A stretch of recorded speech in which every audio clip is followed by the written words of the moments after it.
Because I don't really understand the UI. Absolute peak. Because, and I'll explain to you later, because I'm a bit confused. So yeah, I got live on YouTube. I didn't realize that I wasn't live. In towards the ult. It's down to 3v2. They're going to force out the ult as well. Simon taking no chances here. They want to bulldoze forward. Oh, I told you about these stingers. And maybe it's true. Smoggy has to pull this off himself. And the time is ticking. G2. I don't want to celebrate making it to grand finals, to be honest, because like if we lose, then it's just like, what was all that celebration for? You didn't even finish the job.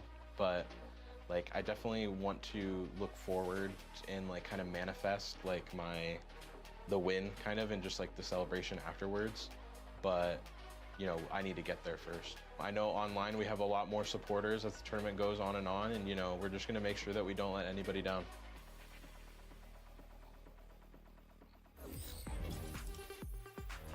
All right, everyone, and welcome. Yeah, so I'm curious about Bangkok, Thailand. Of course, Golden, is it working yet? By my incredible analysts. We have Kakuga I don't know if... Mimi, and we're gonna break everything down. But before we do that, though, today's MasterCard fan poll is pretty straightforward. I mean, you guys kind of know what I'm gonna say here. Which team is lifting the trophy today? Scan that QR code, cast your vote. We'd love to hear from you because we love your faces. Where is good with up when the opponent starts entering site or for attack, but when entering sites, it's a rifle agent. Yeah, it feels like a rifle agent to me. Only send us okay stuff because we got to get everyone in here. You know, why does Waylay counter Sentinels? In any case, though, folks, guys, real quick before we go do anything. Waylay. The only reason it would is because if you hit a trip, you can get out. Maybe. Interesting to see how it emerges and if it will be possible for Jet to be replaced, especially now that Ascent is back. We also saw some changes there.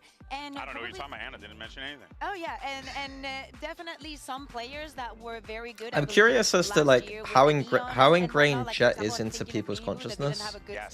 But look at the pick rate this tournament. Like, why are we still Good to see another agent with really about... high skill ceiling, a lot of room to play with the micro on that. Super excited. Does this agent beat Yoro? Yeah, that's just going to be another agent Does it beat that Raze? I won't be able to play because I'm trash. So On Raze maps, it probably doesn't. Me, baby. But hey, look at this. T1, well, they made it here with one hell of a lower bracket run, taking down Vitality and EDG along the way. But we'll have to see. I think it's going to be about that recall ability. The recall ability is going to make or break how strong it is, I think. Most people had this team ranked dead last. No one gave them really a chance heading into this event. The second seed. I love my personal favorite thing on broadcast is when Plat Chat use their own narrative. You know what I mean? Where it's like in interviews, the funniest thing is when they go, "Oh, you know, some people had you last. How do you feel about that?" And it's like, wait, you had them last. You know what I mean? Like on the desk, like for sure, Mimi there, like she has to kind of point out that like not many people had T1 up there. But every time I've been in, like, whenever I see players interviewed by Plat Chat, and they do, like, they end up using a narrative that was formed almost by Plat Chat. It is funny, you know what I mean? They've already made history making a finals. Their previous was top 3, but they always fell short with DRX. Missed out when the What's your opinion on Minibu? I remember Patty Tech over Minibu was a huge thing last year, but no one talk about it anymore. I mean, it's hard to talk about it right now because obviously Heretics just look poor in general. Also, Minibu at the end of the year had a very good champs. And when we speak about Bus and Stacks, we reminiscent of like the good old days when everything was still up for grabs and we were still trying to determine which was going to be the region on top. But for them too specifically, the last time that they won a grand final was even before. See, when I heard the term glue, I didn't necessarily think it meant bad teams. Like, I knew it meant bad Valorant, but I thought it was more like, to me it reminds me of like muddy, gluey, like it's sticky, it's like when they're doing their defaults and they're doing their execs, everything's a bit like slow and not clean. Not necessarily that the team is just bad. Like, a team could be bad but not play glue Valorant, in my opinion, or muddy Valorant. Apparently it's just a reference to sniffing glue. Yeah, so to me,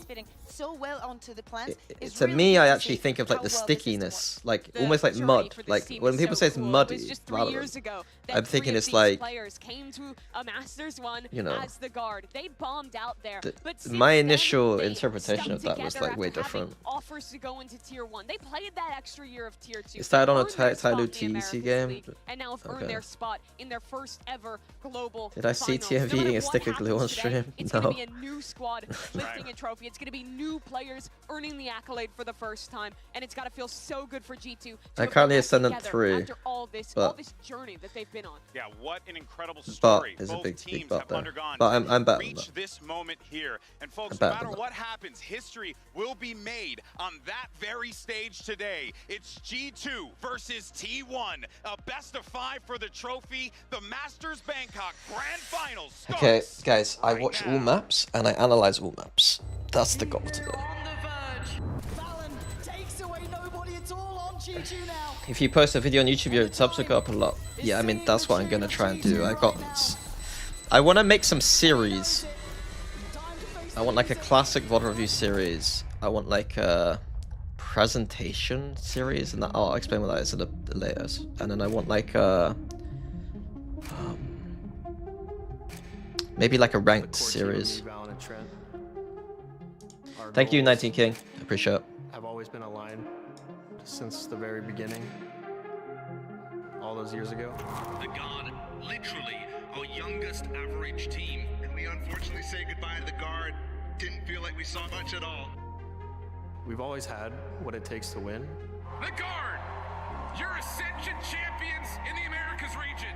But Valorant, it can't be a perfect game.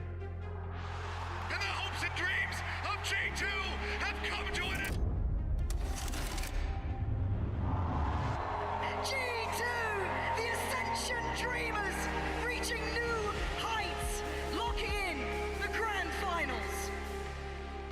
Having the opportunity to stick together through this whole time and finally bring home a trophy would just mean everything to me.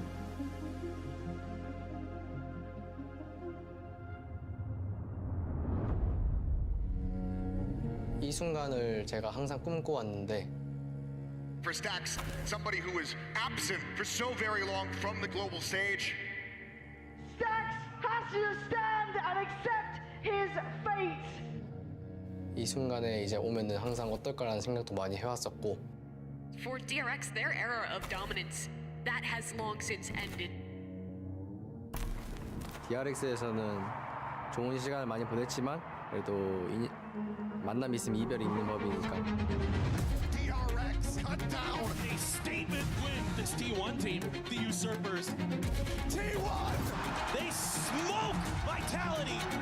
Who's the best team in Korea now? The wildest dreams coming true. T1 are going to the finals.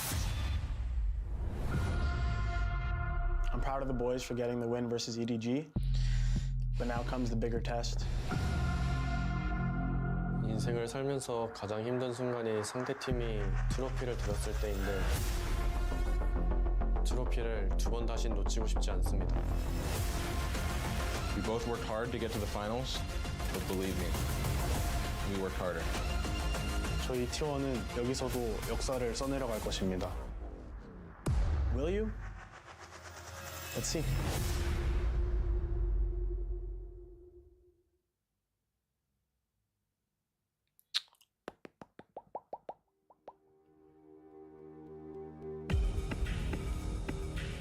Sawasdee ผู้เล่น Valorant ชาวไทยทุกท่านยินดีต้อนรับเข้าสู่ Final Match Master The trophy Bangkok looks kind of cool. และนี่ I คือ know 2 it's ทีมสุด the ท้าย same kind of vibe. ขอ But เสียงตบมือต้อนรับตัวแทนจาก I don't remember looking that cool from the other side. T1 I prefer ours, not gonna lie. The transition between Leo and Hero. I mean, there were some growing pains. I mean, not with Hero. Well, I mean, we had to teach Hero some stuff, but we had to do some janky ass rolls to make it work better. So there were growing pains. I had to figure it out. Like Crom became solo player at that point. Like after a little bit of thinking and time.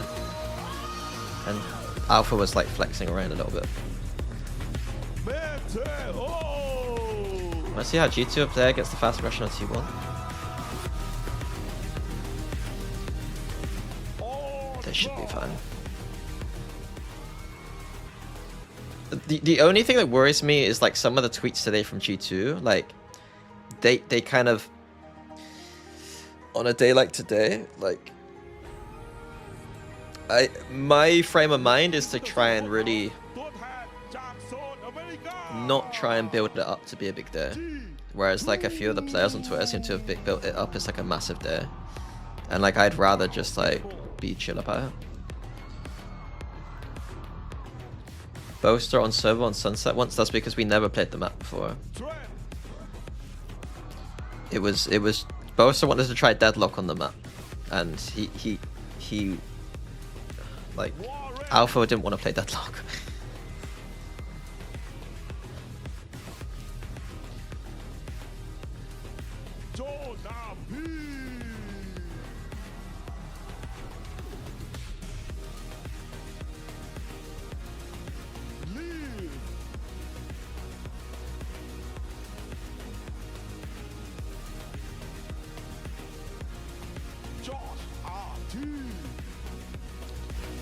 This isn't that hype, I'm not gonna lie.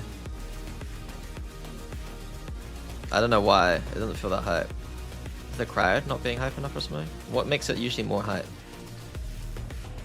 Fucking Tokyo, I think it's because before every player there wasn't there like a frag movie going on for each walkout of each player? Like that was so fucking hype.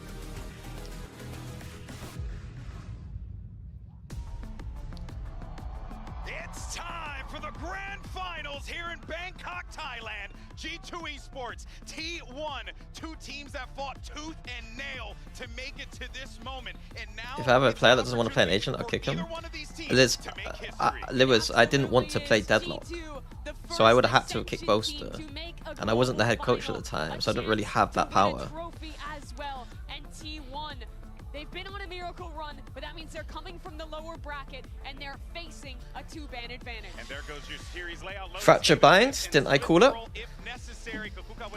Did I write that? I make of this that I thought the G2 was going to be banning the Haven. They decided to go for no bind, giving T1 low. I did predict it, right? Mods. Not only that, Mods. G2 has decided that you guys remember me, surely. Here on Lotus, this has to be a power move. They're not here to just win on the AC. They didn't ban Lotus. No. Correct me if I'm wrong, though. No, they banned Fracture and Bind.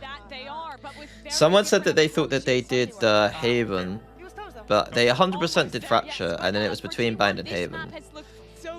They wouldn't ban Lotus. No, I think that G2 will have seen enough of T1's Lotus to figure out how to beat an ISO. Why are G2 afraid of Bind, not Haven? Because G2 are not as good at Bind. G2 are gonna play T1 on maps where G2 think they are better than them.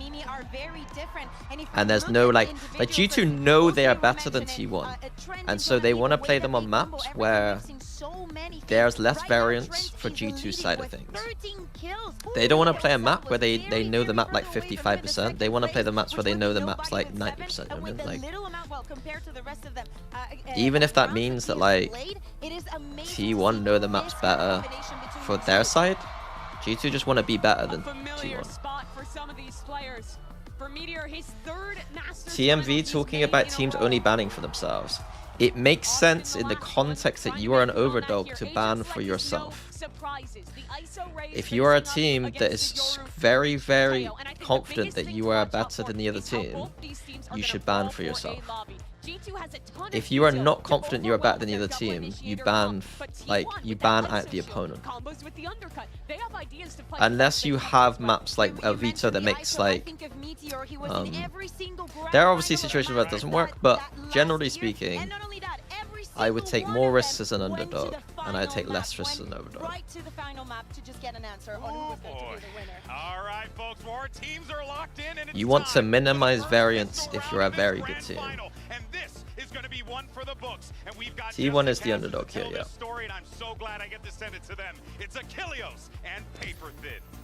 T1 has played Bind about 6 times this event, and G2's played it like once or twice. It's the boys. I quite like Paper Thin's jacket. Little cardigan. The same story coming in from that upper bracket. And there's so many interesting storylines between both of these teams. They have so many players who have fought, who have clawed their way to finally get to the opportunity to lift a trophy. And this is a big moment. Both teams have one player who have actually lifted a trophy. So there is it's the first global event without a previous finalist team However, since Masters Copenhagen 2022. Jesus. Wait, Gen G Heretics. What? Barriers drop, G2 on the attack, on the prowl, pushing forward. Why was Heretics Gen? What is that stat? Blind, however, going to greet them there, but now the door opened up. The crunch coming in from T1. Meteor able to find a kill, gets a reset on the shield. Continues to push forward, ends up getting cut down, but easy. Able to find two. It suddenly gets left into a 1v1. Okay, I can't believe G2 just runs straight into a trap there, to be honest with you. I thought, like, the pistol run was a bit too direct. Seems to be somewhat aware. Has to suss out a bunch of different angles here, but Widely looks to just try to stay tucked along the wall. But the timing there from Buzz. Leaf tries to get the flick, he cannot. Okay, so again, I'm gonna have to criticize pistols. Where a lot of these pistols, it seems like a team rolls the dice on the attack and just all in something.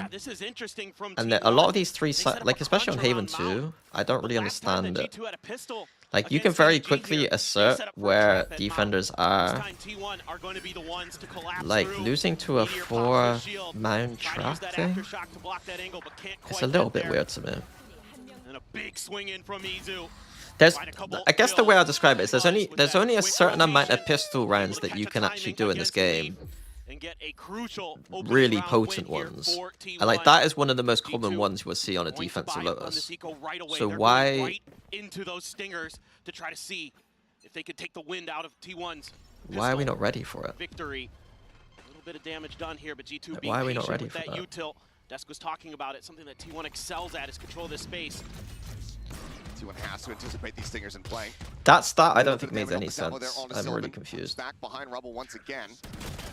Viper wall falls. Buzz going to be taken down. Sylvan only going to be good for another, and here comes G2. Meteor on the floor, clear on the wait. Yes, Sen Genji Madrid. But what about Genji before? Oh, I see. Sen would. Oh, okay, I get it. That's a cool start, actually. G2. That's a cool start. On the force up. Because after that, Genji was in final. Just go ahead and immediately tie up this scoreline. Completely catches T1 off guard there. See if Stacks can find any more. And it's just going to be clean. That's a cool. That's an interesting one. Find another elimination. Jogamo, the only one taken down. Did ISO only have one vulnerable during the show match? Yes. Another one for the anti-ecos video? No. This isn't something that they've done a lot during this tournament. This is more about G2 stingers. The ecos and I don't care about T1's anti-eco. This time around, it is all stingers, and it works a treat, and they are so clean with them. Almost as good as rifles. It's funny because one of the calling cards of maybe nowadays the stats have changed, but the stats used to be horrible for buying the Stinger. Like, for going Stinger round 2, I looked into it. I'm pretty sure it was horrible.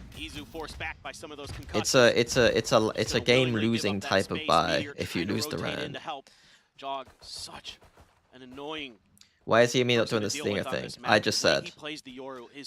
Because when I was a coach, it statistically didn't check out at all. The win rates off of it did not justify buying it. Like, it was really bad.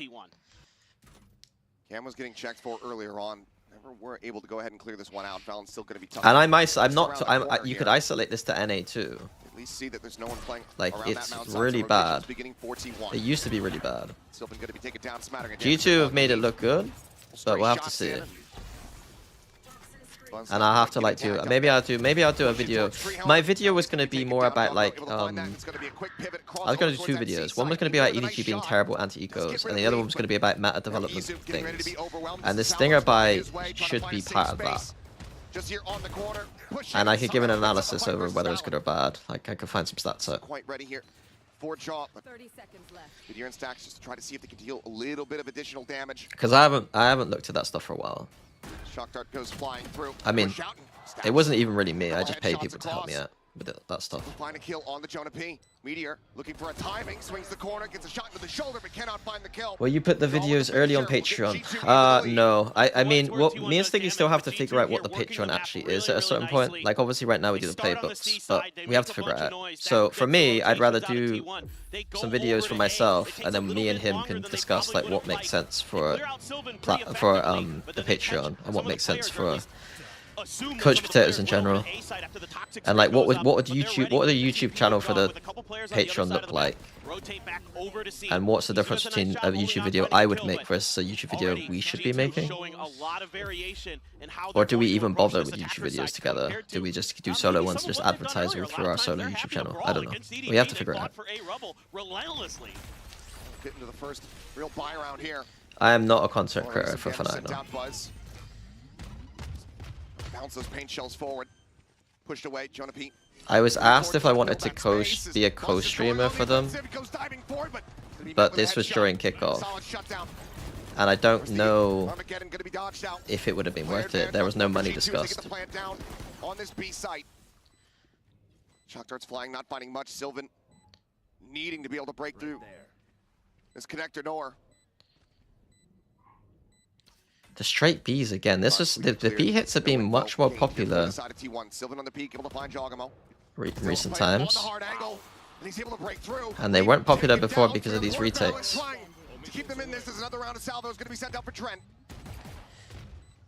They're more popular when you got weird economy. The tap for Meteor. The time dwindling, ticking. Trent playing it beautifully. He will fall, but the round is theirs. That's huge. What a monstrous clutch to keep G2 in the lead. A lot less flamey if you did. Why would I flame less? And a lot of the things I was surely I'd flame more. Just his individual mechanics, it's the way that him and Jonah P, because I would become like an actual. I'd have to be like actual fan of Fnatic, who would just be flaming. What the fuck are we doing? Would be my most common thing that I'd say. Of the close quarters fight that he was going to be in, but Trent spamming through the wall, finds two heads with the Guardian. And T1 left. I mean, that's big. A Guardian and a Vandal of their own, some Sheriffs. So Euro ult for C, right? He's gonna use it to clear all the backline. Gonna see much until he gets to C. Oh, and then look at the timing for Leaf as well. Easy rotations starting to come through as he applies the pressure. Cage is up, but ends up getting blinded. Meteor's there for the catch. Maybe anticipating or just happening upon that gate crash. Either way. Oh, that's unlucky. Buzz with the showstopper. Able to find Valorant. Leaf quickly shuts him down. Oh, Meteor. Off screen, however, able to find Trent. And we go into a 4v2. I said that's unlucky. I thought that the ISO was on G2's side for some reason. Try to pull off a Thrifty. Meteor just here along the outskirts. Finds the first, finds the second. Instantaneous with the headshots. I didn't see how Joke died, but like that lost the round. Losing the entry just lost us the round. All over the map on this round. If you had any contact with a new Fnatic coach for now, I know him. Like we play ranked sometimes. I was when we were looking for assistant coaches in 2022. No, when I was looking for an assistant coach in 2021. He was one of the people that was on my list, but I ultimately decided on Anders. Some big ultimates there being used on both sides. Viper's Pit going to be there for Leaf if they can get there. This gives them a big upper hand as far as the economy is concerned moving forward. G2 once again. So I do think that like there was probably some thoughts from back then, human. If that makes sense, like it's in these players' hands. If it's someone we had contact with in the past, you know. What's the best way to review pro games? What's the best way to review pro games yourself to learn? I mean, one of the most impressive things about G2 is just the wide range of guns to learn what? They're able to employ. To learn what? Think about Leaf with the Outlaw, the Stingers across the board. They're great with Sheriffs. I mean, I watch pro games to learn about macro. So much that they can bring at you, and they're so you look at the radar, you choose one, you choose either defense or attack, and then you just watch the radar, and you keep asking yourself, is what they're doing making sense? I don't know. I I don't know how to. I'd have to think a lot more about how to like answer that well. I'm sorry. It's going to be a weapon. 2 weapons, in fact, that can be picked up. It's a bit more even firepower for G2.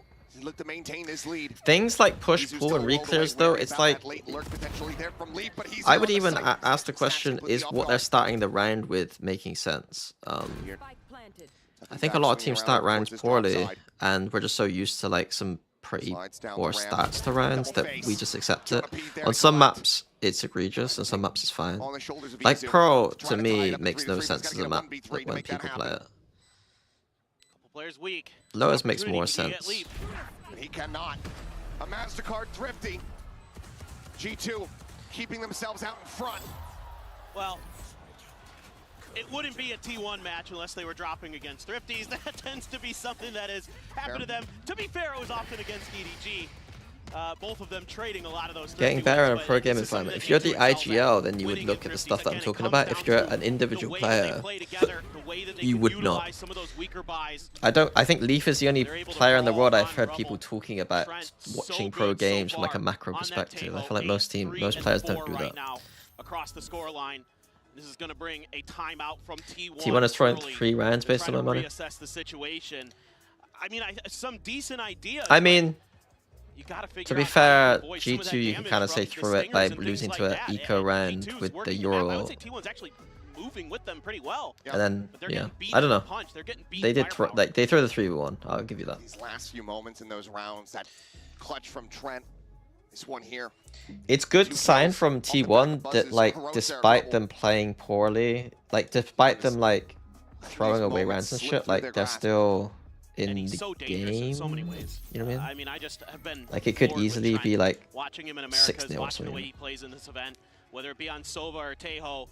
He is so destructive because he's so good with his utility, and him and Jonah P combo the stuns and the damages. I mean, you've seen so many aftershock kills from Jonah P because they're able to combo off of Tejo's stun into that. Things like that that are just so well orchestrated. And they talked about it in one of their interviews that they just do it on the fly. They just figure it out because they've been playing together for so long that they just know. Just got that mind meld going. Get the hive mind. This is the kind of shit I was talking about, guys. So again, nice. This is a lovely default against this kind of comp. The Euro is so good for this shit. I should have. We posted a Lotus playbook yesterday, and I feel like I made a mistake not including this idea a bit more. Against teams who you know cannot just brute force their way here from defense. Having the Euro kind of come out, break recons and stuff, and just kind of tell the defense that they're not allowed down here safely, and then they can TP out if they want to, is so strong. Like, if you do that every round, like the ISO vulnerable isn't enough for the Euro to say, I'm going to run away. They need to use a raise nade to do that, and at that point you're using a raise nade for a Euro who's just going to TP out. That's going to let T1 figure out that B is a little bit empty, so they're actually rotating back to A. They have no idea. They've had no contact at C either. It's just a pause here from G2 that opens up the space they need to take this site cleanly, force T1 into a retake with bad numbers and a Viper's Pit to boot. As that util flies, T1 get the bad news. Meteor trying to go on a timing, but Jogamo locks on. Now the Vandal on the floor. 2 Sheriffs, a Guardian. Against the pit. And you said knowing what util they used already? What do you mean? Pretty much impossible task for T1. The cam quickly gets cleared out. No vision gained. No advantages eked out. Done picked up, but just spamming up in towards upper. Able to find one. Sylvan will be able to answer one back, but Trent. So you're saying, Fat talks about rock, paper, scissors theory in Rainbow Six where fast beats default, beats slow, beats fast. I don't know what the difference between slow and default is. And I wouldn't say that, no. I don't, not in this game, I don't know what that means. Yeah, I really like the game plan that G2 has come in with today.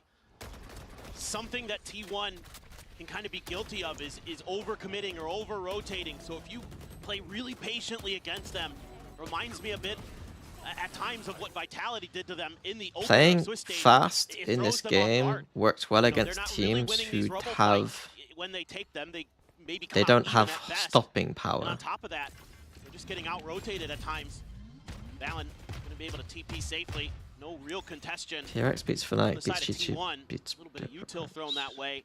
This time though, they've shifted Izu over. I don't think. Towards A, left Sylvan on Yeah, I don't think I would. Yeah, I don't. At B.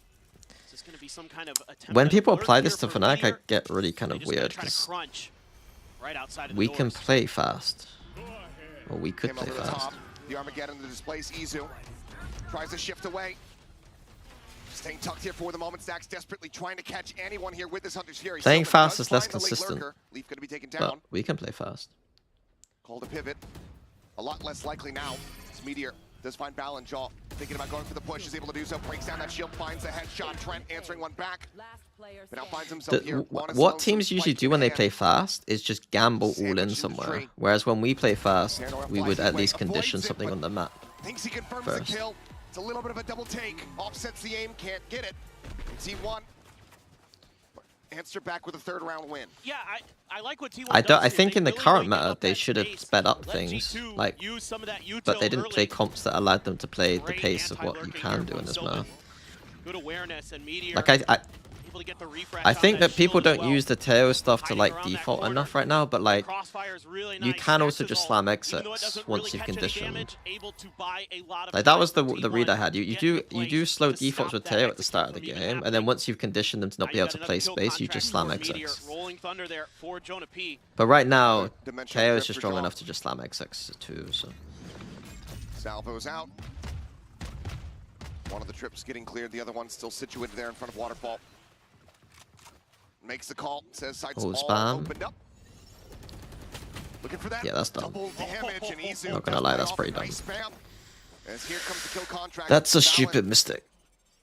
The fragging IGL, can he find it? The answer is no. Meteor. If you want to plant in the open there, Able to the pick smoke in apart, and CT now has T1 to almost forces like here, Leaf on a very you have to late have lurk, kills on needs site, Jonah or P. the smoke in CT has to be gone, some and you're time to watching the plus smoke here with CT, the backstab. like the open space.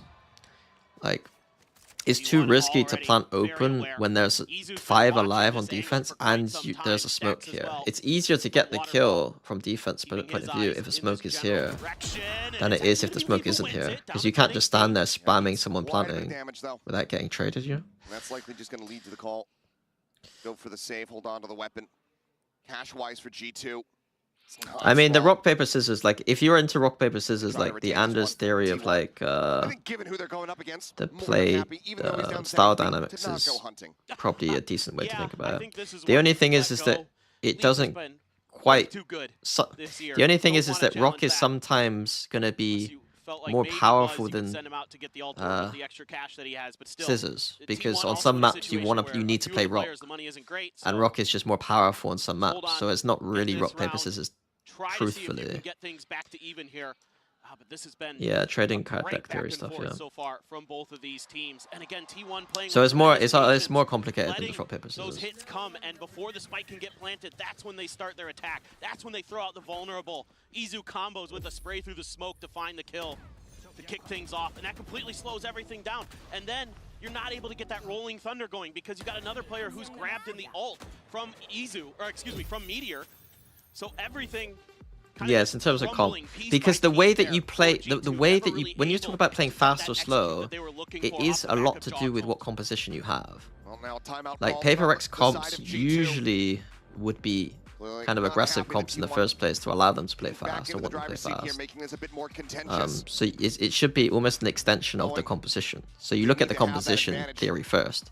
The problem is that a lot of shift over to the defense. there is a lot of VCT teams who don't This has been understand such compositional a theory strong and map don't know for how G2 to play throughout this year. their Not comp, dropping it. like Don't realistically. want to start here So today, not in the grand final. Oh, they've got multiple maps in this pool that they haven't dropped yet this year. The crazy thing is that actually these two teams, their map pools square up pretty nicely in terms of what they like to play, what they don't like to play. I mean, the fact that Fracture is a ban here for the side of G2 is like crazy. You know, T1 has to be thanking them, thanking their lucky stars a little bit. That has been one of their worst maps this year, to be frank. But the rest of it, the way through, looks really good for both squads. So this should be a very, very tough fought match. Tooth and nail the whole way through. So far, it's been living up to that. You can already see the parity between the kills for the most part here. Meteor, Trent, out in front for their respective teams. Once again, T1 eyeing up this fight over Rubble just a bit. And heavily committing to this one. They just do stay back a bit as Valen swinging in. Tries to put that Stinger to use, does take Sylvan so very low, but can't quite confirm that kill. They're so fast with them too. Jog just gonna TP back. Jonah Pete watching to see if anybody's gonna be chasing. Paranoia there to clear space, and here go. The irony is that I will admit that we did play a slow Haven game with the double duelist. But that's just because Bozo had such good mid-rounding on Haven attack. On the C site, the stun. He's getting the daze, Flash gonna be avoided, everything kind of flying his way. Swings around the pillar into the cyber cage once again, Izu. He's been so successful with this, but this time, it's red and shut down. It's red? You mean the Crag gave it away? Just about 2 players and Leaf turning This back. is a huge round from G2. Being 4v5, like T1 fucked this round. G2 off the timeout call. Look at the turn of the tides here. The showstopper from Buzz is able to find Trent. He Sometimes he plays slow and split, but worked nice. Long time cohort. The way it worked is like our comp allowed us to play fast, but you wanna, like, even if your comp has fast stuff, you don't want the other team to like just expect you to hit on the tempo of the first cycle, especially against teams who don't take map control on defense. So like, if they sit back on defense anyway, why wouldn't we want them to sweat a little bit and then figure out where we're able to hit later? Because a lot of teams just played, yeah. A little bit of time, but at the end of the day, G2 just swarmed him, took him out. Got the plant down, use that rolling thunder to buy some extra time, So like the reason you want to play fast is because you want to deny the defense from like getting better info game on you, I guess. Big victory for them. And the money. Yeah, Guardian's very strong. They can't win this round. Buzz on 0 credits. A few players at 100. Guardian's very strong when people use half armor. This is a very pivotal round. It could end up being an 8-4 for G2 if they win this one to start this. It's probably something because I think Anders was on. Understood this quite early that the Guardian's actually broken against half armor. So Josh might have taken it from Anders maybe. Now they're going to fan out. 2 towards Mound, 2 in towards B. Cam set up on the corner inside of this B site. Izu doesn't have any eyes or ears. Out over towards C. A note there on the stacks, the stealth drone pushing forward, not spotting much of anything. Cloud's trying to go for a timing lead, just a little bit faster, able to find it. Scales forward here into the site. ISO? Gets himself over towards that connector door. 30 seconds left. Poison's on. Shorty in hand. Push onto the corner, Sylvan not ready for it at all. Gets cut down. Leaf is doing work, man. Dancing around, 10 HP remaining. How do Heretics actually play? I don't know, to be honest with you. I've anti-shotted them a bit. I don't really know what their approach is overall. Hold the line. The B site now open. The plant can come through. Decent. They just have good fundamentals. Would be one of the big things. With just 10 HP, does he just opt to go and save this weapon as they get ready to go into the last round here of the half? Does Manchester Guardian only against half armor? I mean, but looks like I wouldn't take it to that level of crazy. G2. Back-to-back rounds, they guarantee an advantage at the half. They're spreading the map so nicely here, and it's really confusing T1. Even though T1 wins the early fight, G2 is able to take a lot of space. How much damage does Guardian do to the body? I have no idea. Never really comfortable on figuring out exactly which Tiny way they 65. wanted to go. And then Leaf able to best Sylvan this time around in the lurk battle. Opens up a huge. How do you develop fundamentals, and what are key fundamentals for pro teams besides meta adaptability? Meta adaptability isn't a fundamental. Fundamentals mean like your fundamentals as a team. So like you're kind of trading off each other, like your exec pacing, trading. Your rotations, your like rotations on a base level, baseline, like. So ready for the angles that T1 was going to want to take to try to reinforce the other side of the map. shutting Your communication, you know, all that shite. And a little bit of a pause. Yep. Looks like we do have a tech pause. Our best detectives are on it. Hopefully, quick one so we can get into this last round of the half. G2, like you were saying, potential for that 8-4 start here on Lotus. Okay, we logged back in after because I've been a bit. Recover it to a 7-5 bit bad. on the defender side.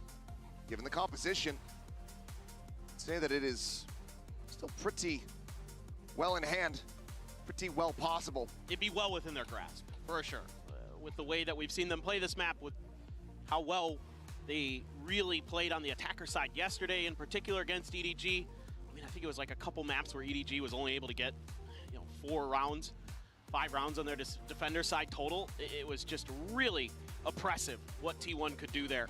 Well, just a little bit of a heartbeat issue there. Seems like everything is good to go. Now we go ahead and see how this half is going to conclude. Dimensional drift available. Well, because you see during games, they see exactly the same thing they'd see during a coach slot. You see your players' POVs. You can...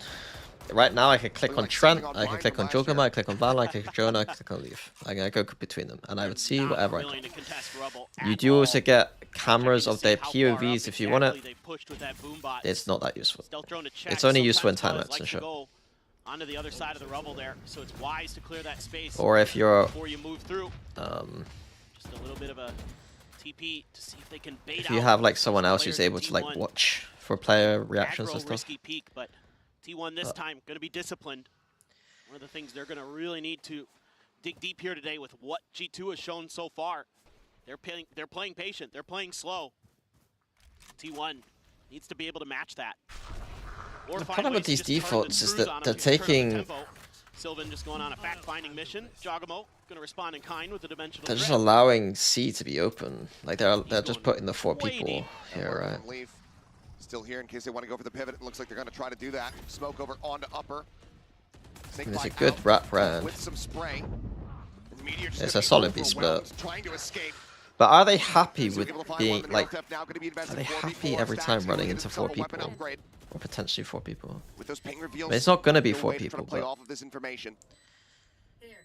2 people and then people shooting them in the side, basically. The positioning here from G2. Wuz is gonna have to go huge here. Still 2 blast packs to open up some space, but G2 has given up that space to set up these crossfires. Time is ticking. They're still not even really stepping into the side. I guess it's fine with Teo breach, right? What I'm saying.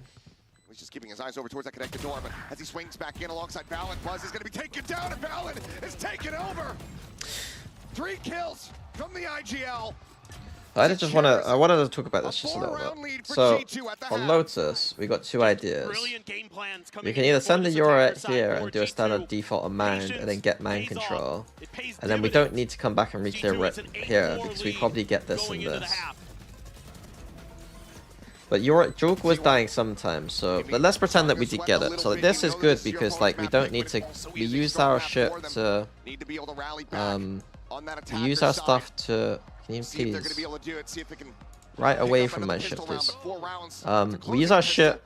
We still have this. If we didn't have this element here to re-clear this side of the map, we need to use our stuff to like come back here and like re-clear rubble, you know what I mean? So like if we've already used breach stun to fight here, and then we have to potentially use a breach stun to kind of re-clear, then we don't have something for the exit.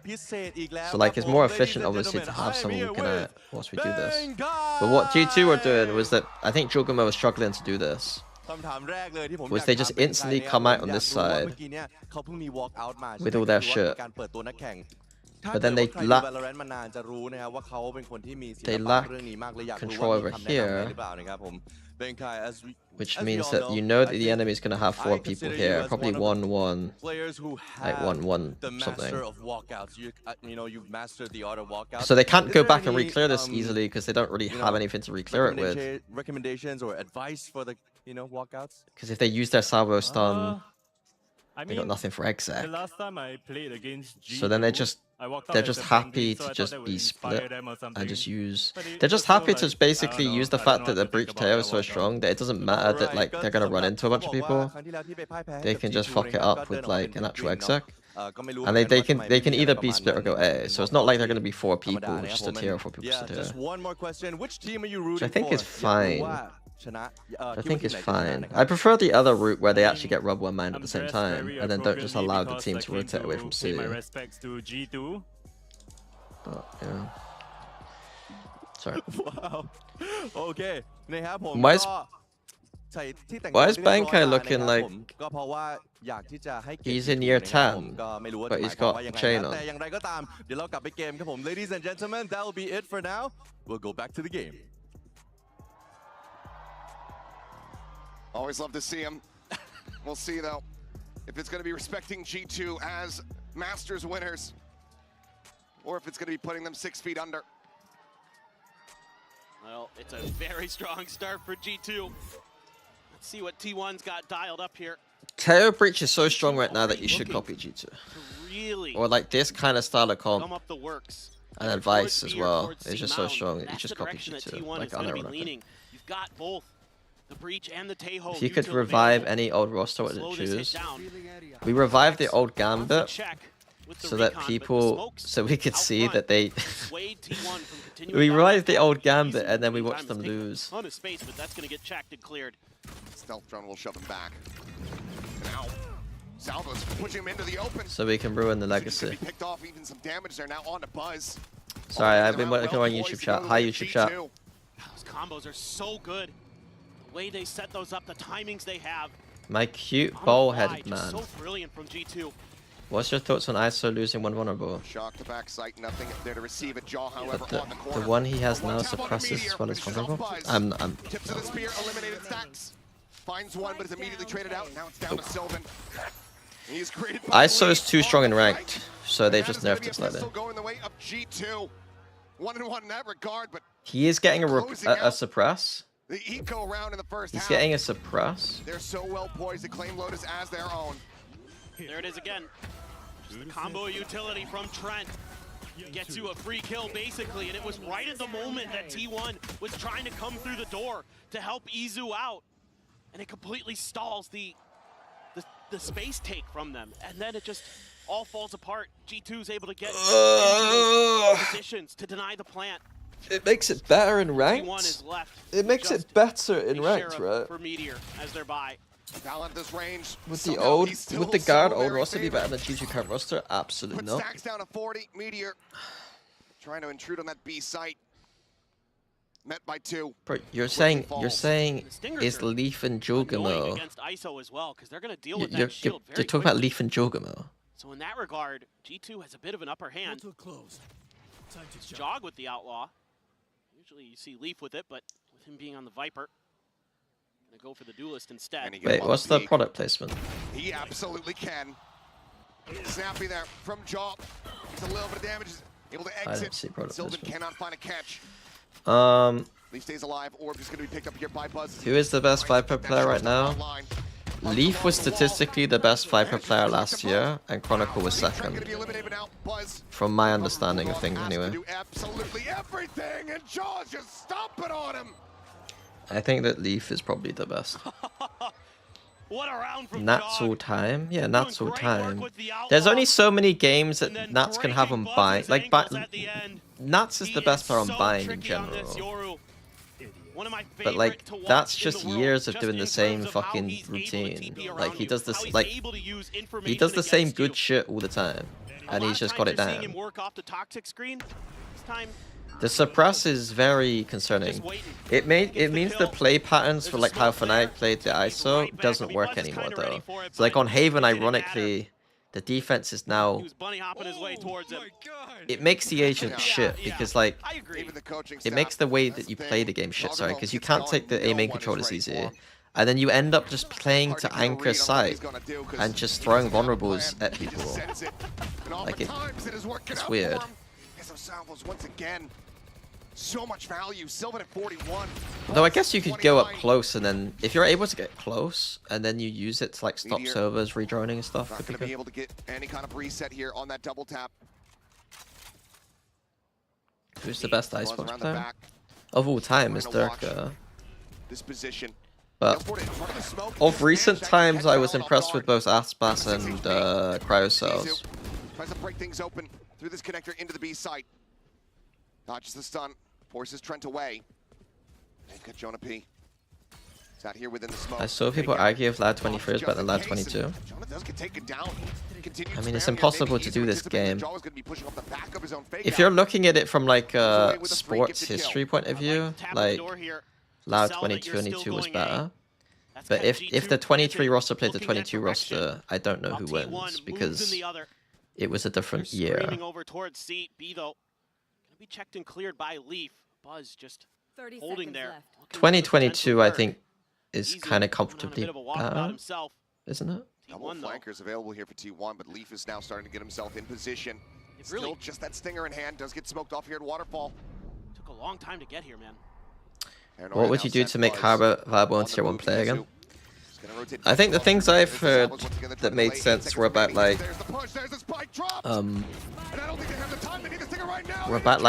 making the walls have more, having his smokes, and especially the Cove, having all his smokes have slight bullet pen, so like they're like light walls. So you can spam them, but they don't do as much damage. And then the Harbor Cove should not disappear if it gets shot. Like if the shield gets shot, it should not dissipate the smoke. The smoke should stay. And it's got light pen. Probably out of this map. Bracelets. They all want the MVP. They all want the MVP. We'll see. Right now, still very much up for grabs. Still a lot more Valor that needs to be played before somebody can claim it. But G2, they want that 1-0 start. Oh yeah, G2 picked Lotus. Like someone said they didn't ask why they didn't ban Lotus. Like, because G2 are good at Lotus, and T1 have been getting away with Lotus, is the way I describe it. This is so tough now. I'm sorry, I'm not tuned in too much because I kind of expected this, to be honest with you. Everywhere and nowhere simultaneously. Omnipresent on the map. Izu answers one back, stops it from being a flawless, but that is as good as it gets. Map point now. Are you ever tuned in? I tuned in yesterday. Didn't I analyze like at least 3 maps yesterday? I did 2 very well, and I think I rounded out enough for like 3. He gets cut down instantly. The rest of T1 fall like a house of cards. This is gonna be G2's Lotus. Now, look at it. The thing is that I started copying their strats here like a month ago, and I'm just hoping that they haven't like added like loads of cool shit. I keep watching, I'm like, I don't think they've added too much. 1, 2, 3, 4, 5. So it'd be 6 in a row, averaging around 13-7-ish kind of scores. Passionately cheering for G2. One of the most, they're looking like one of the most dominant teams, probably the most dominant team on Lotus we've ever seen, to be honest with you. Maybe we had an era a little bit, but we still got beat by high level, so I don't think that our Lotus we can even say that we were more dominant, to be honest. In a very strong place. There's a showstopper, a neural theft. 2024 we got away with murder. Dimensional drift. It's a bit reminiscent of the way things went against EDG for T1 on that split, where they were just kind of getting blown out. Able to string a few more rounds together, we lost allowed twice. To the next map, make it a series, but right here, right now. Nothing personal, I never liked your Lotus comp. Yeah, it's because you watch Sliggy, and Sliggy's wrong. You know, a big play from one of your big playmakers, Buzz, Meteor, who knows, Izu, Sylvan. Everybody's got the potential. A little bit of a contestation towards the back of Rubble, but so far, no real play off of it for G2. They're tucked firmly behind. T1 should just accelerate here. They have met. Yeah, Sen have had. I do think that if you're talking about the history of Sen now, there's 2 years in a row now where they roll swap stuff has been a problem. It looked like they had the hang of things in 2024, but roll problems have become a thing again, I think. Point blank, Trent going to be taken down. Val unable to find one. It's now a 3v3 with the dimensional drift in play, but Buzz Takes down the opposing captain. Draw trying to lead the charge here, but now realizes that he's all on his lonesome. Goes pushing out, trying to go for the shorty. What was my favorite map as a coach? Well prepared. T1 will break the round win streak here from G2. But from here on out, they now need the streak 7 in a row to get it into overtime. Certainly seems I don't know. Like there's some maps where I really feel comfortable to be able to run theory on, and those are the ones that I feel the least uneasy about. So like, if I was to like, if you were to just like put me in a different meta state, and then tell me that I need to make a new team good at split, or like Fracture, Haven, maybe Bind, I'm pretty confident I'd be able to do that. With Buzz dead, there's no one that's trying to play off the information. Jonah P now lingering here within the smoke, backing off. There's like those 4 maps, I think that I'd be able to do that very easily. Pushing, guiding Meteor forward through connector Trent on this right side angle to try to intercept and shut down. Some maps I still need to figure out a few things. Some damage going to be exchanged here, looking for the stun, and he just re-peeks it. Meteor desperately trying to get away, but cannot. This Trent looks to hold this down. Make it Haven, Bind, Split, Fracture. I think I'd be extremely comfortable in almost any meta with any team making that map, like those maps strong for that team. It's an easy grab for Leap as he looks for the second and final kill here on Lotus. Pro, I need to do a little. I think Pro, nobody's very good at, like almost nobody, to the point where I think that I would I wouldn't feel comfortable at the beginning, but I think I can make a team good at it just because everyone's pretty shit at it. Sunset, it's the same. G2 have clearly been doing their homework. We'll see what happens when we come back after the break. Like, there's a few things that I need to figure out. Icebox, it's possible. I know what you're supposed to do on Icebox, but we did suck last year. But we were a bit. There was a few reasons why that happened. What maps are there? Ascent. I'll put my hands up and say Ascent is a map that I think in the current meta I'd actually be good on, but in the past I wasn't amazing on. Okay, we run ads.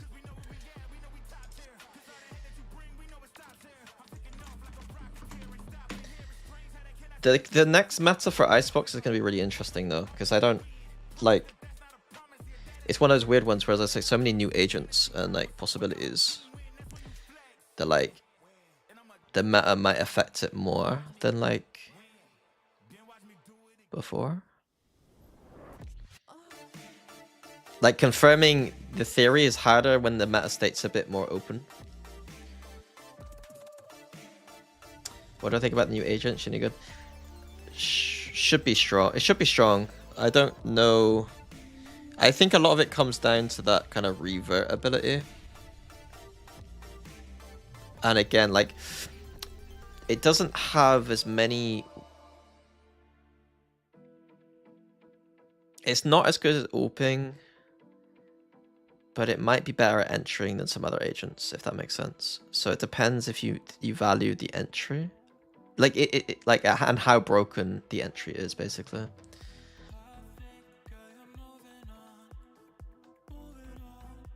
Do you think the meta could be something like Silvertail, Viper, Waylay, Vice on Icebox? I wouldn't necessarily put Waylay there on Icebox specifically. Icebox being a fairly op-heavy map.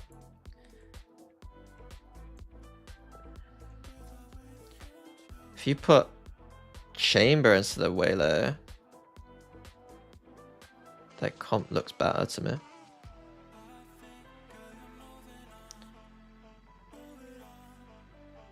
A lot better to me. Yeah, I'd put Chamber in that comp. Honestly, that might be the comp right now. It might be the comp. Silvertail, Viper, Chamber, Vice. It might be the comp. It depends how good Vice actually is on the map. Well, that's supposed to be the only Jet map. I unironically think Euro is better than Jet on Icebox. But yes, people will play Jet more on that map than other maps. That's what you think of the comp too? The only thing will be Vice. Like, whether you need... Whether it's worth having, like, you know... I would say Sage. But probably not. Probably don't need it. Because you've got the Thorns to stop the floods, so you can plant, probably.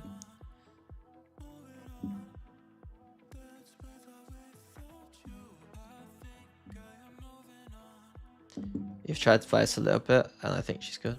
Okay. Vice could technically replace the Sage and Icebox. I mean, the word technically has done a lot of work there. You're probably not able to actually replace what Sage can do, but you're kind of getting strengths in other areas. Can you plant B with Thorns though? You just don't go B. is the answer. Or the answer is think about the amount of util you have to take the site and flush out the site. You have 2 salvos, you have Spit, you have Shocks, you have Thorns. Like, you have a lot to push them away to spots where it's hard to kind of, you know.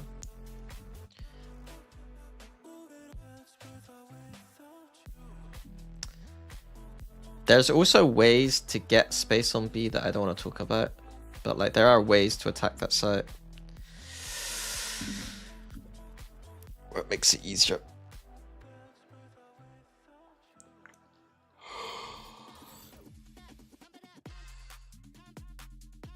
What am I hiding? It's just basic strats that if anyone watched Fnatic play, you'd figure it out.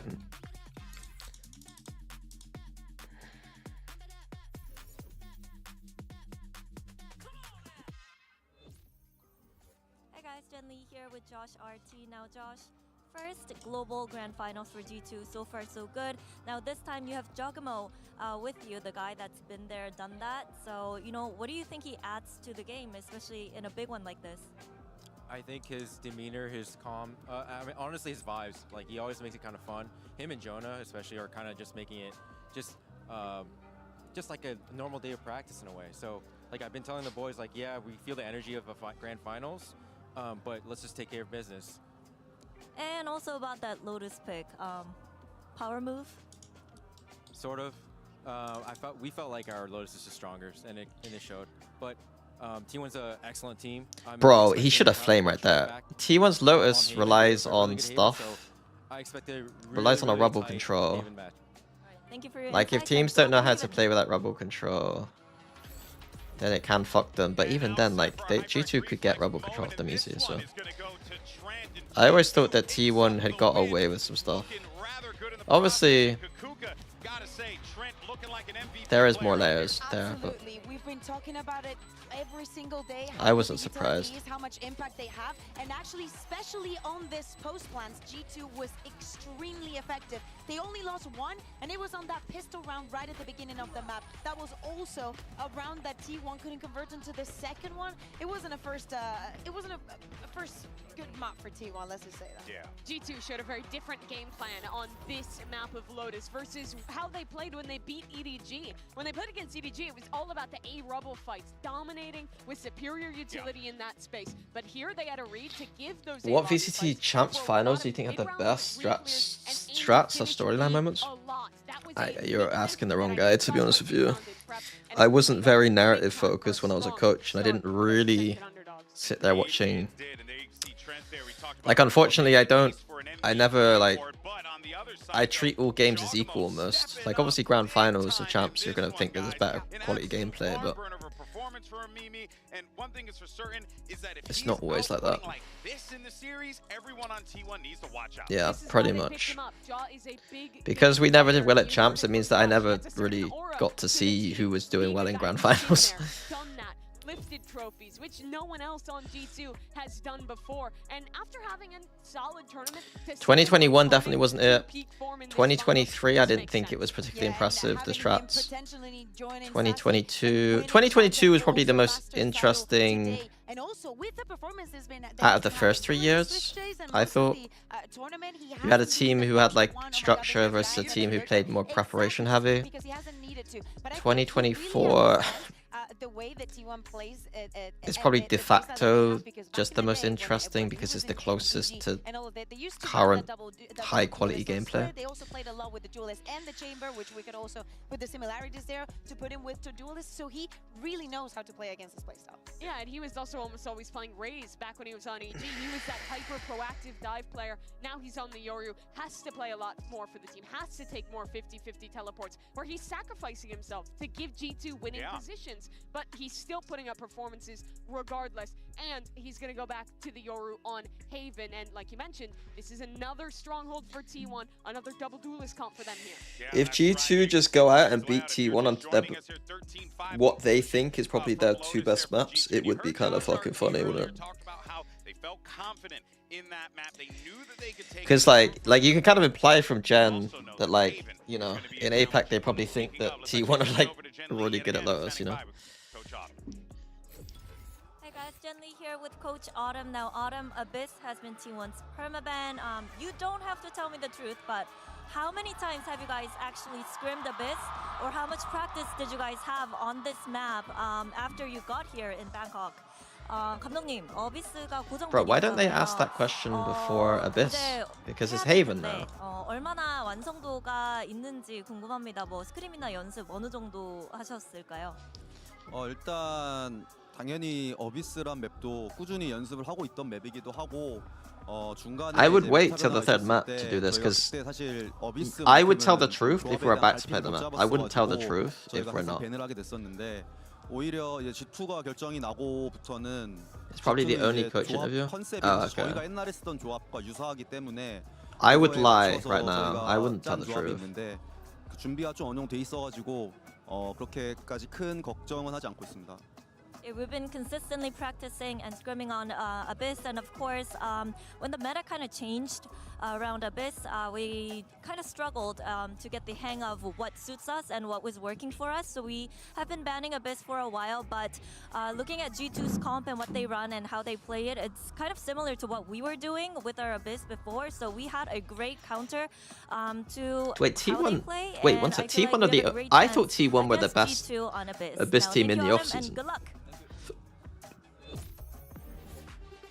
So that could actually, like, I'll be interested. They've been banning Abyss all throughout, but we'll see how that plays out going into map 3. For now, set our attention to Yeah, I'll be interested.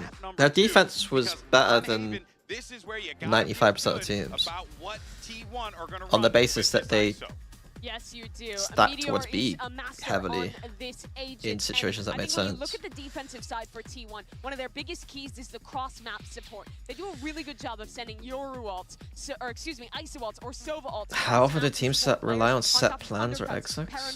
That's such a broad question that I could spend 3 hours talking about it, to the point where I don't know how to answer. Set plans or execs. Most execs are kind of pre-planned. Some execs are very set, and some execs are kind of loosely set. Could agree more, ladies. This best of 5 is far from over. Let's go on and get into map number 2. Send it back over to your casters, Achilles and Paper Thin. Thank you very much. As they were saying, T1 Josh looks like he has good posture. I mean, he works out a lot, so that doesn't surprise me. What do I think about the Ascent B site wall bang changes? It's very good. It's very good. One that they're going to be the most familiar with. Yeah, absolutely. I mean, even though it looks familiar in terms of what's the meta on a lot of different maps here on Haven, Abyss is a third little map. bit off kilter compared to what T1 is. This could be a 3 now. Okay, instant salvos again, but we're direct again on pistol. G2, I'm gonna be honest, G2's pistol's been too direct, but it's fine. Stacks on an island here. Gonna see that arc grows. Gonna go for a check. Oh, after shock as well. Kind of doing him a favor, stopping them from. Are they gonna exit quick enough? Yeah, stealth drone, getting a catch. Shock dart gonna be locked down, trying to pee. Does eat. That's 3. Share that damage down to 33. Interesting smoke. Sylvan sent here behind the box. Push forward, they'll bounce. It's not a good smoke though. This is why you just smoke here. Why are they smoking in the middle of nothing? Interesting smoke. Fucking awful smoke. Swinging around, does he read this angle? Classic could devastate, but he spots him out. Oh, big dink. So very low, just to a It's swimmer. over. Can't quite confirm it now. Everything to do here for Buzz. No flashes, just a gate crash. The timing not on his side. Needed to hit I the don't headshot understand and why cannot. T1 are using the smoke in the G2 middle. Winning another pistol. It doesn't do anything. And it's once G2 is able to get to the site, they just T1 had 3 here. If they had this smoke, they get 4 here on Tamarack. all over the place, jump peeking to set up his I'm teammate. surprised that Allen the gets that Cypher kill, and stayed there's a razor vine like outside at the garage entrance here, didn't from late. rotate. That slows up Izu, so he's not able to get involved. in Not a that particularly firefight great round for either. T1. Tries to wait it out. Micro and macro mistakes, in my opinion. Buzz had done enough work in the round pushing down C long for them to make good decisions. With the gate crash, but another great start here for G2. And pistol rounds, so devastating to give over to G2. C approach. Not just because of the way it plays out in the economy and in the map and everything like that, but because they're so good at converting. T1 already have 3? Going for a reposition, gets himself back plat. Okay. Pick out there. Not a deep gate crash here. It's actually one Good more vice defensive flash. setup It's for really clear Jaw. mid. Be back around the corner, out I to mean, safety. not particularly min They're max in the super like. concerned about some kind of lurk coming through. You already have Leaf. Usually here is where you see Sova's redroning A right now, but they don't have Sova. So what do they do? I don't really understand why they made all this noise on C. They've been able to kind of G2 kind of, patient enough yeah, catch G2 off guard. Doesn't seem like it. Able to confirm that presence. bit confused by G2's round, to be honest. If you're gonna do a C long anti-eco, you just either rush or you just 3-1-1. Stem this flood into the site. The push forward, and yep, Jogamo just gonna be able to pick him off with ease. Leaf on the reposition. In the end, it doesn't Here's the even footsteps matter. coming his way, and Stax is not prepared for it. Thoughts on Vice Haven? Somebody's gonna come pushing I forward. think it's strong. Leaf is just piloting this. I think it absolutely creates gaps on gorgeously. defense that I wouldn't be comfortable to theory around Tucked back up immediately. into the window. I'd need time to figure out. Losing track for a brief moment, but still has a very strong suspicion. What are your thoughts on G2 winning so far? My thoughts are they're winning. We'll still have the I thought they're gonna win before the tournament started. I thought they're gonna win once the tournament happened. Nothing to be done at G2 And now, watching them, I think they're gonna win. with a flawless anti-eco. I mean, again, it's just the antis, the reads here. Locked for G2 in are park. So good. I was gonna say, I'm pretty sure Sylvan got spammed through a smoke. Trying to come in to bail Is out Astra Izu, better than but Omen in G2 nothing comp? doing, and just Leaf, he has been brilliant this tournament. He was brilliant on map 1. 21 Probably. kills for him on Lotus. I think on Haven, And I is give doing more of a pass on circles Haven. around T1 to start here on Haven. But yes, T1 gets guns in Astra hand, but after that is generally flawless better. G2 gonna have some fearsome firepower. A couple stingers, a couple a guardian, a bulldog. Leaf They with do that not phantom. need the exec or retake Yuto Stacks. from an Omen. See a couple. And as long as the Astra player isn't an absolute bot, It is gonna be another mid push out like here. playing around their own T1. smokes and stuff, and being able to sometimes mix in a little bit of playing a bit cheeky, then Slow defense them should be up. fine. Or at least give the info. Look over at the to Vice G2. Thorns, man. Cleared here from Stax. 4 people here. Several players 5 available people. now here from the side. Bro, T1 Stax gonna get T1 his cannot level. lose Go this ahead, round. that trade out, but it's traded back a bit. Leave around the corner, the fake out. They're not Buzz allowed gets to the lose bug, this but round. swings to the backside. It required Buzz to hit 2 nice Quickly shots for takes them down to. Jogamo. Jesus Christ. I want that. I want that Phantom. I think. palpable here. I need a Phantom skin. Jonah P still has an opportunity.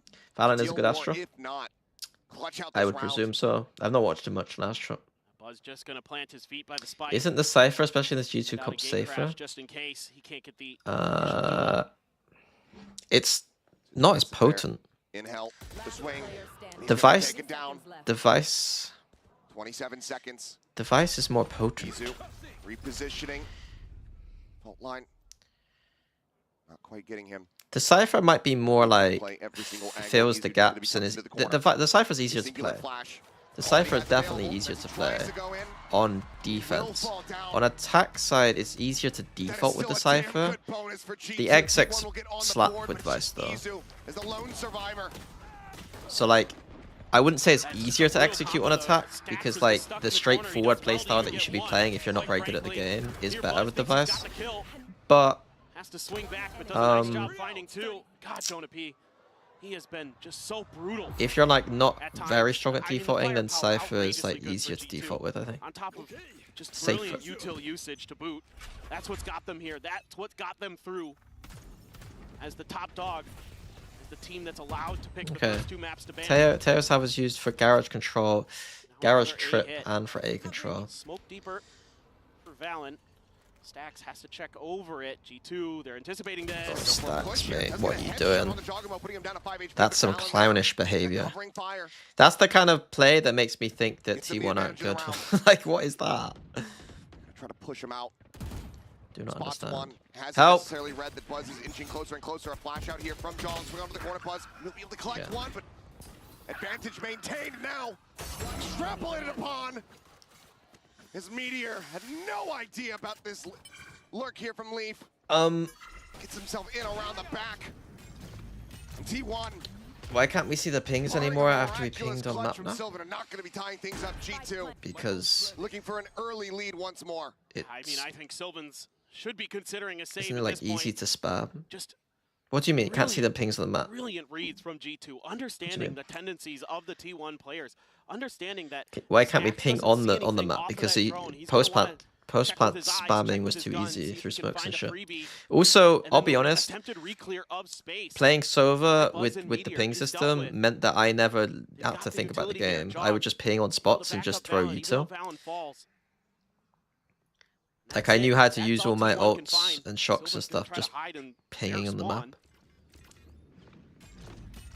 They're very suspicious. Which is annoying. Potential positions here. Salva's a check. Spike will detonate. No one going to be encroaching. Thorns don't break trips and mollies, right? Don't think so. One survivor, but this time not off the back of a round win. G2 move up by 2. Yeah, Odin spams as well. It feels like T1 is generally playing very passive at the beginning of these rounds. I think you need to call for some kind of aggressive hit towards the top of A, even if G2's not there. Their composition is great at taking A control, and you have a Euro to TP out, so I think Paper Thin's right. Like, why wouldn't you go for that? Before they can even begin. It's like the desk was talking about, once they get into those post plants. How do they win against this? This is a common ult that they've done. Exploration again. Oh, the Omen smoke. I like the counter here. Ah! Okay, tread with the spam. Yep, okay.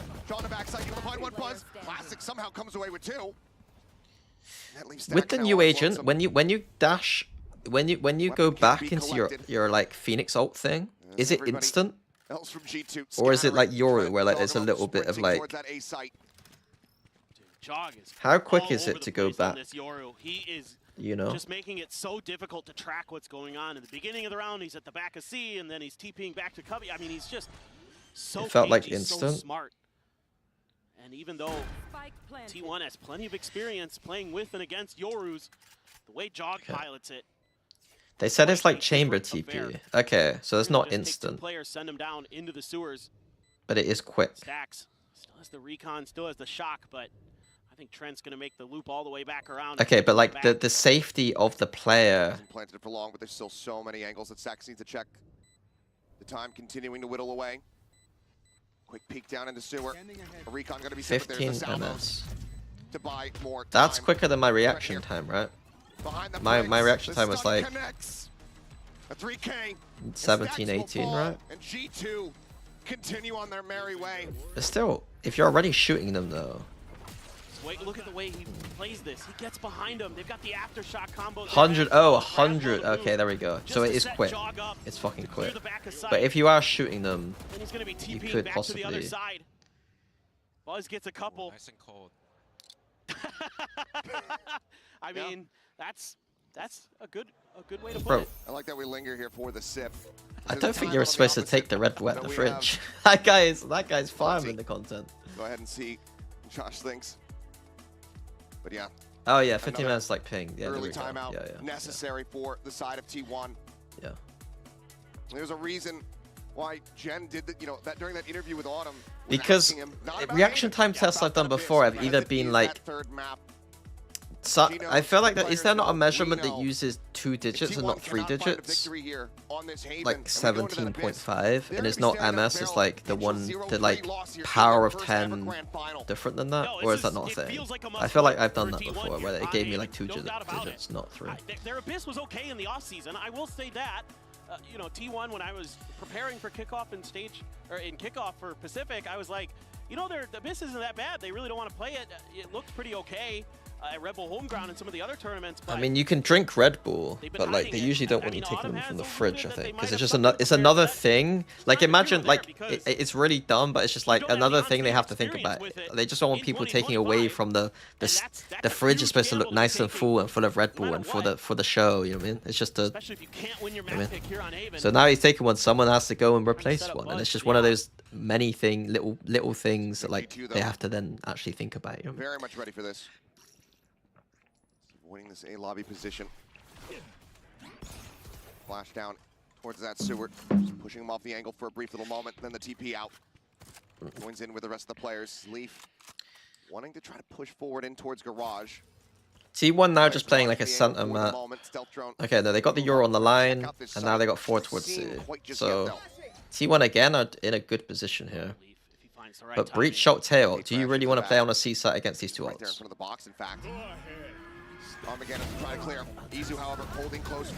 The answer is yes, because the tail ult did almost nothing. We've got 4 people there, and the server ult landing on your heads.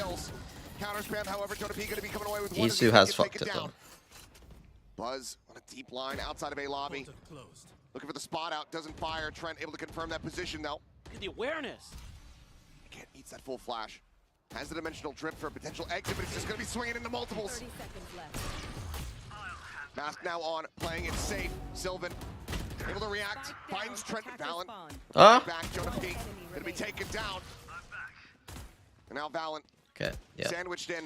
Shorty around the back from Buzz will be able to put him down. So G2 thought they had pushed away A enough to just go Group C, but T1 actually still had the Euro there. So because the Euro able to get on a deep line, T1 stacked the C side. G2 didn't want to use their breach shot for the exec. Save it for post. It's going to give you a little bit of confidence. That's where they thrive. Buzz there. Tail ult there. Pressure plays it nicely. It's okay. Big win for T1. You're going to be able to keep that operator. Have to buy down to. But there was 4 there, so it's not going to do enough. But still, big sniper rifle. Shrek drinks coffee on stage. Similar push out. Alpha tries to drink tea and coffee on stage quite a lot. All the way. They're even going to set up the cosmic divide. Alpha likes tea. You know that Hunter's Fury, it's been expended, so no chance to really just spam that across to try to interrupt this. Yep. A paranoia will fly. TP up and over the top. Sylvan going on a peak. They do manage to go ahead and interrupt this. Now Rolling Thunder called in, connecting on the 2, forcing them back. It's not the best break shot, but for the plant. Flashes up and over the top, able to find one, but Zach with the crossfire, takes him down. Valen trades up for Sylvan. The defuse starting to be held on the wall to try to push this forward. They're just going to be trying to stick for this one. Izu holds it to completion. Guys. Guys. A last little kill there on the backhand and T1. Getting denied on B and then instant breach shotting back on. That's not a great red. That's just a great call here from Stacks and company. Is that the best plant spot on B? It's yes, it's probably the best because it's the easiest to spam. He's going to be the one who steps up and kills him. Nice timing from him. Valen getting a couple big ones. If they removed heavy nerf short, if they heavy nerf short, would we get a frenzy meta like old CZ? No. The shorty does something that no other gun can do. The frenzy ain't good enough. You might see some players buy it when they have a lot of money, but a sheriff is probably just better. In the situations you would want a frenzy on a gun rank. Not gonna get a ton of info, I don't think here. Does manage to spot out, I believe Isu perhaps might have been behind the box. Hard to tell from just the mini-map alone. Either way, Leaf just gonna try to stay planted here. Sylvan, however, more than ready for it. Trout. Maybe his gun showed through the smoke. Finds the punish as soon as that nebula goes away. As soon as that smoke goes away. Wow, what a shot! Buzz has been so clean in this tournament with that operator overall. The Trent just doesn't give him the time of day. Now a 4v4. Spot out Izu, eating an immense I amount got of dink damage on the through cross. that spray. I really don't like this smoke that T1 Sylvan do. similarly getting tagged up, is able to find one, tries to readjust, cannot get balance. Stax's presence is now going to be known. The Meteor out from long, able to find another. 30 seconds left. The ult available, does he send it? The answer is going to be no. Spike Understandable out, if you Spike don't planted want to again. answer. Repositions once it's starting to Bro, make sure I that it's not answer gonna be stuff about punishable. my piss routines constantly, aren't I? Exploring outside of the site now. Izu hearing the footsteps. Have you ever needed to go to the toilet during the middle of map or stage? The last time I needed to was Does it get the pull? It does! Spike! I mean, it's enough time, it's Might fine. just have it. He's got the play of a Meteor. Brings it to a 1v1. Oh my god. Contract. Just the wall. Noise made. Jonah. Swing! What a shot! Meteor's even surprised. And when you need That was a hell of a your shot. big stage players to show up, That's an AIM Labs moment right there. Hashtag ad. his third Masters Finals in a row, and he's not going down quietly. What a Red Bull clutch! Oh my god. Oh, he saw the gun. Barrel just sticking out. And Sylvan had the idea, but I don't even blame the way Jonah played that necessarily. good from Jonah P. No, I want to see it from Jonah's just a POV. sliver of time to try to get that through, but Meteor clearly also not quite believing in how crisp that was. I don't think you should play it like that, but it's not the worst decision. Milliseconds from just ending that round anyway. Well thought out there. So yeah, so last time I wanted to go piss was Champs. The last event we're at, Champs 24, so well. and I needed to go really badly. Crazy And they told me that I wasn't allowed to, if I left the room to go to the toilet, I would not be allowed back into the coach booth. And I was like, can you not just escort me to the toilet and then I will happily let you watch me piss and then I could just go back? Like, you can watch me pee if it means that I can go back to the coach booth. Like, I'm not, like, I don't get how I'm gonna cheat if, like, you just escort me there and watch me do a little pee. Like, is that not reasonable? Look at when he takes timeouts and look at what happens. So yeah, so I did not pee, and I probably needed to pee myself badly, but he's you know, it is what it is. Understands exactly how to get his team back into things. You could technically piss in a can on camera. I should have said that. I should have asked. The next question should have been, what if I just piss in a cup right now? What would be the ruling then? Like, what's my punishment? Alma probably wouldn't have been happy with that response, though. Situated here on that B side, Meteor. Was the arena cold? The Champs coach rooms were disgustingly cold. Getting aligned with the wall. There's no consistent temperature. They know. A lot of times. T1 G2 are on a great attack right now. Off angle, that's a good Nova Pulse. Concuss is here, but covering fire is as well. Sylvan will find a third, give it his life. To buy time, to buy space for Izu, but through the door, Jonah P. A solid shot, but now a 1v3. The fault line set. Buzz with the Just for the one map, right? Yeah, for the one map. Like, you can go to the toilet between the breaks. Having a lead for themselves. Between the, sorry, between the I don't maps. mind the idea here from G2. Challenge the garage space. This is a great pivot point for T1 on this map. You know, Izu, Meteor, Sylvan, going to be some of the players you're going to have to potentially deal with in that space typically. And they love to play those off angles through those doors, hide players. Or maybe they could get a chair. Secret Labs could do like a toilet seat for coaches in the coach booth. Keeping my eye on Buzz and that operator again, but Why? What is that? Weapons, Trent with the Guardian. What is that? G2 is a little bit Idiocracy suit, yeah. What happened in that previous round? I'm not the biggest fan of that movie, but I do like that guy. The guy who made that film. Very aware of the way Izu. I like King of the Hill and I like Beavis and Butthead. A little bit of opportunity to take a pause and think about Office things, Space, Silicon Valley. It's all good stuff. A bunch of trouble on Lotus on their defender side. Very big shift though. T1 It feels like the tail half of this game has been T1 just setting up Yoru here. You cannot, yeah. Buzz is thinking like he's playing against a fucking server drone. Like he got silenced there. He fucked it. Suspecting that they have these rotations back across to reinforce the A site. Who's next? They set their sights elsewhere. Jiggle out there from Ezo, believe he does pop that vice wall. Yeah, Mike Judge. Yeah, Mike Judge. It's a great read though from G2. They Cam's blurry. over here.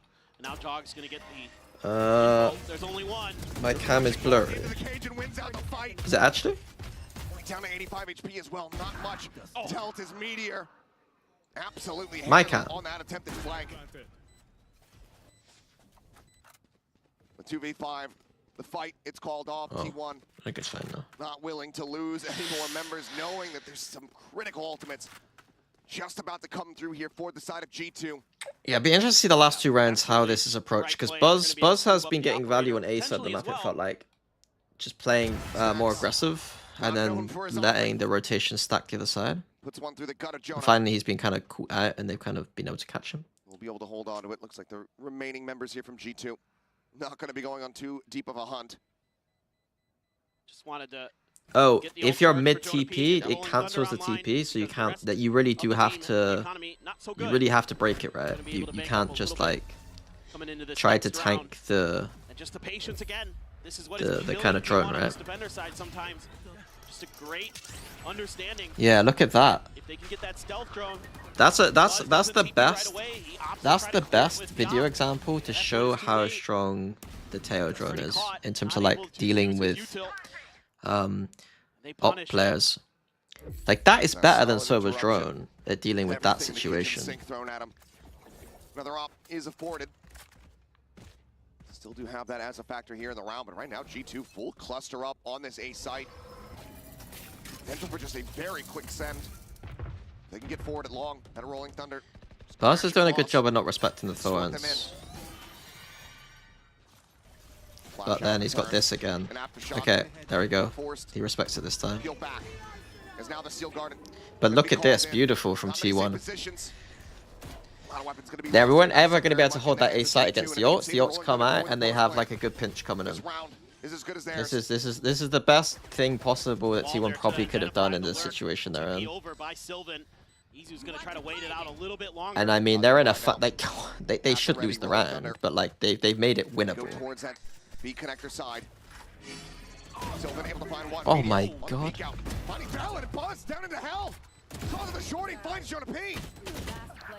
It's wonderful. Suddenly, this round has somehow gotten away from G2. Trent still alive. Breach ult, Astra ult, Vice ult, all used. Quick little push and pull the wall into his face. Steadies for one, looks for Meteor, tries to take him down. But the spike diffuse. Wonderful round from T1.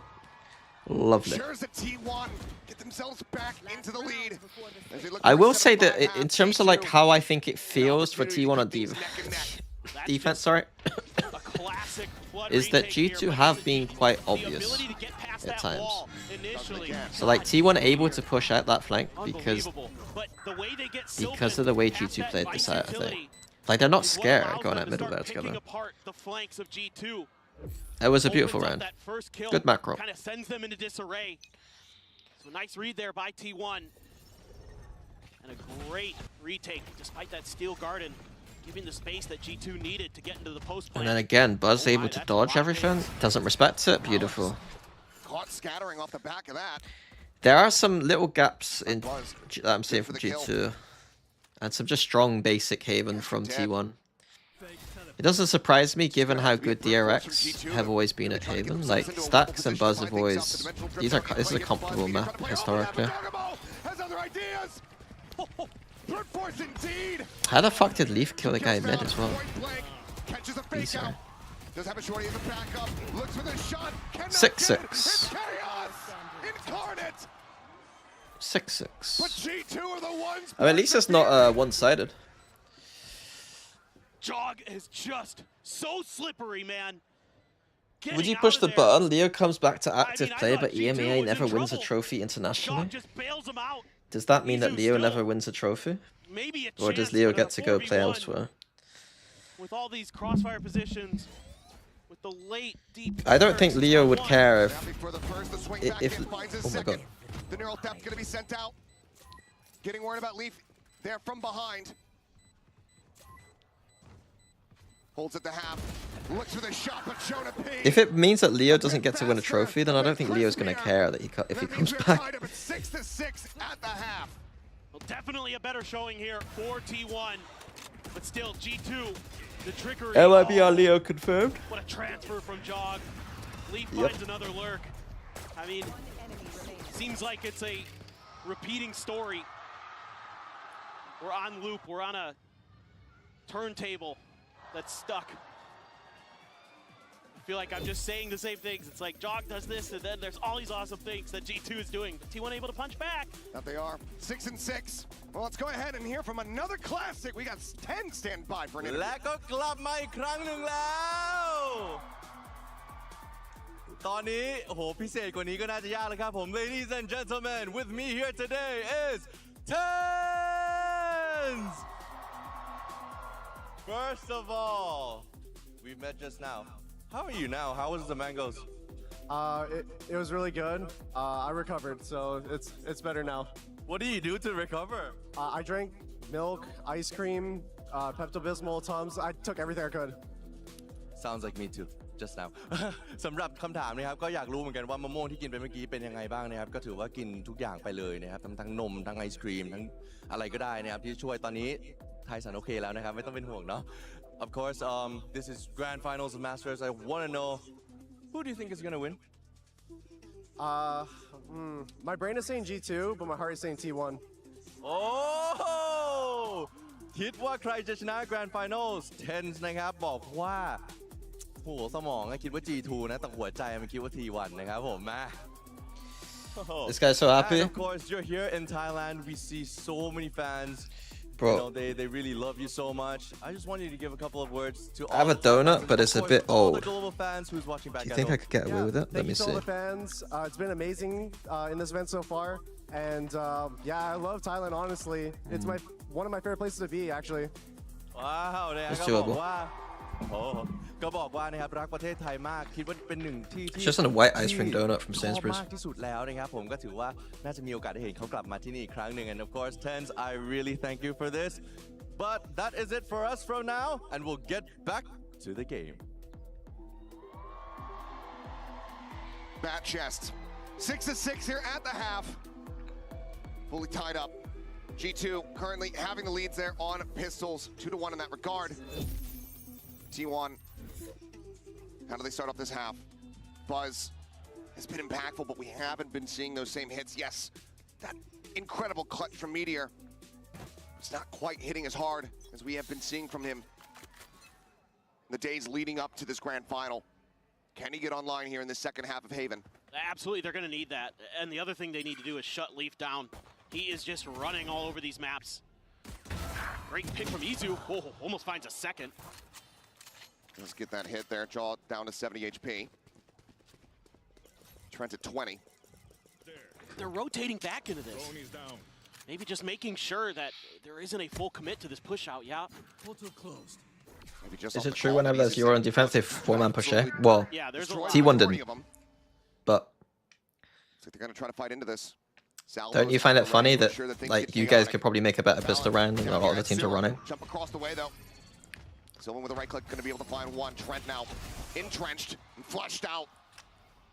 Shock dart at his feet. He falls. There's the undercut. They get that double damage. 3-0 reset on Meteor Shield. T1 decently well poised to try to get this pistol win. Leaf still alive, however. As always, is insanely capable of being the X factor, but we don't dunk donuts in the UK. Just 54. Stacks behind the box. Sylvan to his right. Can he find it? Swings in, does get some damage done, but cannot find that kill. T1 tie things up as far as pistols are concerned. Take a narrow lead once more here on Haven. Yeah, this is such great work by Izu. Doing so much damage on that swing out. Sylvan there, playing quickly off of Meteor's peak with the shield up. What's I gonna do? Able to keep them rolling. steaming. Oh, someone emailed me about the agent. One sec. Able to get the plant down relatively effectively. Oh, they gave me mate. Okay, I have access. This is certainly a big round. You normally wouldn't say that going up against an Eco, but T1's had some struggles against them, and G2 has had some success. Yep. No force buy up this time, though, from G2. You're not going to be seeing the Stingers. Sheriff, Ghost, Classics for the rest. Majority of the G2 players clustered up here around that B site. Cam out into mid for Izu. This is classic G2, and I love this Cam position. They love to get aggressive out towards window. See if they can get into your flanks early. With that Cam there. Okay, after the finals, I'll quickly go check out where Get a decent read on it. Izu But just keeping track just in case. if it's a 5-map banger, Slow march like I forward might not. for the rest of T1. Try to see if they can get through Leaf cleanly. He's not even gonna mess with it. Yeah, has to just back away. G2 probably figuring that the best option is going to be some stray shots through the smokes, otherwise a death ball push into the site. If not, just a call to fully save, just go down to the spike. Smoke and Heaven going to be dissipating, and they're going to look to go for the push. Meteor, however, able to find two. Look at that Phantom, the decent use, but turn to the Classic. Finding another. Oh my god, the classics. G2 classic. Two weapons going to be carried forward, but still some decent damage dealt here by G2. So much util there. Dumped to the back of the site into hell to try to clear T1 players, and it looked like they were going to weather it, but then the aim gets a little bit off. G2's clean. Meteor doing what he can, but look at that. The fake out, the salvos, everything in the kitchen sink. If I was like if I could multi like see though, they're just a little bit off at times. if I had the energy, I would definitely play Warcraft 3 on stream. T1 that was just Like seeing everyone playing Warcraft 3 right now makes me want to play Warcraft 3 so they're badly. getting beat by G2 in a lot of those situations. Feels like one of the things that needs to be beared in mind. The lead up into this grand final, another best of 5. 10 out of 11 potential maps played by T1 in their series to get to this point. Is it the arena thing? They have No, been no, no. non-stop Warcraft 3 is an RTS game, like StarCraft. Oh, and then think about what they had to go through in Pacific. It's the first game I kind of played really on PC. One of the first games like properly in like the online era. Barely beat Gen G. And like the guy who was the best player in Europe like 15 years ago is the biggest streamer in the game, and like he's really popular now because of the WoW raid stuff. And he's been like coaching like Tyler 1 and stuff how to play Warcraft 3. Utterly fantastic shot. And he's setting up a tournament for it. Locked in from the Vice Wall, locked in position from the Thorns. Wall to try to lead the charge. Sylvan forward into the site, going to be taken down. Leaf here in that cubby, able to find one, finds two. Stacks now eliminated. Oh, that flash was the nice. rotations are already here. For the long. G2 have already taken this site back over. Izu finding one. Spike here on the floor. Izu finds a second Meteor. Remember we thought that vice wasn't that good. Cuts it out, but it's going to be Valen. Who shuts this down. Bonus conversion cannot come to fruition. I still think that teams aren't even getting max value though. It's kind of funny. Still a lot to Vice that people don't do. Yeah, grubby. Got an A+. And then Leaf tucked into that corner. It catches T1 off guard. Even though they try to fight their way through, it's really good reads here from G2. To be fair, T1 doesn't really make it that confusing. But once that wall goes up, that traps Meteor behind that smoke. Warcraft 3. While the rest of T1 just has to wait it out. That allows all of G2 to get over there. Maybe that's a round where you can pivot as T1. You can try a different angle. I know you lost Buzz over in the garage. But with that wall there, and you gotta know that. I mean, he played it versus Tyler yesterday. It looks like this. With that wall that close to that ramp. It's this kind of game. Much more proactive. I think the graphics still hold up for a game that's like this old, to be honest with you. It's the most interesting RTS game I've played. Like in terms of like, it's not the most depth. It's not got the most depth, but it's got the most like, it's the most interesting to me. Quite surprising considering that that round still very close for T1. Clearly not happy with everything that he's seeing. Looks like old league. What the change-ups look like here for T1. So we get back into the action. G2, things weakened a bit after several casualties in that previous. G2. Like a stinger still in the mix here. Trent making up his mind. T1 going for a straight B hit. It's probably going to work quite well. This looks like Meteor G2 has ult. wants to contest A, wants to lure T1 into a trap. They probably just... I wonder if they just plant Spike and then he just saves it. In link to set up for the stuns or things like that, but Well, actually, they got a lot... They got the lurk on A too. Thinking about B. There's that vice wall there in front of Meteor. Stax checks garage. Smoke to cover. Did they see? Towards the window. They did, didn't they? He's not seeing anything. As the salvos go flying by. Yeah, Izu got thinking that caught he was gonna there. get a catch, but Leaf is there. Fast Damage accelerate finally towards shrugged C. off, not too much dealt. Valen smart enough. Like, if this was a bad team, into that C site, Valen would be on opened site up right now. G2, But 5 G2 aren't players. a bad team. To be in a decent position to go for a retake. No ults They need online to for push the out. moment. But Leaf just a kill away from having that steel guard. Valen from having that cosmic divide. Meteor's got the kill contract. Gonna be Just crucial Leaf to on positioning flank. that he fires The it off retake's slow here. This reminds me, this is almost like Fnatic, like, again for Leaf. in a way that I'm a bit scared of how slow they could go here. For a big retake. You get a lot of from the time choke on these point. retakes, though. Teams don't use. Deep lurk back around, try to re-clear over towards garage. Quick exit, the gate crash coming in. Sylvan not going to be able to find the timing. Leaf gives his way forward, and Meteor, he's the one leading the charge. Oh, Leaf gets They don't want to try to invest the kill contract here at all, it seems. But now the spammage is coming through. T1 needs to try to counteract this, but that Hunter's Fury is far too late. It's already over. G2 have absolutely robbed them blind. As Trent comes up with 4. And whatever. Did you have a favorite faction, human, or the Orc Elf? I didn't really. I'm just very When I was very young when I played. Open space. They're able to work the map nicely. A little bit whiffy here from Izu, but there's 2 players there. They're covering for this Probably push out. Orc, Fury way too not late. human There's a and kill undead. contract there. You can I sit played the most cubby, probably when I was a wait kid. for them to try to go for the defuse or something like that. I wasn't good that enough to retake play attempt for Orc G2, with the but micro of the Blade feels Master, like T1. and I wasn't good at like crumble a the little bit Raiders here stuff. under Like Orc pressure. just felt too weak to me. Now they're back down to Sheriff. Undead, I just like the spiders. I just like Everybody I on like this spiders. T1 squad, other than Meteor, it's the biggest stage they have ever been on. He could have ulted slightly earlier, yeah. 197 days since Stax and Buzz were eliminated in 3rd place at Champions Istanbul. Now here, Full desperately eco, trying A to fight retake. Full for A potential retake first against place the finish. full eco. That's But you have to suspect those a bit nerfs weird. are going to be working against them. I hope Major Leaf doesn't way. use his ult here. Now they're going to be able to get the plant down. Most likely. embarrassing retake of 2 all stars time? there. Question mark. See if there's any delay that comes through. No. Just gonna try to set He up does the use his retake. fucking Still ult. guarded, invested. Oh For the no. most part, Meteor. A Meteor does have a back guardian. So for the rest, Sheriff's in hand and Buzz playing off the reveal. Finds his second. Why are we This playing is full from retake Phantom. A, Toss man? from Phantom. Finding himself a 3rd. Tucks back in towards hell. The shots. Guys, you're playing full retake A on an anti-eco, man. And somehow, T1 managed to answer back. Finding stability.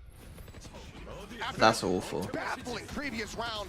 They've used Astra, Teo, Vice ult on an anti-eco and lost because they just played retake A. That crisp raw aim. I would be being very mean right now. Finally able to dig deep, and again, it just gets so chaotic, so scrappy there. Playing retake A on a gun Around the round entrance and like to the mixing up site. the fact that you're not just going to be holding That A every favors single round is T1. very strong. Really able to Playing get those crossfires. retake Still on the some site good that's damage the done by Josh. easiest to play post plant on, especially with shit guns. Things already starting to get very chaotic. So bad. Neural depth getting the ping. 3 players going to be noted. Double tap shield going to be taken away. Stax able to find one balance, bouncing forward. Gets rid of Buzz, gets rid of Izu. Oh, it's Paladin in this window. Is a man to be feared. 3 Will ults eventually be put wasted. down. I mean, the Vice ult was a waste in the first place because they had fucking 4 sheriffs, but Trent now.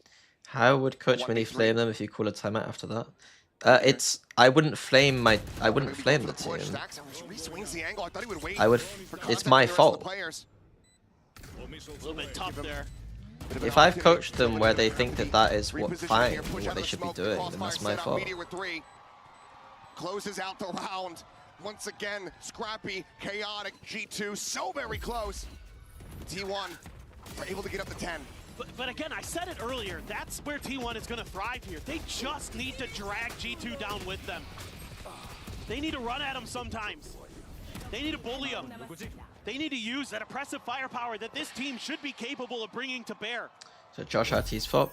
Snappy I don't know the the quick way in which decisions. their team operates, but if I'm Josh, I'm thinking, okay, this is partly my fault, but of course there are ways the players, like, players have to take responsibility for some of these things, obviously. Borderline unwinnable. But if the overall theory They need to get in there. has not been communicated to the players, or like good theory hasn't been communicated to the players, then I would say it's my fault. I think G2 are smart about these things, so I think overall it's like a bit of both. You know what I mean? Like if I'm the coach, I'm probably taking some responsibility, but the players probably shouldn't have called to play retake A They there. tried to play retake other than the one round. It's actually not gone great for them. Sure. T1's held the line really nicely. So do you try to just put a little bit more trap plays early, try to see if you can get that man advantage, try to find those picks, you know, maybe at the top of A or When Ken talks to the through players garage, things like that. before each map, Or do they just want to shore it up, play a little bit more default? in the halftime, Try to wait T1 out. play a little bit and smart. during timeouts.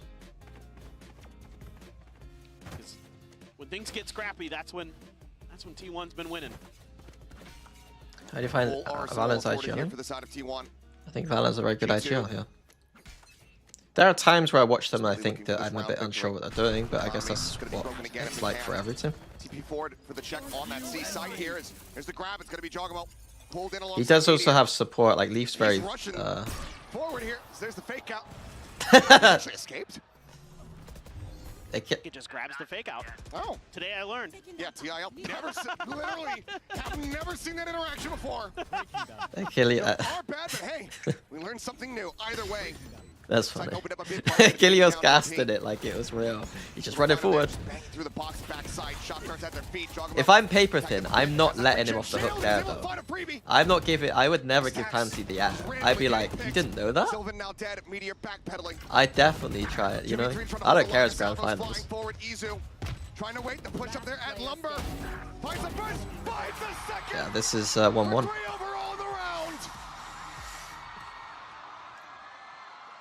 I feel like I'm losing my What do you tell your players if your strats are working but they lose an X1 scenarios? Just say that we're playing well. I mean, you just affirm the fact that we're playing really well, and that we just need to kind of, you know, keep doing what we're doing. He's been so good for T1 and able to hold the line. I think there's a few mistakes here. And then usually the way I would put it would be like we're getting a bit unlucky here, and the boys should know that I'm not the kind of person to say that we're getting unlucky very often, and so because I don't accept that as like an excuse. But if we're missing shots, usually I'm gonna say we're getting unlucky. Falling to the Y side very similarly.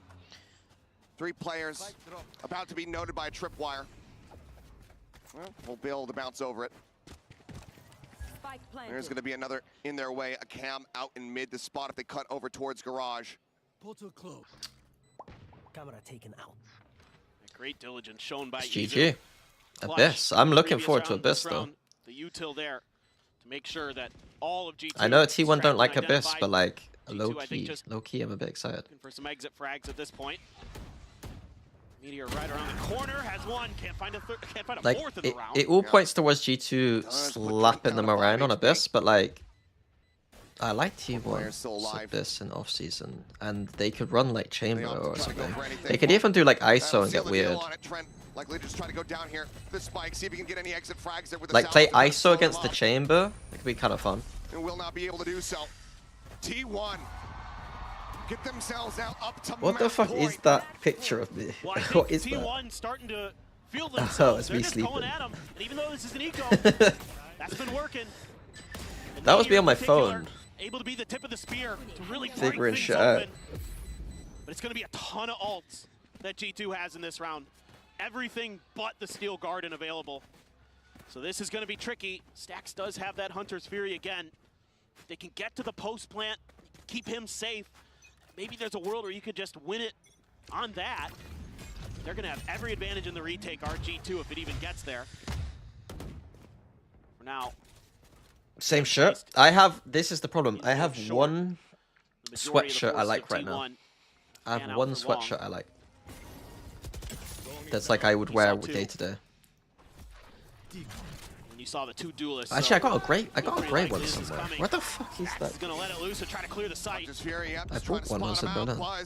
So very low here at Hell. Will eventually get taken down. Trying to be at 31. This is far more the better kind of setup for the defense A-hole. It's going right toward him. They're not going to be able to escape. They're running into it. Wasn't even that like he could have done it even more min-max, and he still got 2. That's kind of crazy. Somehow hits the transfer, gives him an opportunity. Looks for another, cannot make it happen. Izu. Okay. Can he go back to back? Yeah, so the setup we saw was 1-1-1 with a smoke here. What T1 were doing was like it looks like he's just going to play this forward here, which was a bit worse. You know, I if think. he waits this out like another 10 seconds, he might be able to pull a player from G2 away, but No. G2 never pulls away here. G2 going to play it wise. They No want to chance play in together. France. They don't want to give the opportunity to get separated. Now they have it all confirmed. The tripwire there, cleared out. Plant having to be stuck. Weapon. Why is he checking his cam, man? Tucks back around the corner. Knows that they are just absolutely stacked up. Wants to try to divide and conquer the jump out. Nearly finds Valen, but cannot. G2. Another scrappy round. A lot invested, but it keeps them afloat here on Haven. The map not over yet. Just gorgeous timing on this Armageddon. T1 tried pushing short with the players to keep Catches it T1 where they have nowhere to run. They are stuck and they are dead. Absolutely beautiful. So well read, and Jonah P just being so annoying. Meteor, they were blind. They couldn't even see what was going on. That flash was Gets nice. the flash as well, and stacks.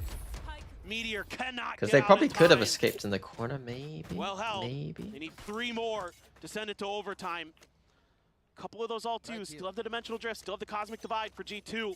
Bro, thorns and stars. Thorns and stars. It's gonna go back to C for T1. This one's been working pretty well for them. Is there a cool name you can say for Spam there that? to Thorns check and the orb. stars? One away from a kill contract Stars. for Meteor. So absolutely something T1 That sounds like to SARS. get into his hands. Well, they're not going to spot anything. Curious if this entrenches G2 further, or if they're going to look to I mean, rotate off this A side. Jogamo thorns. playing about Ooh. within that cyber cage, but I mean, it's pretty difficult to get through, isn't Thorn's it? now going to be popped. T1 have wasted 20 seconds, 30 seconds of the map doing nothing, though. They're really 20, taking their 25 time, seconds. trying to suss out the positions as best they can, but man, G2's done a great job of hiding. Finally, spot on the jog. Why has Shogun got this stinger? Just that stinger in hand, Jonah P. That Guardian sends out a shot, pulls back, and yeah, nearly has that kill. Flash sent forward. There's a fake out, popped. So once again, just trying to reposition. What? Oh. What was that? I don't know. Just spamming his knife. I think you know where he ended up there. Either way, Jonah P going to be taking down Trent, eliminated. The observer really fucked with me there. Now fully in control. Spike planted. Tiny mistake. But so very low on HP. They felt so pressured at garage that Teo came here, used salvos, and then they had nothing on A. So T1 able to get the timing in before they had like a good setup on A again. G2 had a good setup on A, and Teo had no salvos. They didn't do anything. Like G2 didn't do anything. Really. Abyss? I wouldn't be surprised if we see an ISO. And it would be kind of cool against Chamber, because like you can just shield up and run at a Chamber kind of. And orb slash sphere plus thorns equals bush. The thing is that people don't do that often though. Orb sphere. Nice guys, let's go. Nice. Chong chong chong chong chong. Nice. Whoa, nice. Holy shit. Nice.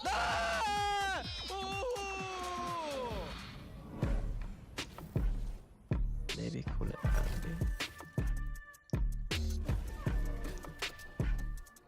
Why? What does that mean?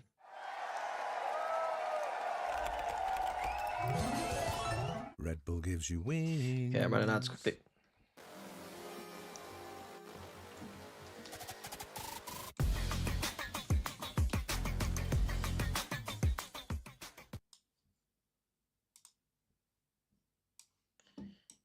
I did this before, didn't I? Why are we doing it again? That was bad. Why is it so long? Bro, it would...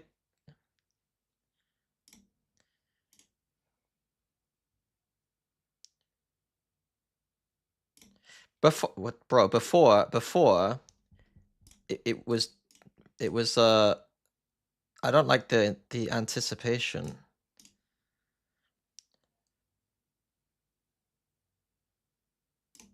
I'm not good. I'm not good. I'm not feeling it right now. Oh.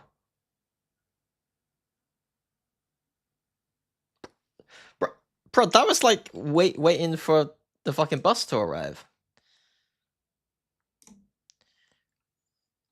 I averaged 733, guys. Oh, unlucky. The average for X is a 2 oh, okay.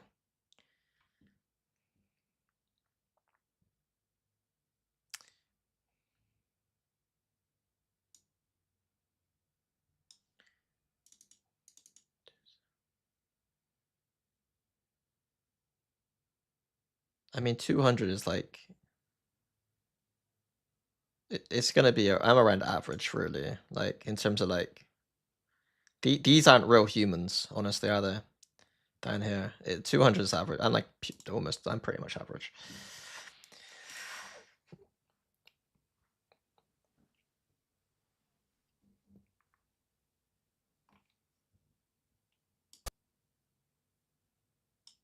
I'm the median voter.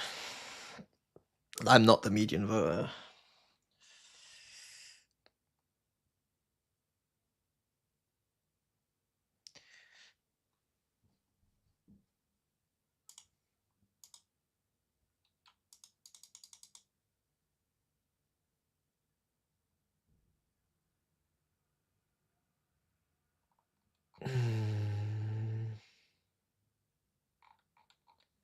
Abyss. Abyss. G2 did lose an Abyss to Sen, right? But this tournament, they've not had to play it too much. They had to play against Trace. Trace.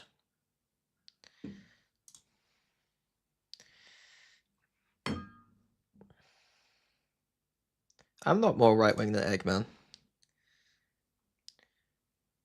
I actually don't know how... I don't know where Eggman would stand. I mean, he's obviously a bit lefty, but... You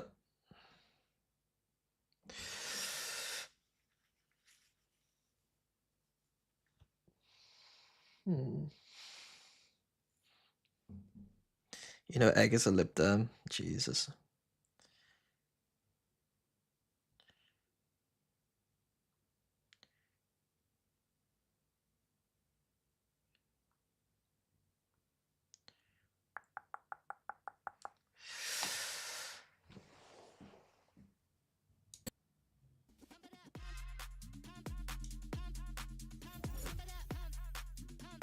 Do you think Champs and Masters should add more team slots? I think that 12 should be for Masters and 16 for Champs.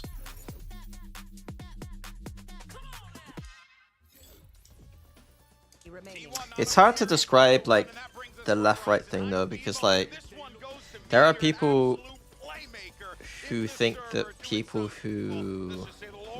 I don't know, I don't want to get too political, but, like... I don't know if you guys remember, like, the Bernie Sanders era, where people seem to think that Elizabeth Warren was more left-wing than Bernie Sanders. And like that, I think that the American politics thing has, like, really confused people's brains, or people just don't understand politics, I guess.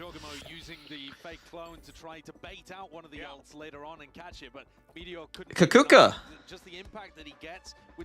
Sorry. That's a nice little... That's the little screenshot. Patient style of play that T1 has is wonderful, and it's so successful against the Breach Taeho because they give so few cues as to when they're going to exit. Yeah, it really has just been an absolute beauty to watch here. But another thing as well to keep... There's no banger tweet coming up. I can't think of a good one. He's going to be one of the first players, the first player to reach 3 Masters finals in a row. This guy has achieved something incredible.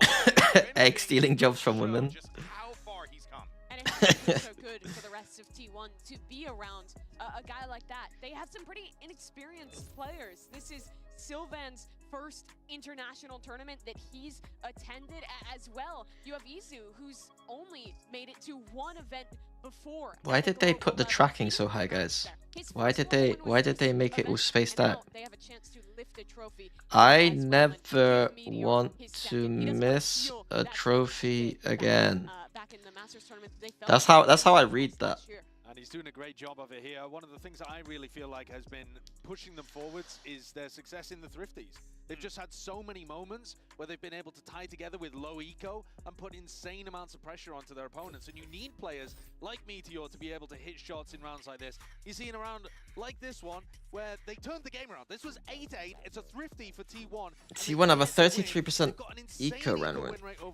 Meteor's the only player with a Guardian. This round has to be highlighted. And at the end of the day, what gets it done is that Can we? G2 give them the sight. Yep. And then from that position, T1 are able to hit shots and win in the post plan. This team is so interesting too because they're winning so many. That's the round I would highlight, but I couldn't help but flame G2 the entire time. From some of these star players, but you also have rounds that are just well constructed, being willing to risk ults, to invest a lot into making something happen.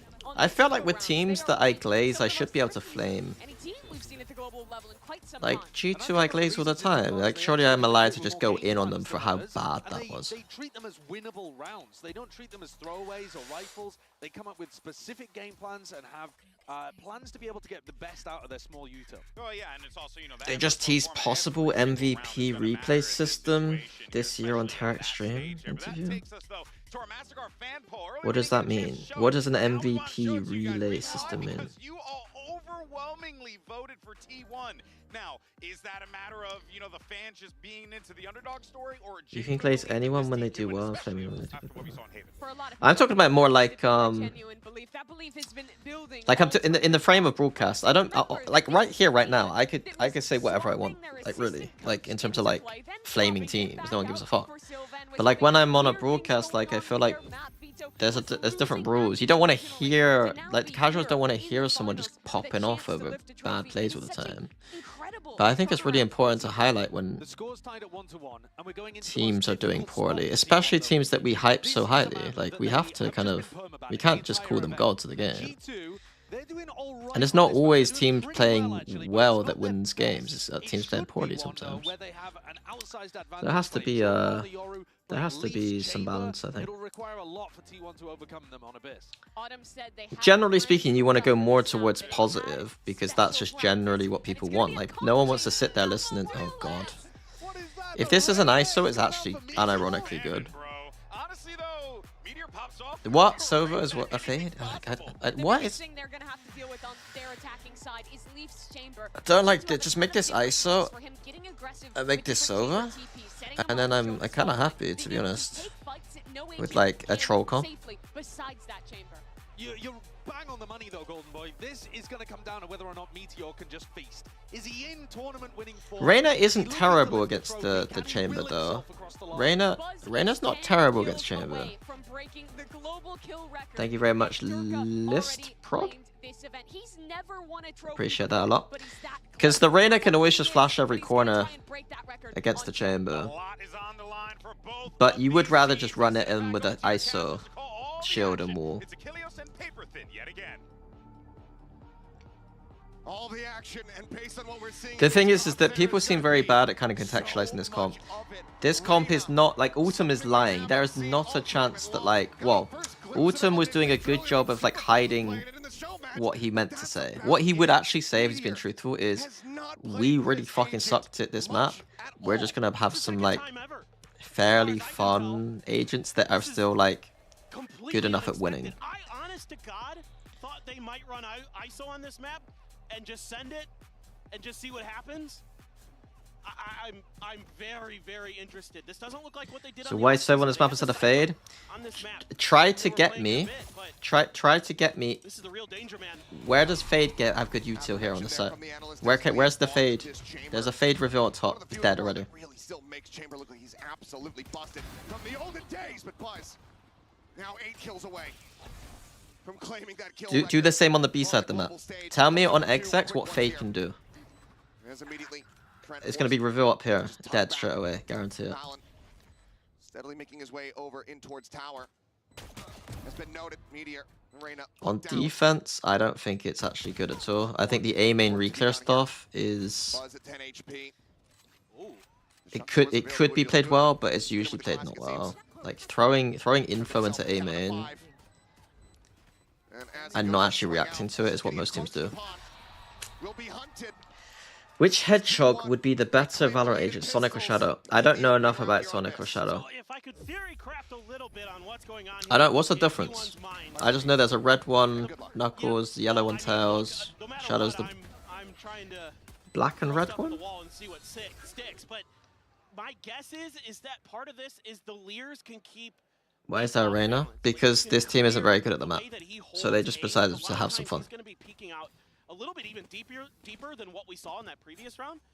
From A in towards. You think they're gonna run it down, everyone? So generally T1 should end towards the A side of the map because G2 usually play slightly more retake there, and if they can just get messy on A, if they can just get messy towards the A side of the map, like, what I mean is, this is going to be a bit weaker, so if they can get up and then just make it messy in these spaces, that's what they're going to want to do. Because, like, T1 probably aren't as good on the map, so, like, you want to create situations where it's a bit more gambling. So you can see, like, you're going to see, like, G2 are going to often have, like, 3, like, this side of the line, and then 2, like, maybe even, like, this side of the line. But with this Reyna here, I think they're just going to try to abuse the heck out of these chokes in front of A and B. Oh, nice aftershock. Brute force their way through onto sites and see, just let the chips fall where they may. I mean, why not? The Fade does do better against clearing out the chamber into these, like, it does quite good with Prowlers to clear out Fade on close angles, but the actual XX not as good. This was looking amazing for T1 until Trent got those kills. Looking for the shock setup as Meteor able to find Leaf. Back into a 3v3. Spike still not yet planted. Now committed to. It's pop flash out. Meteor off the flank, able to find one. Dismiss back, pulling the corner. Headshot is found. Jogamo going to be eliminated, and Trent's out of bullets. T1 convert the bonus. 3-0 start on G2's pick of Abyss. This is madness. Said that they had something special prepared. And so Someone check on Lothar. He's been absolutely correct. Just Lothar hates Reyna, right? Buzz just getting ahead of the game there. I think that he doesn't give, like, the dismisses can work around these boxes so in the context of this game, it kind of makes sense, right? T1 eventually goes over there. Oh, the falling off the map. Okay. A timeout called here by Josh. He loves to get into things early, especially if his team is down. Bro, I'm hungry again. I've had eggs, donut, to make sure that whatever's going wrong moose gets corrected immediately. And my guess is you're gonna have to play a little bit further back. You're gonna have to give up a little bit of space towards A main, because with that Reyna there, with the Lears, it's actually gonna be quite difficult to challenge it. Yeah, as quickly maybe I should make a protein shake after this map. Brand new agent here. Just so fast to scale forward into the site and take that space. It's like, you mean I don't have to play Yoru or Raze? Yeah. All right, let's go. Do you think Lothar was rage baiting? 3-0 start, certainly not what G2 were anticipating. I presume he was. Do you think he's rage baiting? I presume he's rage baiting. Certainly not for T1. Because didn't Lothar play like card games and stuff? Swing things here with a thrifty attempt. Hunter's Fury off the back of Trent's heroics thus far is going to be online. Like, it surprises me as someone who wants to min-max. Like, he like, to his credit, like, he is a kind of person who thinks in min-maxing kind of ways. So why would a very obviously legal way to min-max? T1 immediately pivoting over to that B site for the first time. Just looking to try to catch them off guard. It's talking about deep little peek. The classic. He's back out, joins in on this side of the map after not seeing anything. Quick to reinforce here, RG2 making the right call to get into pole position with that on. I mean, that's a fair analysis. Like, he does think that opinion, but he knows it will rage bait. It's a fairly that's a fairly healthy way to look at it, I think. So far, just that 1-for-1. Hunter's Fury. Off the back of the ping, Meteor previously weakened up, ends up falling down. Oh, that's big. That's a beautiful ult. Stacks pushing forward, however. This Phantom does look kind of nice. Headhunter collects. And Sylvan now once again asked to clutch for T1. Swings, finds the first. The hold coming through, and he just faces forward. This is, yeah. I told you I was interested in this map. G2 off the board. It's scrappy. And G2 reacts pretty well to the B pressure. So, nothing A, and they are on their horses trying to get over to the other side of the map. And they're able to cut down a lot of T1 members. A great Hunter's Fury from Trent. But Sylvan's still alive. Sylvan in the back lines. And Sylvan has come up huge for T1. I do feel a bit sad if G2 would lose this series, honestly. Because, like, I don't think the community will be able to contextualize how, like, they're losing. Them losing. They will completely underrate what they've done. This time, a little bit further back. It's already pinged out. T1 has figured out. It is mad if T1 randomly win, though. Since he's not going to play aggro in front of A main, he likes to play around It the is crazy. corner. See how they want to try to get him out of there. Maybe just Like, this is why Prowler's not bad. Like, this is a specific instance. Because Chamber can't go up aggressive easily. Again, see? Like, that's pretty decent. They need to change shit up. What do you do against this comp? You just play passive, right? You just make them use these tools, and then you just play, like, we should be playing backside setups, right? Why should Leaf should be smart enough to know that, though, right? Their XX aren't strong. Their XX aren't super strong.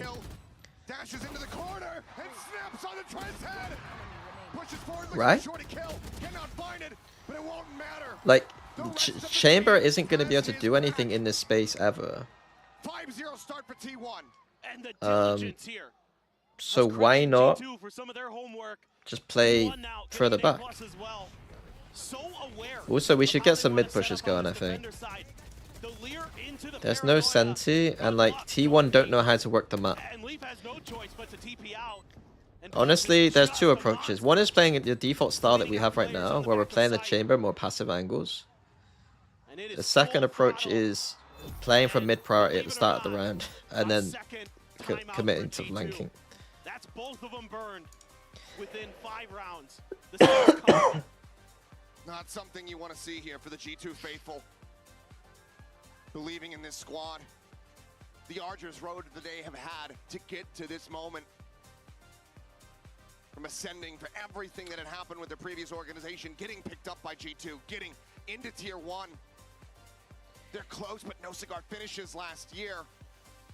To now being in a global final. And on this map, that so many people would have said dead to rights. T1 are just playing to heavy counter chamber, right? They know exactly where Leaf's TPs are. Yeah, I mean, but Leaf hasn't changed anything about his A style really. He keeps playing with stuff here, and he's playing fairly aggressive A main. He's not going too aggressive anymore. He's playing more passive here. I think he needs to play backside. Instead, they've just said Leaf fuck off to B, and let's go for like some A aggro this round or something, or just play heavier at A. Stacking A on this round makes sense. We saw pings in Heaven though. We're going to see ults into Heaven from T1. It's going to be a heavy exec A with some, I think, Teo ult Heaven. Jet might dash in behind it. Oh, never mind. TP out, Armageddon forcing Jonah P forward. Once again, paranoia up. Regains some vision, but Buzz still able to go ahead and find one. Swings back through. Trent. Good damage from G2, honestly, considering. That was beautiful from Sylvan, I'm not gonna lie. Using the timing of the player jumping over the top, distracting Jogamo's aim, and then swinging out on that timing. Like those are the micro, like that's micro that like that is very, I don't know, underappreciated, I'd say.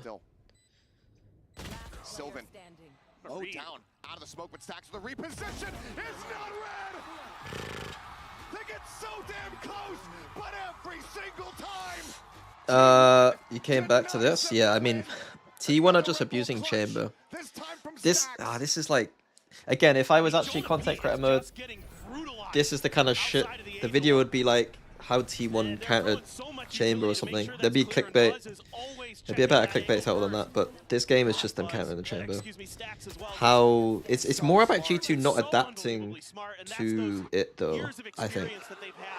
They're not playing setups that make sense. They didn't position the Chamber differently. So now what they're doing is better, because the Euro can actually fight, get out, refight.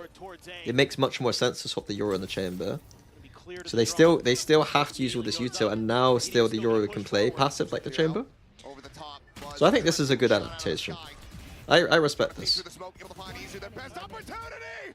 So the video could then be something about that. You know, that's a very good point.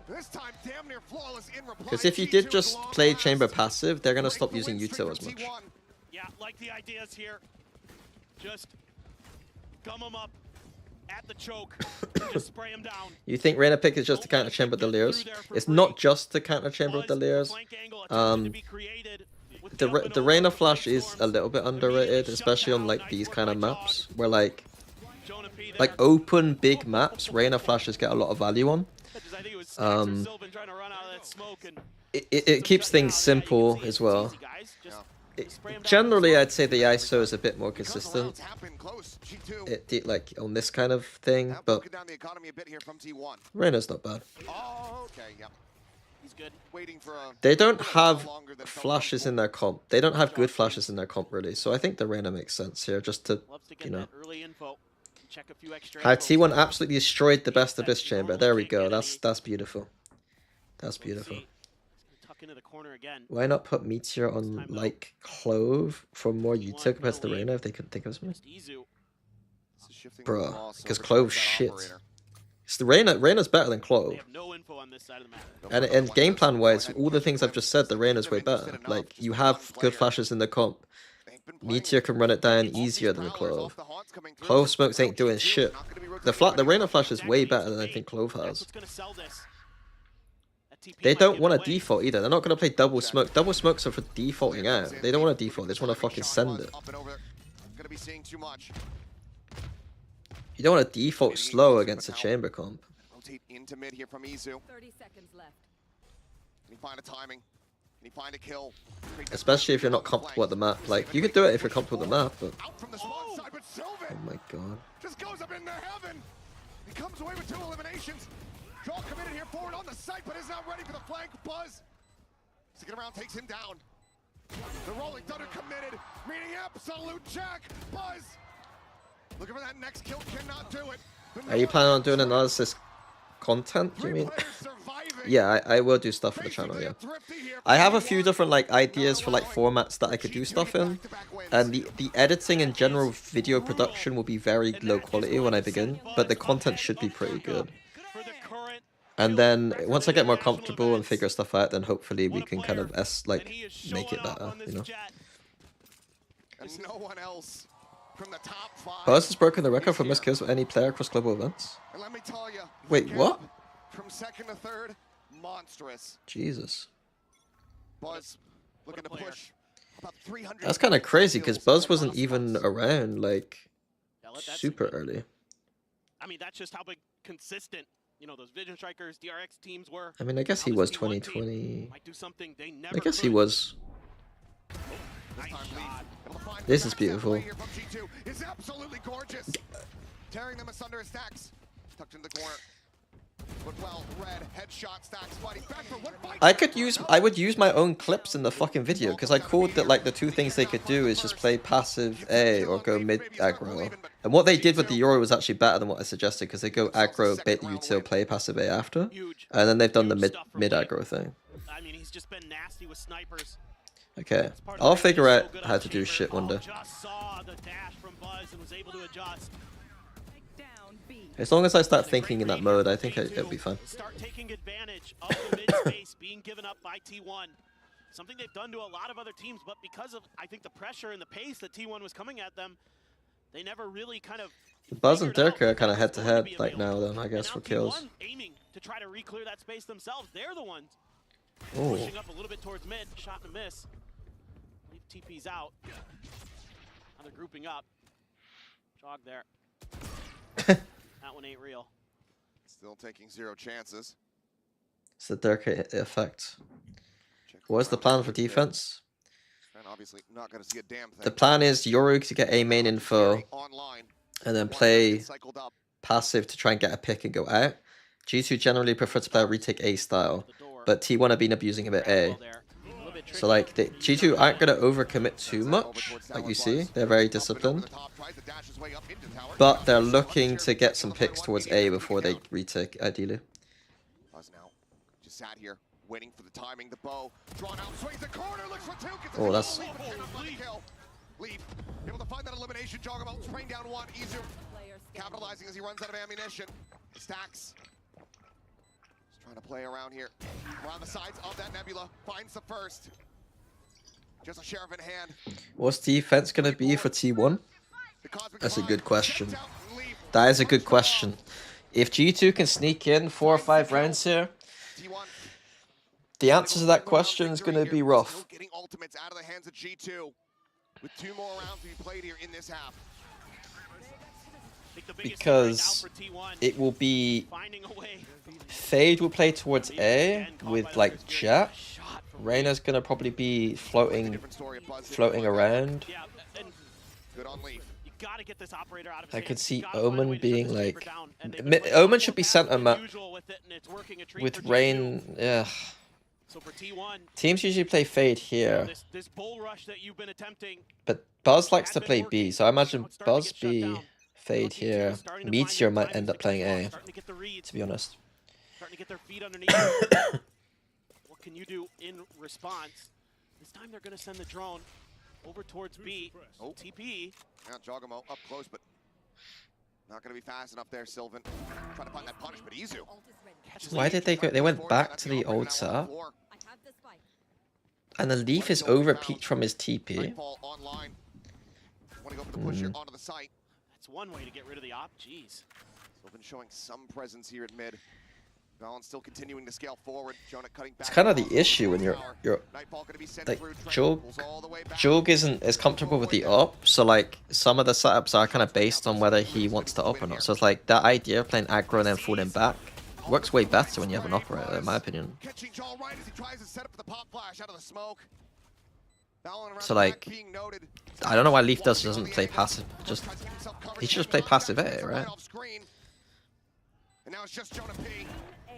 He finds one, but nothing more. T1 looking to lock G2 out of the remainder of this half. Potential for a 9-3, unless G2 could get 1 more round win. And Leaf is going to be. There is a placebo of playing with weird reses. The same placebo that applies to skins, and you will know that skins actually feel different. Knowing that the money is flush for the side of T1. I love the way Buzz plays this. Gets that kill. Gets the spam, knows he's dead, throws a smoke and tries to jump off the map to break their angles so that his other players can step in to get those kills. That's a really, really smart heads-up play from him. Leaf gets this 1 kill. It could be a very different round. Absolutely. Empress now popped. Line shots into the smoke from Bell, and what a timing. It's Meteor. It's a little bit of damage. Kill and assist, obviously, can devour to get his health back. Leaf just going to be shoved away from the window here at Heaven. Meteor chasing forward, considering a push out of the smoke. No more Lears available. Prowler not spotting. Gets recon down. Gets tagged down so very low. 15 health remaining here on the Reyna. Izu noted up close. Trying to reposition, but as flank. Like I said, yes, Jonah P working his way around through their Jonah? Mr. Jonah? No sights on this whatsoever. Stacks jumps back across the opposite way, but all eyes are tied toward their side. Jonah P able to find 2, leaving Stacks now on his lonesome. And they will just look to try 8-4. 8-4 is winnable, but G2 really need pistol. I'm talking about pistols. I'll be right back 1 sec. Absolute madness. Can this work on the defender side? I have no idea. We have no clue what this is going to look like. We're all going to find out together, so stay tuned.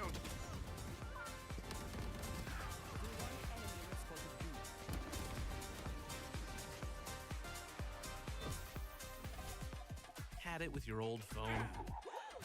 We've got you. At Verizon, trade in any old phone for iPhone 16 Pro on us, on any plan. And get iPad and Apple Watch Series 10, all three on us. That's up to $2,000 in value, only on Verizon. Red Bull gives you wings.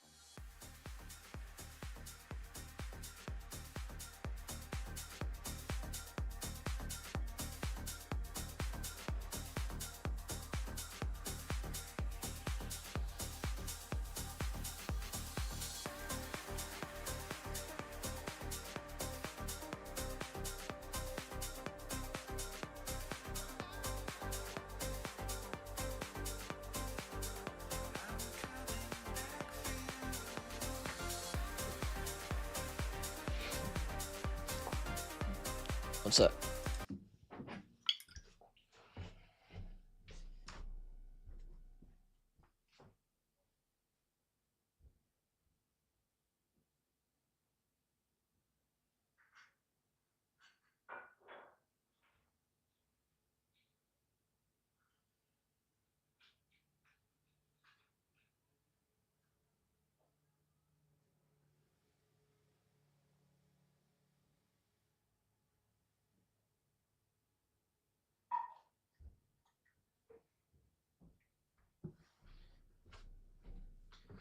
Oh, sorry.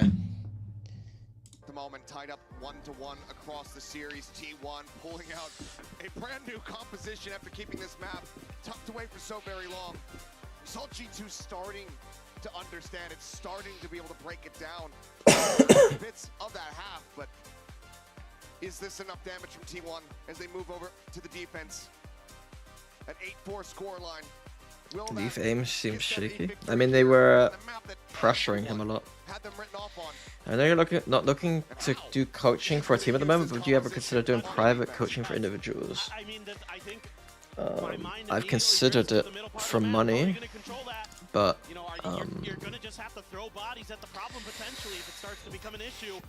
I'm trying to like take a bit of a break right now, so it's like I don't want to just do stuff that I don't necessarily would want to do if I didn't have to. Because obviously, like coaching individually people is like not like it's not going to be super fun. I wouldn't imagine. They're on the recon, Meteor up close. So I need to make more money than I would. Trying to escape. Meteor going to be good for one before getting traded up by Jogamo. Tuck back as Trent down to 35 health. Izu on the swing. Something we're trying to figure out the Patreon as well. Still eventually able to shut him down. Trent finding another. Is it still Okay. chaotic? T1. Stacks at 22 health. T1 kind of needed this pistol. Not gonna lie. G2 tie us back up 3-3 in pistols. And they take their first step. It's getting back into the driver's seat here on Abyss. Like the thing that Shat and Emil are doing is we were in talks with things like that with me and Sliggy, and there would I had something planned if we were gonna do something with a different, like with a third party thing, which would be like a coaching course. And the idea I had was really good, but we just decided that we just do it by ourselves for a little bit and figure out like how this year goes, you know. But the idea I had was very good. So like we could either quickly go for the reset. Yeah. If I wasn't working broadcast stuff, I would focus on that stuff a lot more. It's hard to do everything. It's a valid strategy. I mean, look, T1, you know, they've been very good at A lot of tier 1 coaches coach one-on-one. But they said, yeah, this one's going to be a bridge too far. Let's just I don't think it's that many. Yeah, there's no reason to feed any more orbs over. Jog's already 3 away from a dimensional drift. Like, It shouldn't be that many. They shouldn't have time, to be honest with you. Well, Recon not going to spot anything here mid. Widely left alone by T1. Yeah, and this is where I really expect G2 to kind of hammer the point home. So take control of this, find those flanks. And for T1, that means you have to be really good at controlling the links, making sure that those are at least accounted for. And again, you're going to have to throw bodies at the problem. So in this case, they've got the duelist there. Salvo on the side, gonna peek, looking for a timing, but he's just gonna get timing instead. What was he possibly? What was he possibly thinking would happen there, Jonah? That's why They're pre-planning is confused. very important. Does stay alive, but player advantage for the moment here in the hands of T1. Paranoia trying to slow things up, and Jogamo just absolutely blind in the corner. Ends up getting taken down. Now the crossfire coming in. Azizu sends out the C's. Just keep them locked in position. Sizu. Shock into the corner, widely avoided. Azizu rides the rope up to safety. Should be undoable, yeah. Oh. Okay, one for Trent, can't find another. Buzz finds the final two in the round. 9-6 now for T1.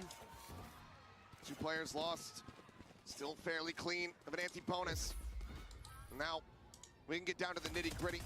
Proper high round here for G2 on this attack. Fortunate for Jonah P. Did well to be able to push that far forward, but then just caught him at very terrible timing.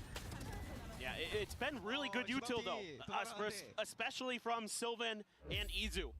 They've been finding good timings to hit the paranoias, to hit the prowlers, Okay. hit the seizes. Things like that are really Fairly straight B approach with the alert. 4-1, 4-1B. And that's another thing that this How does T1 hold this? With this up, they don't. And make the map smaller in a way, right? Because you want that util, you want to cluster G2 up and hit them with everything Bro, at why once. are they taking so long to hit? Like And what? just leave them stunned. So the Prada comes in, they're rotating already, but look at how, like, so we know how to rotate, but nothing. Okay. Okay. I wanted to see what happens if Meteor doesn't get that kill, to be honest. He gets another one? My fucking god. Jesus. They just weren't ready, like on B at all to hold, but Meteor's found a timing and then just fucking killed everyone. This is unbelievable. And this time it's the Reyna. It's the double Leers. He throws out a second one and is able to catch Jog swinging that angle. And then he finds one, gets it dismissed, gets the info, sets up the good trade. I thought that Buzz would play B, just because that's kind of like their vibe. It's bringing a smile to my face because it's working. I never would have thought in a million years. Are we getting mini rank right now? I just prefer Phoenix. I mean, look, we know Meteor, incredibly talented, can be one of the best players in the world. But he doesn't play this Aegis. Aegis never plays this, but... I mean, it's not like, it's not that hard though, is it, really? It's not like he's playing like fucking, I don't know, Harbor. Don't go nearly as far anymore with those tailwinds when you're stunned up, but quickly T1 going to be forced away. How much util they've made them use. Great covering fire there from Fake A, go B. I like this call from G2 again. They made the... They've made the correct call 2 rounds in a row. Like, easily the correct call. He's going to be spotted out, desperately just trying to get out to safety. Jaw able to capitalize, finds him with the stinger. Oh, this lurk. Lurk from Trent. Decently read though, the shot's not connecting. Izu just dancing around him. Trent just paints an outline on the wall. Paranoia, scale forward, starting to begin. Buzz watching that close, deep corner. Swings out, ends up getting taken down. Talking about now once again striking. 5-3, Knight pulled out. Nice from G2. Nice run. That's a good call. Literally just asked the question to T1 of like... 3 rounds separating. Like, look how ready T1 was to use all that util on their defense. Like, T1 sometimes on their defenses, like, over-rotate and then use a lot of util, and they're good at the holds, but, like, G2 literally just, like, made a little bit of noise on that A side of the map. Yeah, Stack's frustrated by that one. Yeah, for sure. That was a toughie. You're left on your own there, and G2's got the read. You rage baited low throws, bro. 4T1. Is Harbor the highest skill floor of agents? Not gonna get anything but meteors. Sheriff absolutely will. Right for the gun. Collecting balance head, making sure that this is gonna be safe. High skill floor. Too deep. Yoru skill floor? You can't just plug and play Yoru. It's kind of hard to plug and play Yoru. Now looking to pivot. push forward into this A site. Izu up in tower. Hopefully a C's here at the ready. Yes, does go in. Able to find one. The salvo's there on top of it. And Leaf cannot escape. Oh my god, that combo is nice. 2 kills found. Jogomo still desperately trying to I guess that's one reason to play the Fade. and it is all on Jaw. They're trying to stop. Astra's not easy to get into either. Euro and Astra. An dimensional drift online. Swipe! He gets it done! Jogomo! What an unbelievable ace! What an unbelievable player! He keeps them alive! Did they check? I don't. Did they actually check? 1v4. That's ranked right there. He fakes the teleport there. I don't think it mattered. That's a fucking player. He's got Bangkok on fire. He's got the coaches on their feet. My God. Who's next? An ace to deny the Thrifty, to deny T1. We're getting even further away. Out of charges. Getting closer. Oh, another fake. To a 2-1 score line. Oh, I like it. He's gonna see this is wide open. The paranoia out, but Izu. I do like their fake approach on the attack. But again, just like both, there's been so many good calls I feel like from G2, and yet every time this shit is happening. Like, how on earth did they get those frags? Not skipping a beat. Nonplussed it seems. Like getting aced by a world champion just 1 round prior. They've ran into the weak side of the map again. Like, they every single time they've made a call, they've gone to the right spot, really, haven't they? And this is brutal because you don't have any more timeouts as G2. You got to figure out a way. Jonah Pete, if you can stay alive a bit longer, you can give yourself a bit of a timeout, but he's spotted by the Haunt. Meteor getting closer and closer. The Lear around the back, Jonah Pete now well aware. It's very snappy to get the shutdown. But what do you opt to do? 1 flash, no other utility. Fade is Just a better. phantom in hand. I mean, the reveal actually got a kill that round somehow. Breaking this. What did the... Back ace clutches 10 seconds left. across your team. The odds. What did, what reveal did they do to get a kill that round? A fantastic crunch. Shutting down this attack. The Haunt from Izu, absolutely monstrous. They win the round. They get up to 11. And the paranoia as well from Sylvan to back jog off on the initial entry. That bought a little bit of extra space here for T1 to let loose. There's some salvos in there to delay early. That is the recon he's used to get a frag. But it's Izu. That's like lazy entry kind of player vibes, whereas like the entry player presumes the player behind them is going to shoot it, but he's put it in a way where like no one can shoot that shit. So well. As soon as there's contact. Blind, Omen, Fade Dog, Prada. Okay. Amount of extra time that they need to get into position. Yeah, this is how I expected T1 to play. Going for a walk. Walking down mid. Jesus, and Reyna's pushed down middle. Opposite side, Cosmic Divide going to be called through. Buzz keeping himself obscured. Damage across Meteor down to 30. Buzz down to 8. Just trying to stay safe. The Armageddon going to be called in the Oh, that's a bad miss. Able to find one, but then mowed down by the ult out from Stax. Paranoia hits. Stax swinging in towards backside, finding one. Not ready for draw, but Silva is there to capitalize. Suddenly into a 2v2. Committed positions. The decay coming in. Trent frantically trying. Swings the Oh no, Trent. Shots whipping on both sides. 5 bullets remaining now in the mouth. And Trent has the flick. Jesus, this game. The 3K to continue to fight back, to persevere. T1 not getting to map point quite just yet. What a map Trent is having. 17 and 15 on this Sova. Has Isu done a Prada in the air this game? What do you mean? On the tightest with this pucking Bronco that T1 has brought into Abyss. Just absolute madness. I mean, what a flick too. That's a great idea by Meteor. Change angles, change positions. Doesn't matter. Trent's just better. You want to play? Let's play. Goes Buzz, blades out. Sort of force on the opposite side. Here. T1 another crack at taking a Thrifty against G2. And the stealth drone gets the ping out onto 1. Repositioning now. Good call here, it looks like. So drone through A main, and then the drone from drone A main, drone from defense, so just one person, so they're overstacking towards A on their eco because they just feel like it's an A. But again, G2 technically making the right call. Fade Prowler sees nothing A main, so they're starting to question it. They revealed 100%. Rotate to B. But Jesus hit so slow that T1 have rotated to A, cleared it out twice, and they're rotating to B already. They're gonna have 3 on site. Yeah. That's how it should go though. Thank you.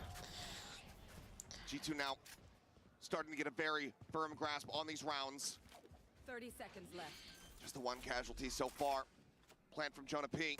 Spike planted. Be one away from that rolling thunder. Last player standing. Now has it online. No shot for Izu. Try to force this out. Jonah P. On point. Brings G2 just one round away from tying this up 11-11. Now I think you need a timeout from T1 side.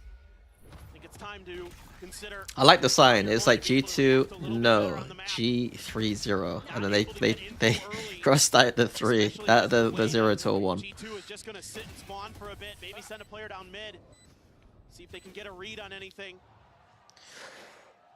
That 1v4 is gonna haunt T1. I mean, yeah, probably. Step ahead of your opponent, and you're only one round ahead at this point. Through a blistering attack side, this defense side starting to show the weaknesses we suspected it might have. About 16 rounds after G2 burned their last time out. T1 will call their first. The G2 coaching staff, you have to suspect that there's a bit of a wave of relief there for them, but also some praises to sing for the team to be able to get it back into this close of a position. Are you still doing content and coach potatoes? Yeah. I mean, it's mostly playbooks right now, rather than content, like. But we should do some easier stuff too sometimes. I mean, ideally we should be shifting more towards YouTube content and then having the Patreon as an extension of that. But we aren't exactly. I don't think we're quite content pilled enough to be smart. Or take the dive. Is it still worth buying? Yes. Very early, deep line with this operator. I don't think it ever got noted when he had the blades. We just released Lotus yesterday. We had a bind one as well, a little bind one. It was still like 20 pages though. This is good info. I think as T1 may want to consider. And I'll be working on Fracture next week. For now, how up to date on the meta are you? On the Patreon? I mean, it's Teo Breach Lotus, Teo Breach Bind. There's going to be a Teo Breach Fracture. They waited, and then they exploded towards the B site. Drone though might give the plan away a bit. Izu. Yeah, we'll click on Ascent soon too. Yeah. Having to watch that link because again, no mid control for T1. They have zero idea.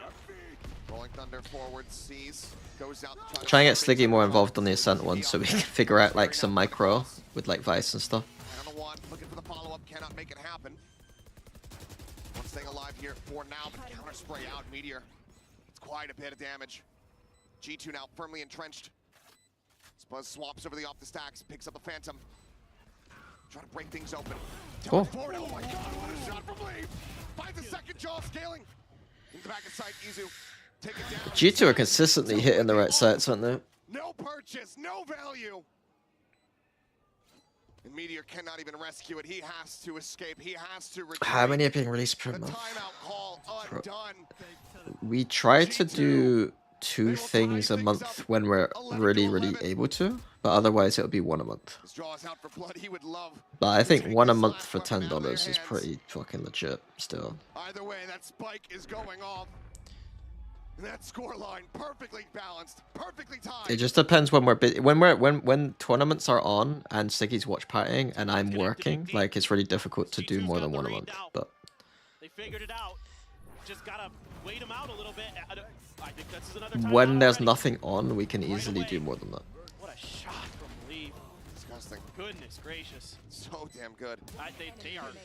They are playing out of their minds right now. They have really come alive. That jog ace. Thank you very much, and Fassi. Thank you for the sub. We'll see. Appreciate it a lot. What T1 wants to do. Similar scenes. Okay. From the start of this map, but now inverted. I'm not really being locked into what T1 are actually trying to do on their defense, more looking at G2's attack, so I'm not sure what the call could be here for T1. Thank you, Sin One Tap. Appreciate it. What is the call? The money. Do I have Amazon Prime? I might actually. I need to check on that. Operator lost. I mean, the lock-in here, like, I've been locked into the game generally. It's just that I've been more watching G2's attack than I have been watching what T1's defense is going to be ass. Like, it's not interesting to watch their defense. But I'm going to have to now see what they're doing to see what the timeout call was, I guess. I don't need it. No, I was just wondering if I'm paying loads of money for something I don't use. Or I do use. I've never used the Prime sub, so it just made me think. Need a little bit more from the rest of the squad. Buzz 16 and 19 hasn't really found too much success with that operator. Not going to have it this round, of course, but couldn't find the difference to be made to potentially take this map for T1. Okay. Mid exploration here, noise being made. They didn't really change anything, right? They just went. I mean, they're low buy, so I guess they can't really do too much. So that the front entrances of the sites are going to be potentially a little bit more wide open. You think you play the same compound of full map pool at the moment, make it work? I mean, granted, T1's done a good job. It would work. It might not be great on some maps. You could probably play Omen, Euro Breach Teo, Smoker Vice on all maps. But you might want to play Raze in some places. You might want to swap the Smoker in some places. The Breach might not want to be a Breach in some places.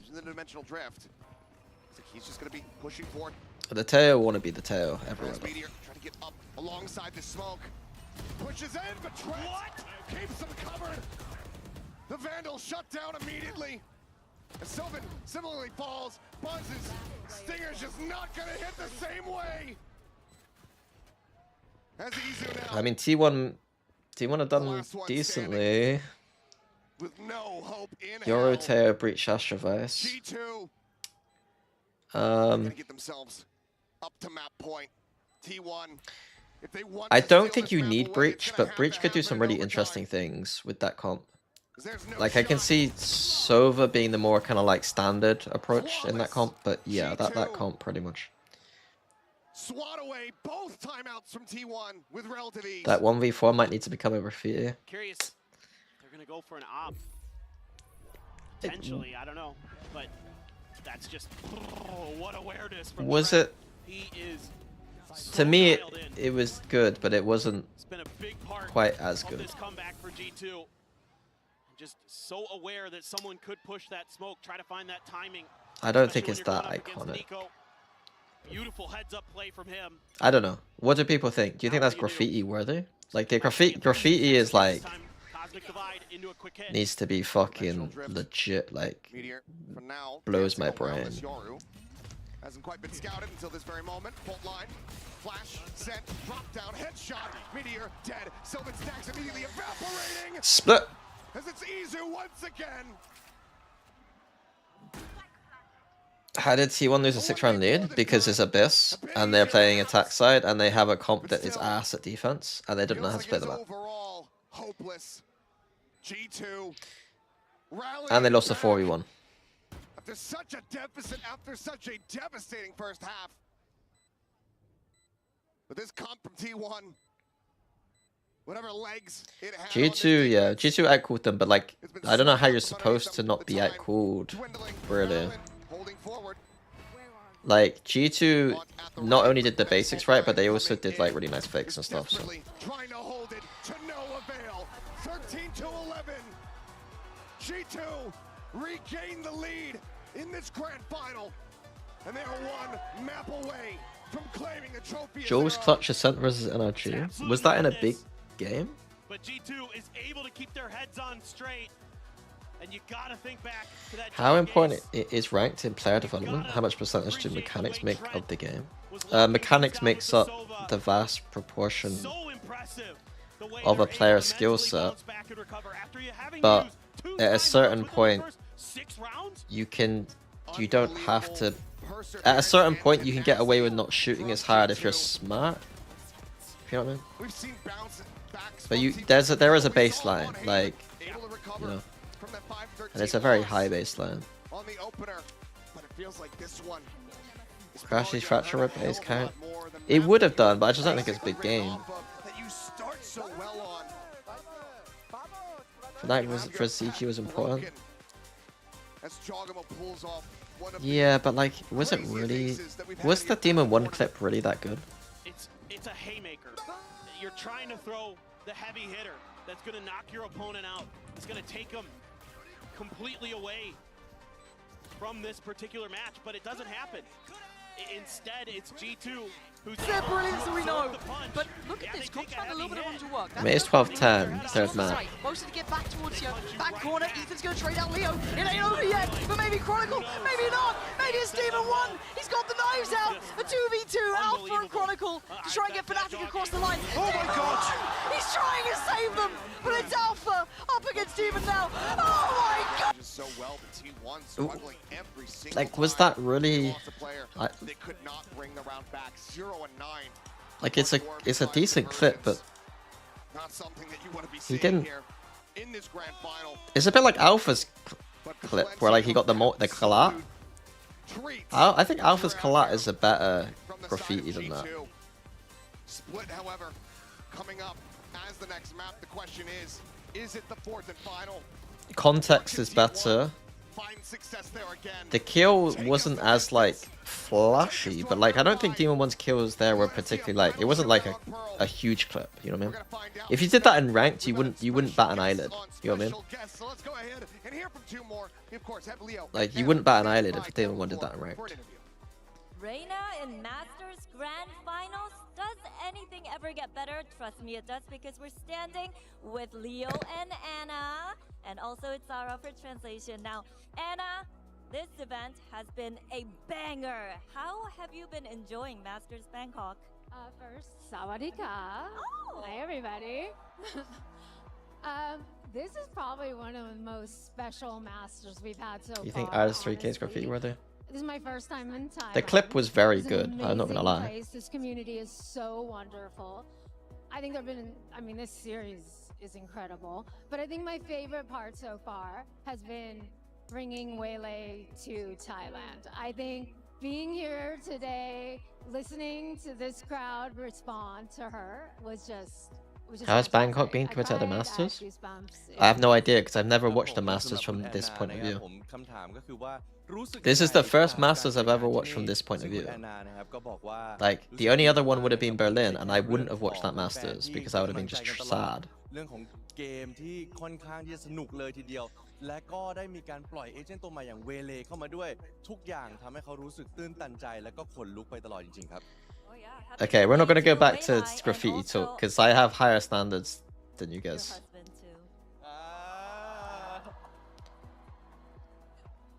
And now, Leo, can we get a shout out to this amazing city and the amazing crowd tonight? You have all been incredible. We're so happy to be here.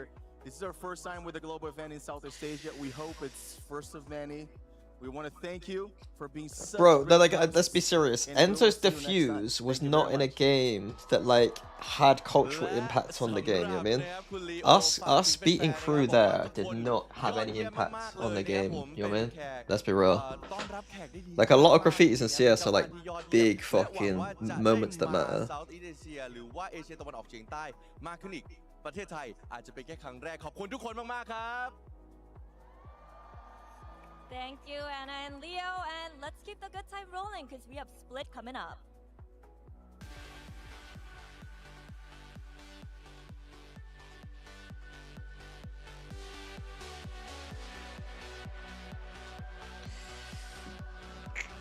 Am I supposed to run ads now? Is this ad time? This is ad time, right?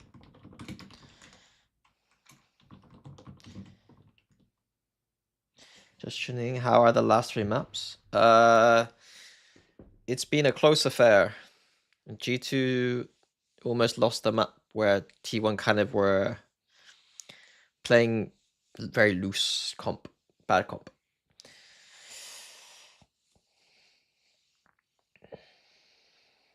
I'm gonna go be right back 1 sec. I gotta turn the music off for DMCA, but I'm gonna be right back 1 sec.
Nice!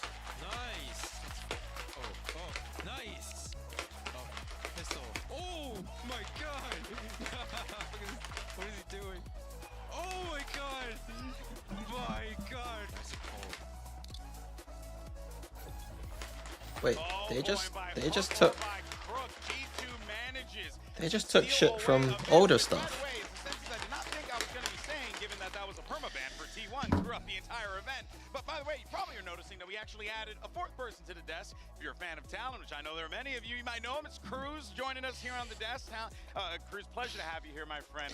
What do you think the most optimal way of ranking up is? Playing 3 to 5 rank games a day or spamming rank games? I think everybody's very hyped with Probably the event. playing as much as humanly possible, but Here happy that we have an event in Southeast Asia and especially in Thailand. So very grateful. Yeah, it must be nice to have an event at home so you can just go back to your bed.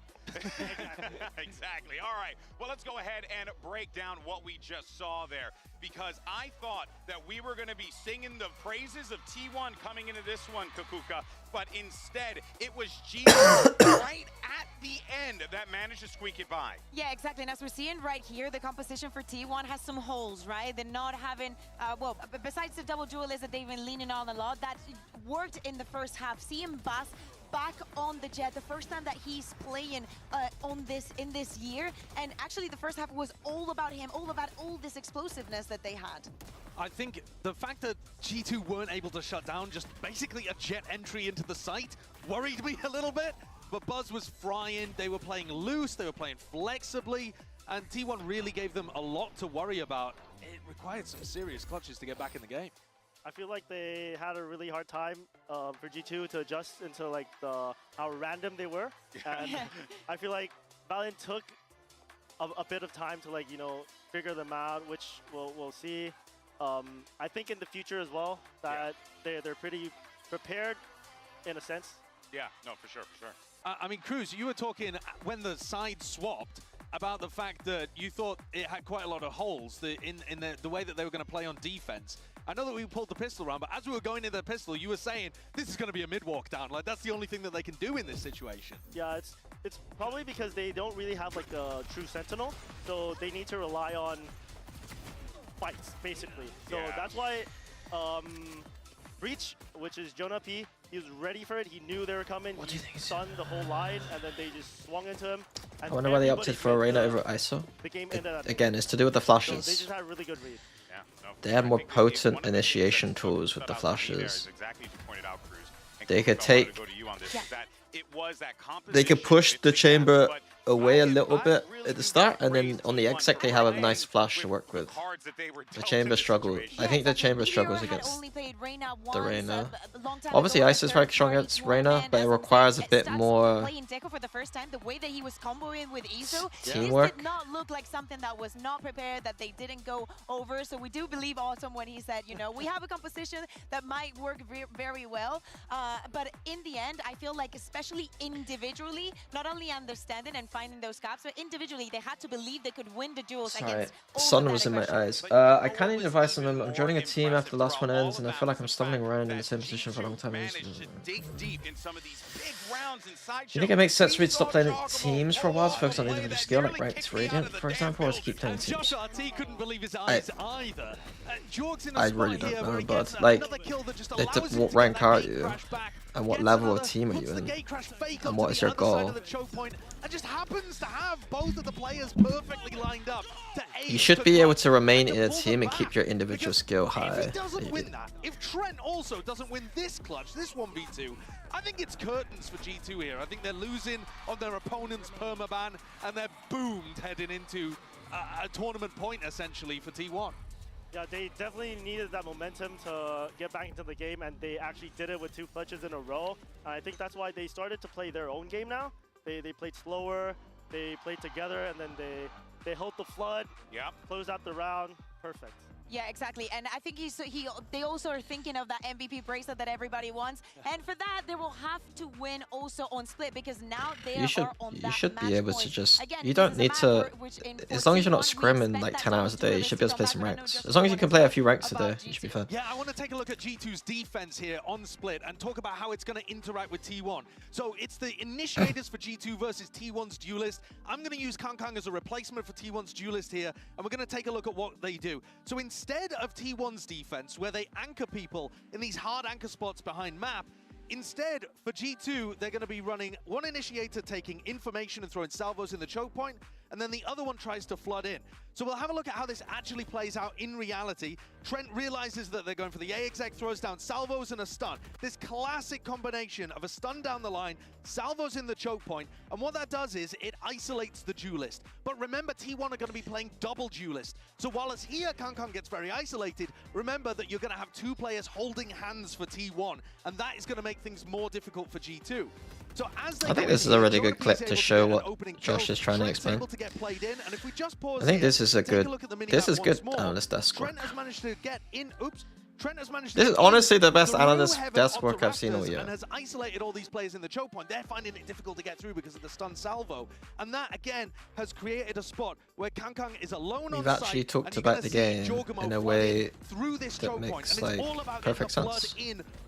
Like we're talking about the game, you know what I mean? Like we're talking about the game, like the actual in-game. Like T1 are going to be playing double duelist. And I'm sure I feel like that rarely happens. More difficult to stop 2 of these players than just the one. Yeah, definitely. He's a bit good. I think the key comes down to I mean, if they yes, but also the standards aren't quite there, I don't think, for that kind of analysis. And I think that's the key where if Jonah P and Trent does that, or not to be a Debbie Downer about it, but I don't remember who, but then if they do that well, I think they'll be able to close out the round, like close out the half pretty well. Well, ask and you shall receive. Double duelist is confirmed, as we knew is going to be coming. Izu is going to be rocking the Yoru with Buzz on that Reyna. But on the other side, oh, this is it, Kakuka. I mean, big opportunity here for G2 Esports to lock it in and win this championship. Absolutely, and as Josh is saying, they have a very good shot on the defense. Starting on this side, they can actually get a little bit more proactive if they manage to shut down Izu, who is playing. I mean, analyst desk standards. I'm not talking about casting. And on the defense, it's all about shutting down the operator, but they should be pretty served for that. Jorg is going for his second trophy, already has champs looking for a Masters, and the rest have been hunting for one for so long.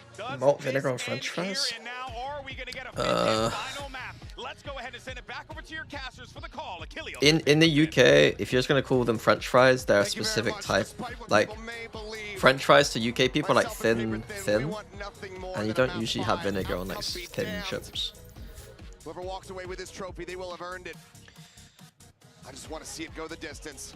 What's the biggest challenge you face as a coach? I want that pearl, but it's going to be an interesting battle here. Love the way that Sideshow is breaking down the way that G2. My mental health? Trying to beat my mental health. Do you think rankers would do well in tier 1?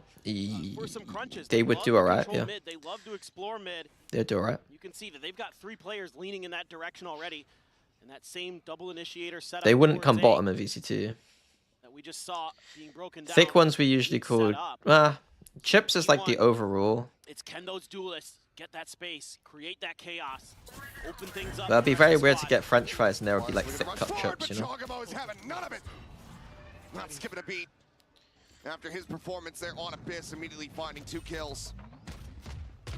Well, that answers my question. You got both duos dead.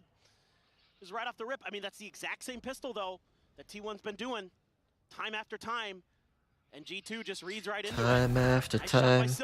That jiggle peek is necessary, but it's one down. Can you find any more? It doesn't feel good. There's some jiggle peeks I ask players to do, and they would be like, please don't make me do this jiggle peek. I'm like, kind of need the info though, bro. Line at the ready, but eyes over towards this B site for the moment. I like this re-clear B main. Teo, silent drop down, but we need to be ready up here though. The Viper wall here is big. It stops them being able to watch the vents. Gonna be at the ready. Wall raised, swing. Trent not spotting anything now. The stun coming in. Rushes in from behind. It's rough. Like ideally you just want someone watching the vents from up here, but like to get past the wall when they get close is kind of dangerous. Default in the open. Sylvan still in heaven. Flush against I think rankers, I mean Envy are supposed to be joining a team or making a team for some game, and people think it's going to be rankers for Valorant. Crossover towards screens. Stacks backing off the angle. The stun only hit someone because the stun went, I think, in front of people, because there's the range on the stun, right? This timing from everyone is crazy. Behind the screen, the smoke now coming through, waiting to hear the tap, waiting for the backstab. Finds the first, cannot transfer there on to Chocobo. He finds the third, that's out from heaven. That's a crazy good recovery from T1. 5v3 recovery? I thought this was curtains. You take out both duelists early on that mail hit that T1 has been doing time and time again, but Stacks dials up a beauty here. Gets them to work their way back. I mean, that's a good counter.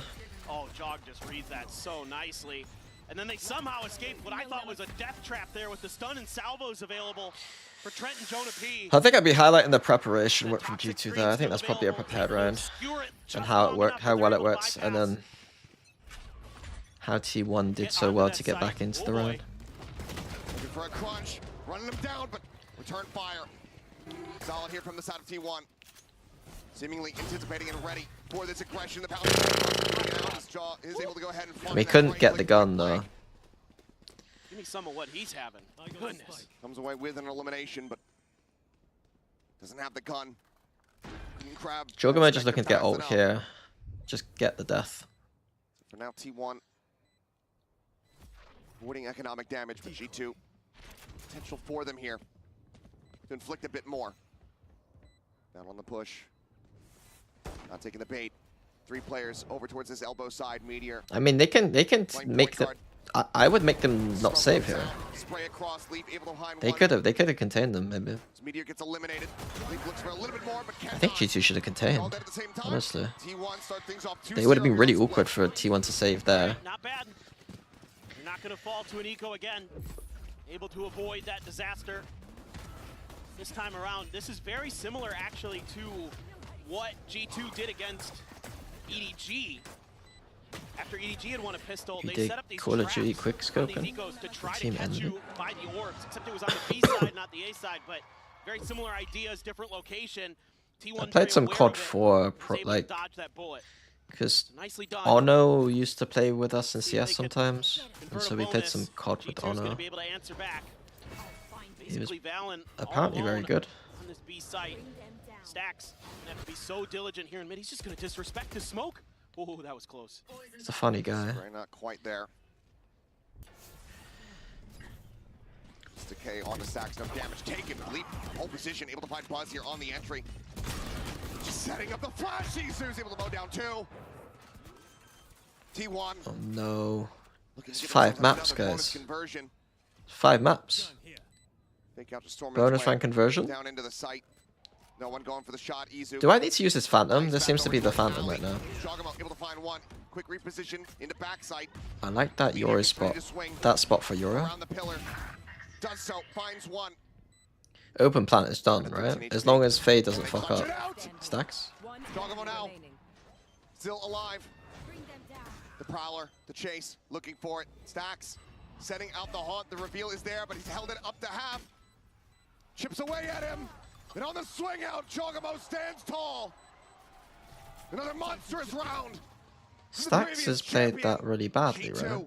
do not allow for T1 to get the bonus converted. It's going to give him the dimensional drift as well. He had it going into this round. Jeez, man. He is just... Am I losing my mind? Stacks played that horribly, so right? good. Great plays here by Committing? Izu. Breaking things open and then TPing Like, back. he I could- thought this he was gonna could- work well for T1. The push and pull they had The around shot the is pillar. nice, but Looked like it was going to work a treat, and Stacks frustrated with just a ghost. Couldn't scoop up any guns. Bosa They were doesn't on the lose floor. that, honestly. Bosa doesn't Ready lose now, that just one. going for the swing. Sends the haunt instead, gives Jogamo that opportunity. He's got the Nightfall. Izu as well with the dimensional drift. So both Yorus could be I mean, he did all the util, right? But like at the end, like he's got 3 decisions. He either does what he does, he like kind of jiggle peeks.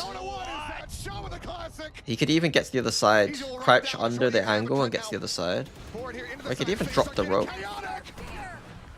Oh my god, G2 just flooded in. Frantically spamming, looking for anything meteor arriving here in heaven. Only able to find one. Bruh, Spike is in hand. how the fuck are G2 winning this round? T1 quickly trying to reroute, but weapons now being picked up, being recovered. You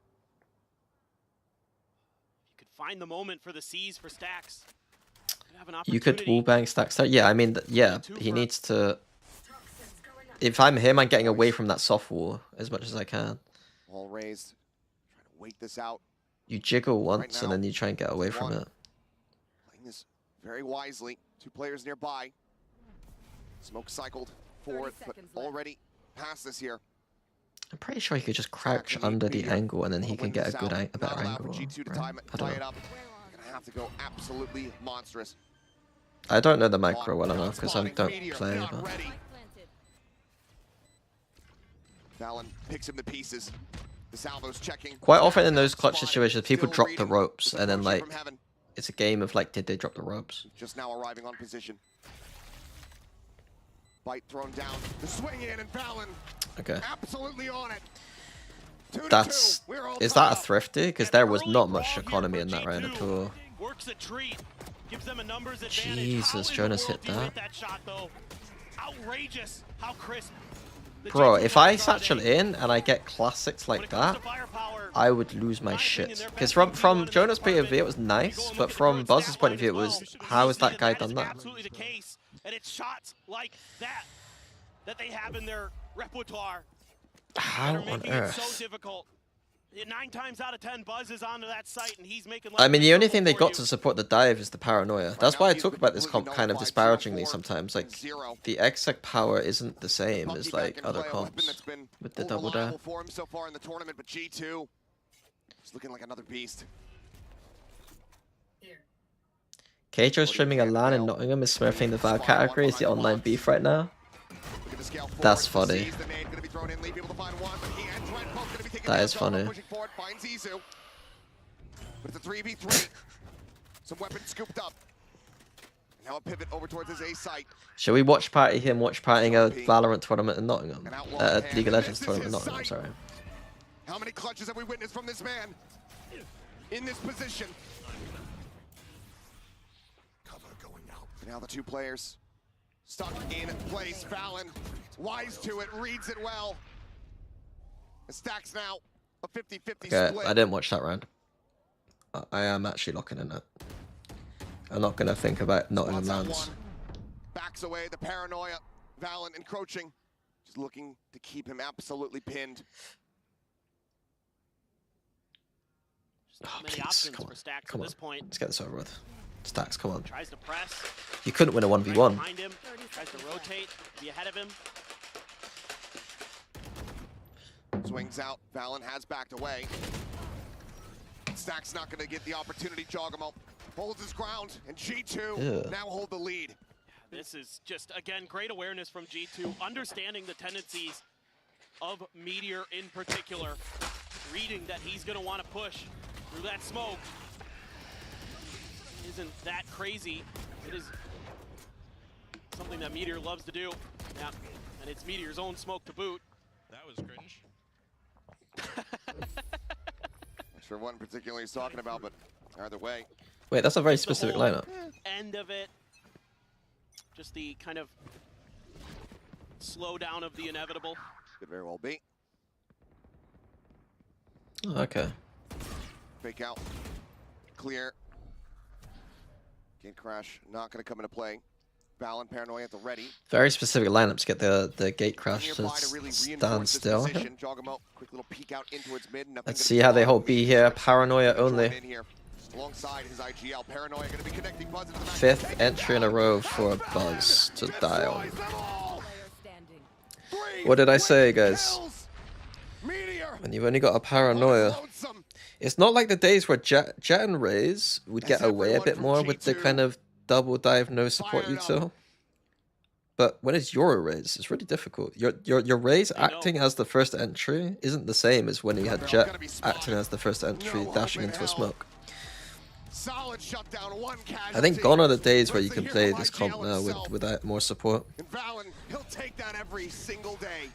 Or, I mean, you can't do these XX straight like this. Like, they've XX'd into Omen alone, and they can't win.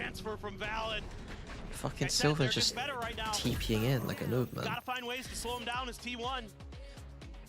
There's no support for the dive, and we're deciding for 3 people to dive in. You're gonna have to do something different.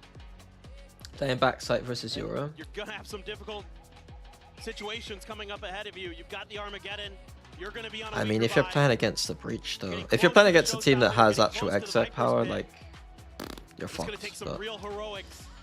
One of the players that I'm looking to step up here is Meteor, the guy who's been to 3 Masters in a row. Surely we need to scale right side, right? Not only the paranoia, not only on the paranoia line. He needs to with start this, kicking into gear. I don't know how you do, honestly. I think that it's just it's difficult. Brought him to get you to these moments, to get you these trophies for The Raze needs to stop satcheling in as if like it's a hard dive comp, probably. Destiny of T1. And we need to be a bit more just like bursty out of the choke, but less Been the best day for him. like, how do I say it? Stop using range. Like, stop trying to dive to here. Stop trying to dive to like fucking here. Just dive, cut the range off, and then accept the fact that you're not going to be diving deep into sites, but you are going to burst out of the choke well. That's what I would do. That would be my kind of principle with this comp. When we don't have like a breach to like support the dive or something, or even like Teo or something. Gonna need one of those remember the Titan speeches to get everybody fired up here. It's Fade Prowler B, we're grouping A. the ones going for stingers this time. Said, hey, these guns look pretty good. Seem to go well for our opponents. Let's see if we can give them a go. That's a lot of info. Cleared out, gets number 1. G2 are making very good reads. Trying to escape, but John Trent peeked down the A ramp. good preparation, it seems. Trap gets sprung. Buzz, Izu, both taken out. They're so confident to give up middle this round to play for the stack towards A. Straw still here alongside Trent. Hold position to try to shut down this approach. I think it's based on the fact that Valen fucked them so hard on B last round that like they kind of know that T1 ain't gonna be again on the eco probably.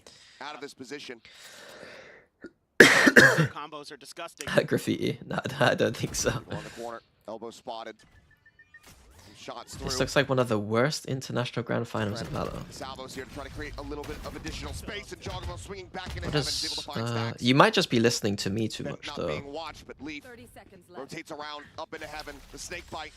And then, The approach. 25 seconds now remain. like, Dogamo Trent continuing to play. G2 got to ban 2 maps. Like, at kickoff especially, banning 2 maps is crazy advantage. Because, like, at kickoff, everyone's map pool is a bit shit. So, like, you get to really cover up the holes in your map pool and expose the map pool holes in the other team. We've achieved Echo Chamber status, yeah. Yeah, I'm hoping we get there one day. Echo Chamber status. Maybe this is what I should do. I should do an analysis of the Echo Chamber status of each content creator in analysis. Like, what is Sliggy's thing? What is TMV's thing? Like, what are their main 5 points that everyone just copies what they say? Like, for me, it's like, I was banging on about Euro. I bang on about Astra. Ults, I bang on about these fucking noobs who don't use ults properly. The last time they played this, and he's been brutalizing them there. And they just don't seem to be aware of it. So this map seems to be the one I mean, where G2 is insane, yeah. a little bit lacking on I mean, some it's of the kind of reads. disrespectful almost to say it's a bad grand finals. It's like, my response almost was going to be, it's not G2's fault. Just haven't been able to find comfort. This round, Because, they do find some yeah, space in the it's mid. not G2's fault. This is so important for T1 to get this win. The economy is in the gutter. Whereas G2 Make is simple plays. almost I think, with what does that mean? It seems disparaging in a way that I don't like. Thrown out. Buzz. A bit of a double pump there. Site, however, completely emptied. This is Meteor. crazy patience from Jog. You talk about Like Gen G, I had some I had some respect for Gen G and what they did. But in terms of like comparing them to like a team that I did well in, like I was like, okay, Gen G are pretty good. But G2 are genuinely like, okay, no, like these guys are actually fucking good. Under the corner, dodged by Izu, but he cannot align the shot. Valen takes him down, finds Buzz to boot.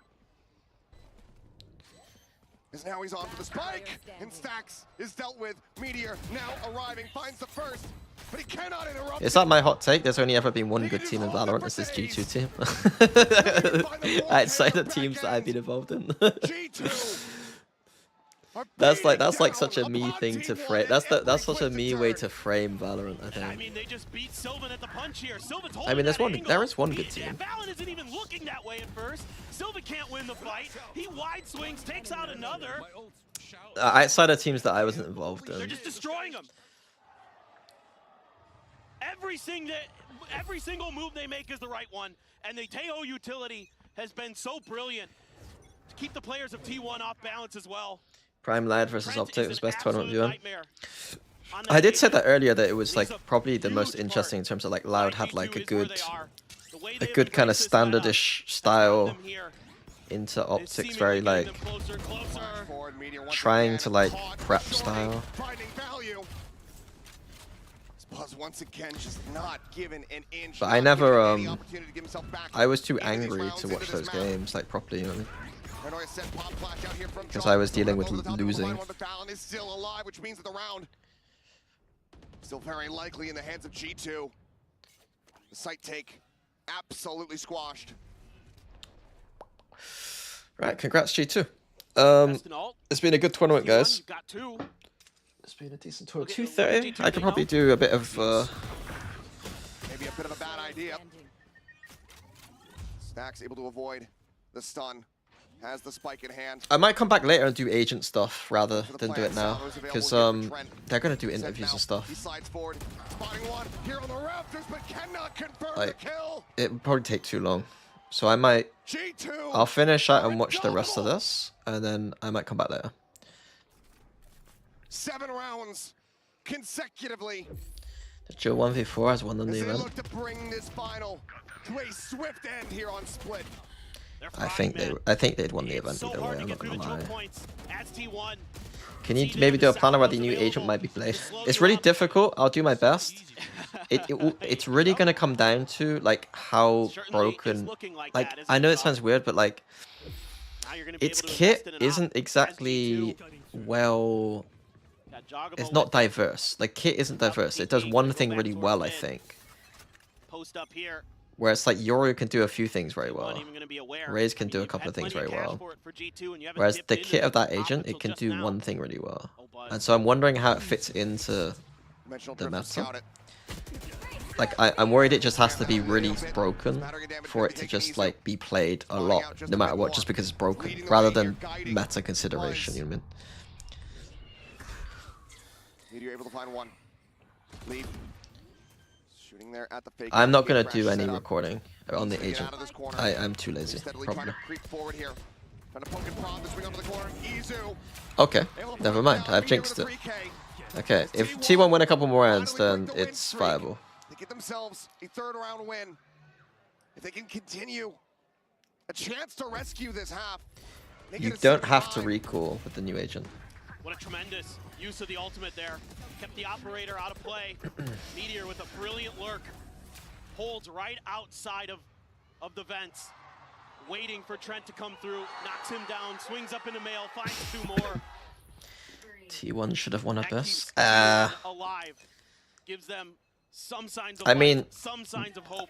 It seems like that because the clutches situation. Viper's pit there as well. Kind of good to see if T1's going to contest it. But there were plenty of.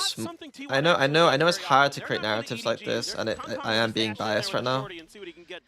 But the amount of rounds G2 lost to like tiny things was quite high too. Like in a way that it was like kind of unlucky at moments. So like, I would agree that it was easy for T1 to snatch the victory there. A lot easier, I guess. Gonna use their wall, tucked into the corner. The push forward comes in. Someone Izu both gonna be left on the floor. Meteor able to find one. But yeah. On the push. In my coach mode of thinking about the game, I'd say that I wouldn't agree with you, but in kind of broadcast way of thinking about the game, I agree with you. If that makes sense. Brought to bear by Jogamo. Can just sprint over that snake bite and spots both players out. Drift expiring, Fallon arriving. Jogamo on the peak, finds stacks before the pit. You love how Joe starts with the ult now after Kang executed Lee. Wait, what do you mean? Tucked in an alley. Starts away from the site. I think he does the same ult Kang does. Flying through the salvos. Meteor able to avoid them. Oh, I see. The first would have to be an ace clutch. Taps it again. Oh my god. Finds another. Mate, they're actually throwing. Swinging around the flank. And Meteor! They're actually. What are they doing? That is. T1's hero. That's genuinely embarrassing. Like the T1 clutch was bad, but that's genuinely embarrassing. When they needed everyone wiped off the map. That is so shit. Insane. The patience here. Trent fucked up. To know that they're going to try to push him on that last Trent is fucked up. He has had a couple great reads today. It hasn't been his best. Bro, just dive the ult together. It's not that hard. And T1 just play it. Just do something to get like what? They're over the edge, but they're graffiti. I mean, if we're getting a graffiti off the worst played Viper retake ult I've ever seen, then sure. But I don't think Meteor played it well, but like get it done. That was bad. Maybe put that graffiti into the game so that Josh RT gets PTSD out of him like every single time he sees it, because that shit was embarrassing. Stealth run from Trent, catching a glimpse once again. It was well played by Meteor, but like it wasn't like you don't need to be that smart to play it how he did. Like I'm not gonna lie. Huge. There's a salvo. Spawns up over the top. They both land. Dead on the floor. The drop down was stunned. Sylvan able to fight back for one. That Jonah death there, I'd lose my shit if I was Josh. After what happened last round, if players are doing that shit, I'd be losing my shit. You're now confirming it. TP into back of sight. Sylvan trying to get the plant down, but Jogamo still here. Push out of the wall. Meteor this time. Not going to be the hero. Not going to be the one that takes him all. Oh look, it's a 2v2. Oh look, it's a 2v1. Finding them both. Looking for the kill. Luckily, Sylvan's low. Sink right into the back. The smoke now in bloom. Sylvan stagnant for the moment. Repositions here behind the screen. The swing out and Okay. I would have fucking lost my shit if I was. Yeah. G2 8-4 at the half. The coach cam would be going wild for me right now. Great half of timings, a great half of What reads. on earth? They're so good at cutting you off before you can get your executes to go. And it's a Red Bull clutch there for Leaf. Did T1 have a chance? I mean, of course, it's not such a one-sided map as Abyss. On both sides, but particularly G2. But you would usually presume that this comp's gonna do better. Like they should do better on attack. Keep T1 from coming up the ropes. Sylvan doing his damnedest. Stack's trying to help, but Leaf is so ready for that position. They're just so smart. And as they said before, just getting the read. Feel having a strong lurker, anchor, and good entry drill is the most important roles. Six man himself. Let's go ahead and hear from CGRS. กลับมาอีกครั้งหนึ่งแล้วนะครับโอ้โห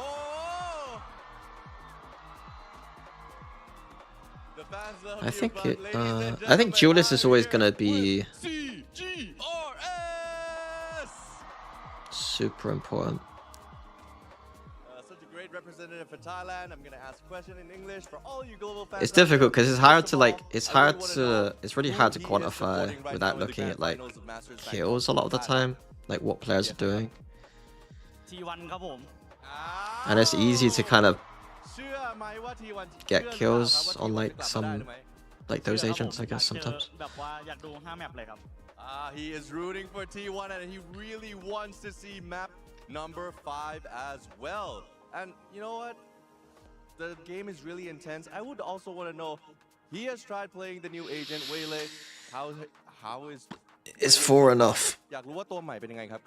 It's enough, but G2 are heavy favorites. Okay. Yeah, he believes that, you know what, that every team will have a Waylay for sure. And last but not least, who like a fan, say something to the fans. I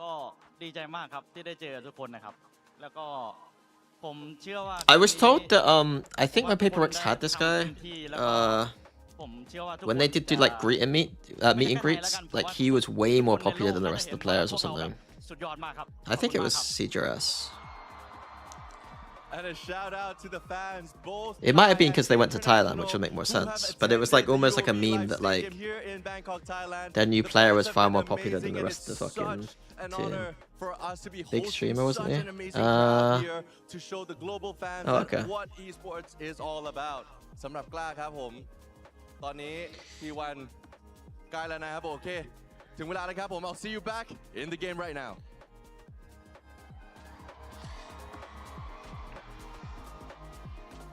That's why the 2022, 23 were good. Let's look at He tried. He sure did try his darndest. That he did, but T1 now need to try their damnedest. Oh, G2 have owned it. BX second to nobody. Shattering performance thus far. Needs to get into gear as they now shift over onto this defensive side of split. G2 claiming the pistol here. Could very well be the beginning of the end. I was surprised by how many direct XX G2 do on their pistols. They always just seem to like gamble it. Only Meteor here. I'm surprised that's not an anti from T1 that they didn't recognize that how often that's happened. It's kind of hard to recognize that. Like I find it harder the way I do prep to recognize those patterns. But... Oh my god, they just flood and win. What did they do to win that flood? So convincingly. Another pistol win to start off this second half. It's a lifeline. Izu there. Just a tiny maybe. I mean, kill one through smoke fucking helps. How many times do we see Izu getting timings on this map, on this Yoru? That's a good point. Just come away with absolutely insane kills. He is a thief. Absolutely. Flooding on spiked up is strong. Yeah, on pistol range is good. Full investment. Depends on your comp. Like on this map, it depends on the comps and which site and stuff. Spectre. No pistols for Stacks this time. As to whether you want a flood or a set retake and all that kind of shit. And like economy states, I guess. Can do with that Marshall. Peek it. Shot not connecting. Buzz now up on top of the box. Gonna be fault line here, trying to give his life. Buzz has had a bit of a rough game, right? That's the kind of round where I'd be a bit annoyed. Luckily, Meteor is cleaning up. Balance Jonah P still alive. Might have just about been able to have that shot, but Stacks saves our asses here as Jonah P trying to pressure him out. Oh, okay. They didn't buy into it, right? They didn't do any stinger shenanigans. But they lose out on so much weaponry. Everything invested. The single eco Marshall was really big in China's kickoff. And G2 is Oh, the hero Outlaw was big. Just a little bit of contact. The Marshall buy. That's kind of a good idea. Marshall better than Sheriff? I think so, right? The fans trying to get their favorite team back into this. But that's a pretty brutal loss. And this bonus looking pretty minimal for T1 in terms of the weaponry they're going to be able to bring to bear. A couple Guardians, a shotgun, a Sheriff, and a Ghost. And now, a little bit of a slowdown here. G2 generally pretty cautious on this attacker's side. They'll flirt with a little bit of mid pressure. They'll grab the orbs, they'll min-max, and they'll keep you guessing. This is something that I'm bad at when I'm doing casting. And sometimes they'll just accelerate on you. Sometimes they'll like Paperthin isn't specifically talking about what is exactly happening, but he's implying the rest. With that initiator util. Implying their general ideas. Very tricky to deal with because they're so hard to predict, so hard to read. That's a spot. I think Buzz caught a glimpse of anything there, but Leaf getting some information. Salvos now sent out. Poke and Prod takes some mid control. Izu made the rotations. Position down. Held position on this is G2 are very. This is like I would comment on those. As soon as G2 get control of. I'll explain in a second. It's quite interesting. Buzz tagged up down to 44. TP forward, Buzz here on the corner. Stacks able to find one. Bound going to be taking out Trent as well. Dying. The Bucky finds an immense amount of damage. Stacks looking. Stacks has held the site. Stacks used to be kind of goated at holding the site with Sky. Like the elbow player and the shitter, he was pretty good at it. What I was gonna say is like G2's cooling. I would say I think that their cooling on this map could be better sometimes. Like their mid rounds, they basically play off of like wherever they have control. They keep it very simple. It's like they cleared out B main and they had, so they did technically have both mains. They did have like here and here, and then they just said fuck it with A split. But usually they'll play like, if they have this, they don't have this, and they like have this, then it's A split every time. Like they'll play, they'll finish where they have control a lot of the time, which is generally good. But I think they could add more to their game on this map. I don't know if I just caught them on like one time doing that or something, but that's what I remember last time watching them. Sure if that's just a hey, make sure we're watching this. Do you think you'll transition to being a full-time chatcast or VCT analyst? I should be doing more analysis. So I thought this year I would just do desk work, but Pansy asked me to cast, and then some like Potter told me that like to try casting first, basically. Not being paid any credence to Trent. Gonna be taken down. Izu trying to make a quick exit here. Sylvan will find one. Jogamo getting another meteor. But I don't know if she was. I think they were. I think she was. Looking to keep them in this. I don't think she was just doing Pansy a favor. So damn snappy. Buzz. He's been having a rough go of it. That's a close round. So yeah, so I should be doing a bit of both. 4 in a row on on the half, tying It's things up at 8-8. And I think G2. I think in the very long term, the desk makes more sense, but there are problems with the way that I think the desk works for me. Like, if it was like Counter-Strike desks where you can just talk about the game the entire time, like, it'd be a lot easier, but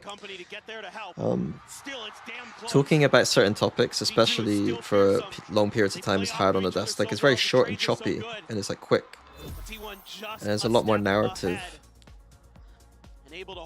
Maintain their wits So about talking them. about the game is a lot easier from the cast because you can just talk about the game. Reading the map nicely, but T1 there able to work their magic just enough. See what the buys look like coming out of this. Plenty of money for some on T1. Stacks is sitting on a hefty stack. Yeah, quite a bit.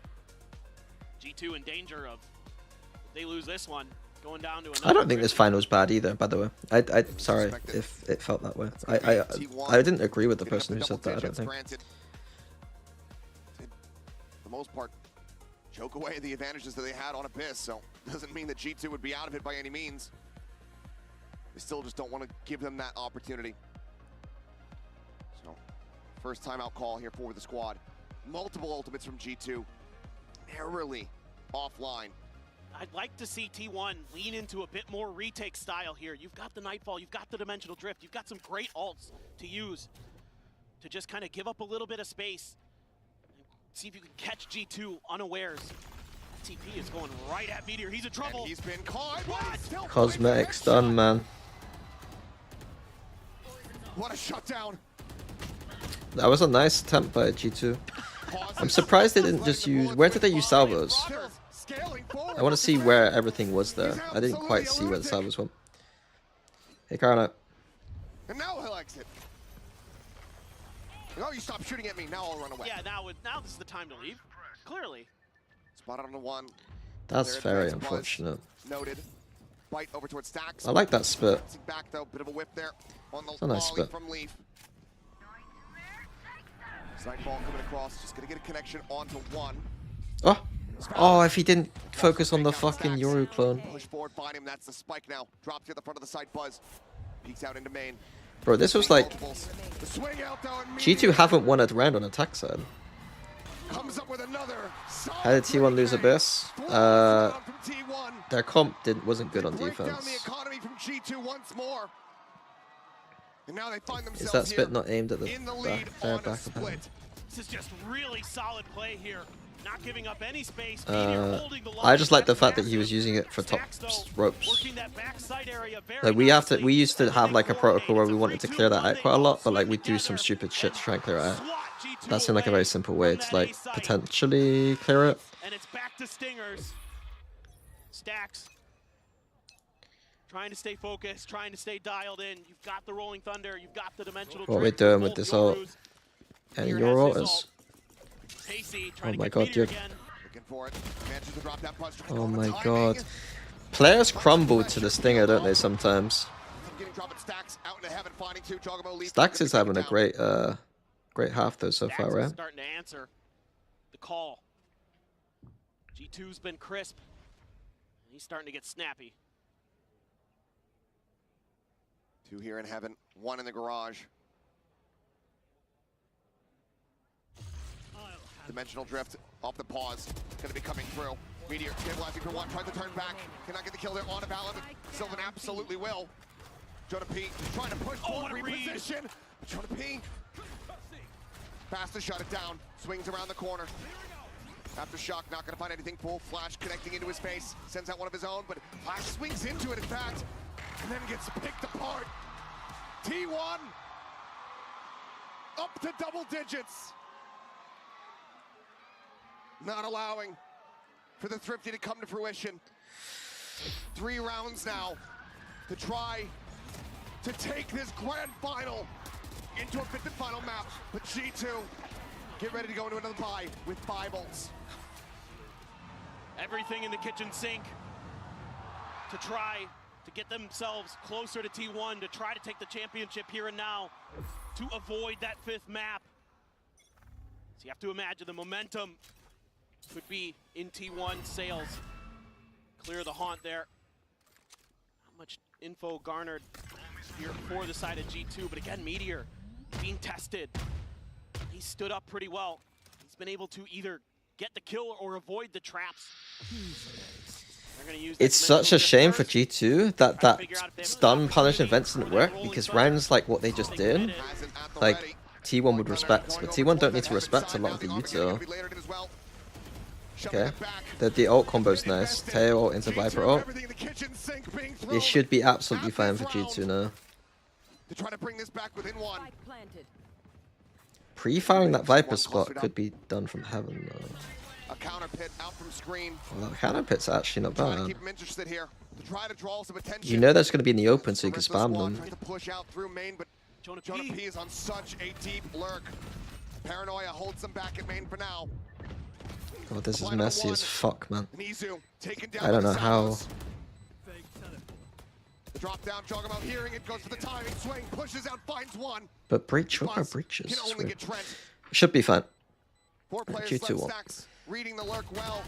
Jonah wanted no business dying on that ramp though. Jonah played that really disciplined. G2. He was so far away though. Absolutely everything available. They win out this round. They keep it damn close. Jog will claim Meteor at the very end, but yeah, it took everything.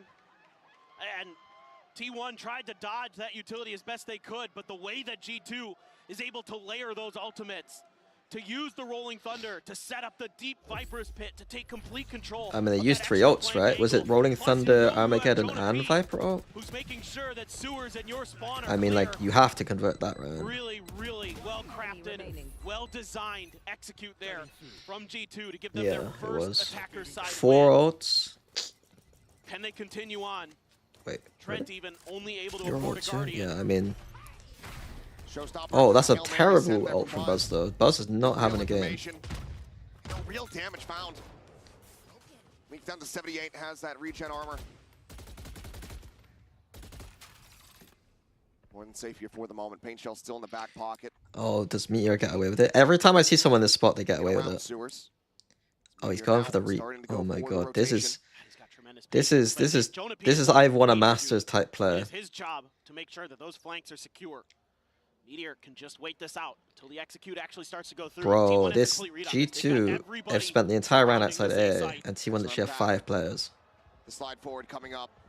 Bro, Cry, do not give this away or I'll fucking lose my shit. Does he play it? Damn patient, in fact. Opens up here, does Meteor. He's rewarded with 2. Jogamo able to find 2 here on the site. Snaps back now, is going to be in the back line.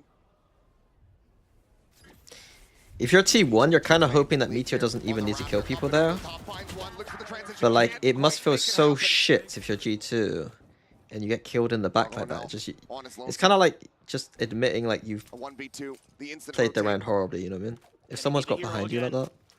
He's done it so many times today already for G2. Another clutch opportunity. But for T1's POV, like, if Meteor doesn't get kill anyone there, he could probably run a similar play later, because he knows that there's like a massive gap. Like, it's a potential play for later. 76 here on Izu. Sylvan, full HP. She teleports a smoke. They have some flashes. Jog has no util. They're taking their sweet time about it, and Jogamo has planted kind of nicely. Yeah, no doubt. Timing. The footsteps, and they're all lined up. Red Bull clutch. Christ. Jogamo is that guy. He is the thorn in T1's side. 10-10. He's already got a Champions Trophy. He wants to be the second player ever to also have a Masters, to join Saucy in that elite group. And he is willing, G2 right now, tooth and nail, fighting every step of the way. And his senses are immaculate. He is reading the game at a next level. Fake it, fake B, go away. It's another dimensional drift. He's just building them up so damn rapidly. Tries to bait them in. Paranoia going to be sent across. Trent continuing. I need to see this. Interest on that B site. Izu. Under pressure. Crumbles. Jogamo with a shorty. Able to find the opening kill. That's still clutch. It was 50-50. About to lose this lead that they were fighting tooth and nail for. Paranoia at the ready on the corner, catching damn near everyone. Meteor gets out in front. Paint shell gonna be set. The swing and Jonah P looking for a timing there into the smoke. Gonna be good for one. Sylvan, however, alongside Meteor, continue to break things open. Trent and Leaf, one in main, one trying to rotate desperately into heaven. As the haunt gets cleared out, positions widely confirmed. Poison dissipating, head spotted. Spike held to half. Able to find one, but Trent cleans up the remainder. Oh my god, these rounds, man. Now in the lead. Trent says, I saw what you did, Jog. I got some too. No problem. Just hold the sprays down. There was a moment here where I thought Meteor might have been able to do this. Trying to break things open. Stax is showing quite a bit of frustration. Back-to-back clutches. Incredible the way these G2 players have stood up. Jump spots from heaven. Oh, was was Leaf in the 2v2, and he was the heaven guy that died? T1 has to take a timeout. They have to figure this out. They have to calm down. I'm glad I didn't see it. They have to yeah. avoid these moments where you're giving these opportunities. G2, you give them an inch, they'll take a mile every time. This is the grand finals. 3 rounds in a row for G2 to get to this position to regain the lead. And that's exactly what T1 needs. They want to avoid overtime and send us straight to Pearl. But right now, the money. I think we need to add, we need to pump the numbers up on the graffiti thing already up to about 20, I think. These rounds have been the issue is there's always the same ones people want that are bad. They've been nail biters in some of them. T1 just have not been able to bank up the cash. They also have not been able to find the impact that we're used to seeing from them at this tournament when it comes down to thrifty plays. Bro, the fakes, every G2 faking every round, man. It's not a proper fake this time, it's just like a ramp default fake, but fake out there against the wall. T1 4 people here. Gate crashes across. Bro, but what are we doing? From G2. Getting ready to storm in. Sylvan. Isn't this really obvious, guys? I thought the fake would be just like watching my rank game fakes. Stealth drone looking for the pop. They hear it. Paranoia at the ready. Izu sending a pop flash. Trying to scale forward. Yeah, this was not great. It's in along the box. A bit of damage on the Joggermo puts him down to 60. Yep, this is wise. Don't like what you see there. Judge in hand. I think the best way to do that fake they tried to do is take B main control at the start and make it feel like the B main control is the fake. But secretly you're actually walking into B main. And then you do the fake on A, and then you just hit B. Because then at least you have B main control, and you can just exit from a good spot. And you know that the Fade isn't playing beta at the map, so they're not really clearing you. Oh no, guys. Time now. Getting away from them. Oh, Buzz keeps making these like little mistakes, man. Like he wanted, oh god, like they didn't want to play double judge. Okay. 8 seconds remaining. Bro, this game is messy. This is muddy. If this wasn't G2 T1 right now, I'd be saying this is just shit. Like this is muddy. Holding that B site the whole way. Just his presence was enough to scare off G2. This is what happens deep kind of grand final games, man. And so they say, let's pivot to the Clutches left and right. There's fucking judges coming out. Let's make a go of it. But Stilvan is a step ahead. And me oh my.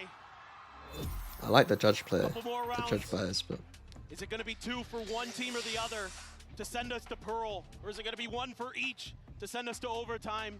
Ooh. It is indeed split, and we do indeed only have bangers here.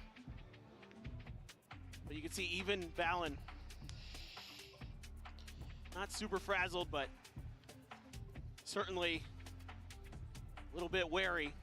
This match has really started to drag on. There's such a hot start for G2 on map 1.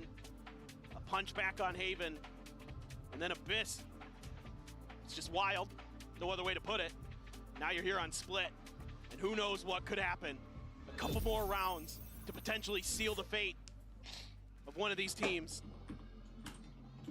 G2 do not want this to go to a map 5. This is a marathon. Oh, shit.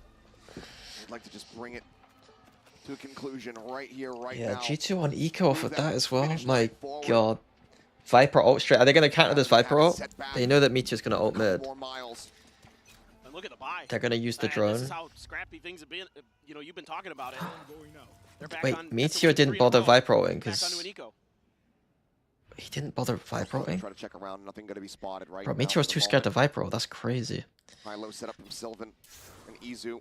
On Kind the of B smart, side, but Buzz kind of crazy. sitting around into heaven. There's no win condition off the Viper ult anymore though. Like, what are they going to do? Surely just go A main and just use your ult or something. Why is he so scared? Trying to set up a bit of a crossfire there with Izu. You say heaven? Meteor uses the pit on the other side of the map. Jesus Not Christ. hearing anything, Meteor just wants to make sure that they can't try to go for a pivot. Yep. There's a check from Sylvan. Spotting out a couple players there in the garage.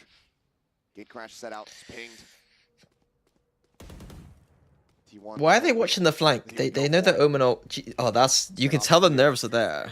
They just Omen ulted into them B main, and you saw two players run away trying to check for the Omen ult.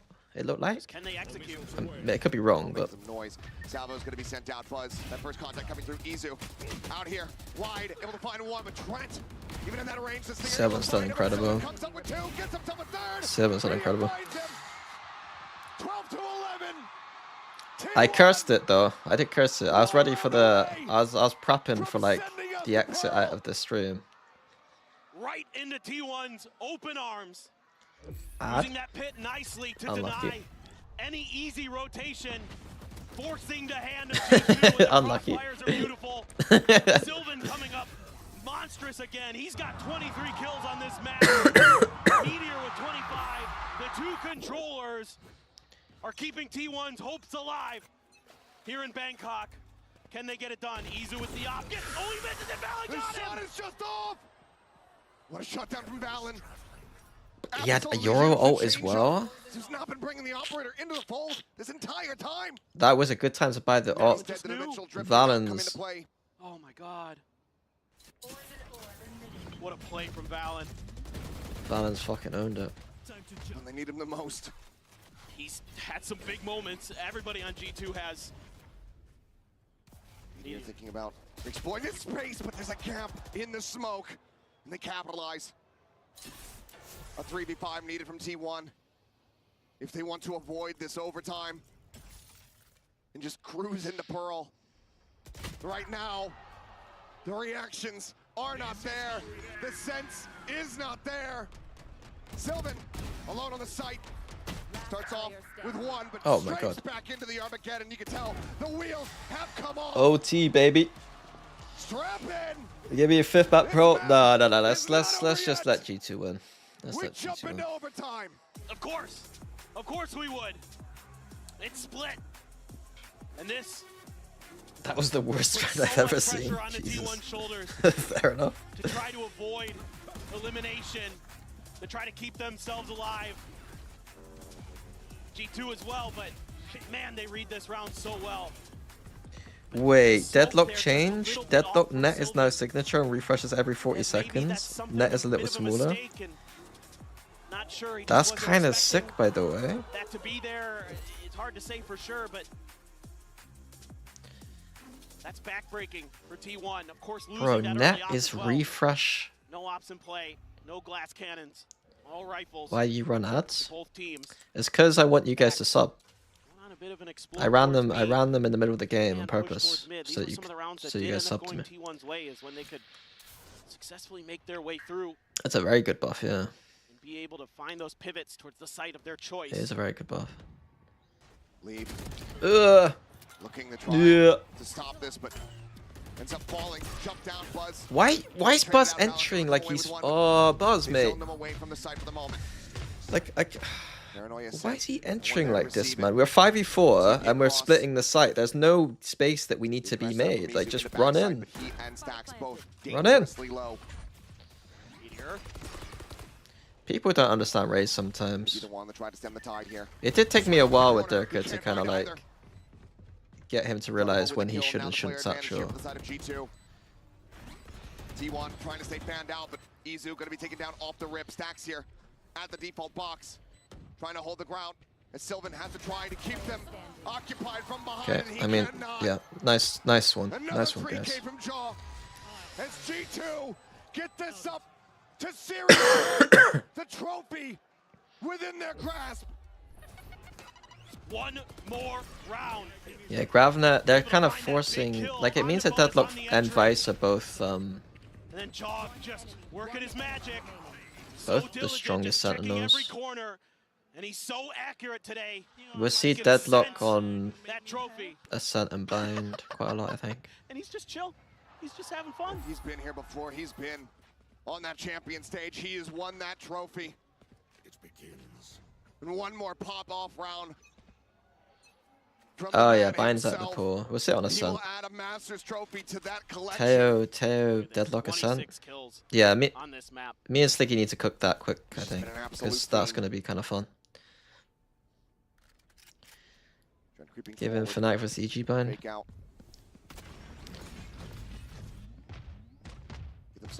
What, one team playing double dive kind of poorly? I'm joking, I'm joking. Somehow gets a fadeaway headshot on into the enemy breach. A happy little accident perhaps here for T1. Something that they desperately need to extend this overtime. Yeah, kills at mid there. It seems like that position from Yoru has been big in this game in general. Like, Jogamo had a big round there, and I think Uzu's been doing a lot of work playing around the smokes there. Even though he hasn't been getting kills, there's been a lot of info. Oh. They're gonna just diff them, aren't they? Yeah, they...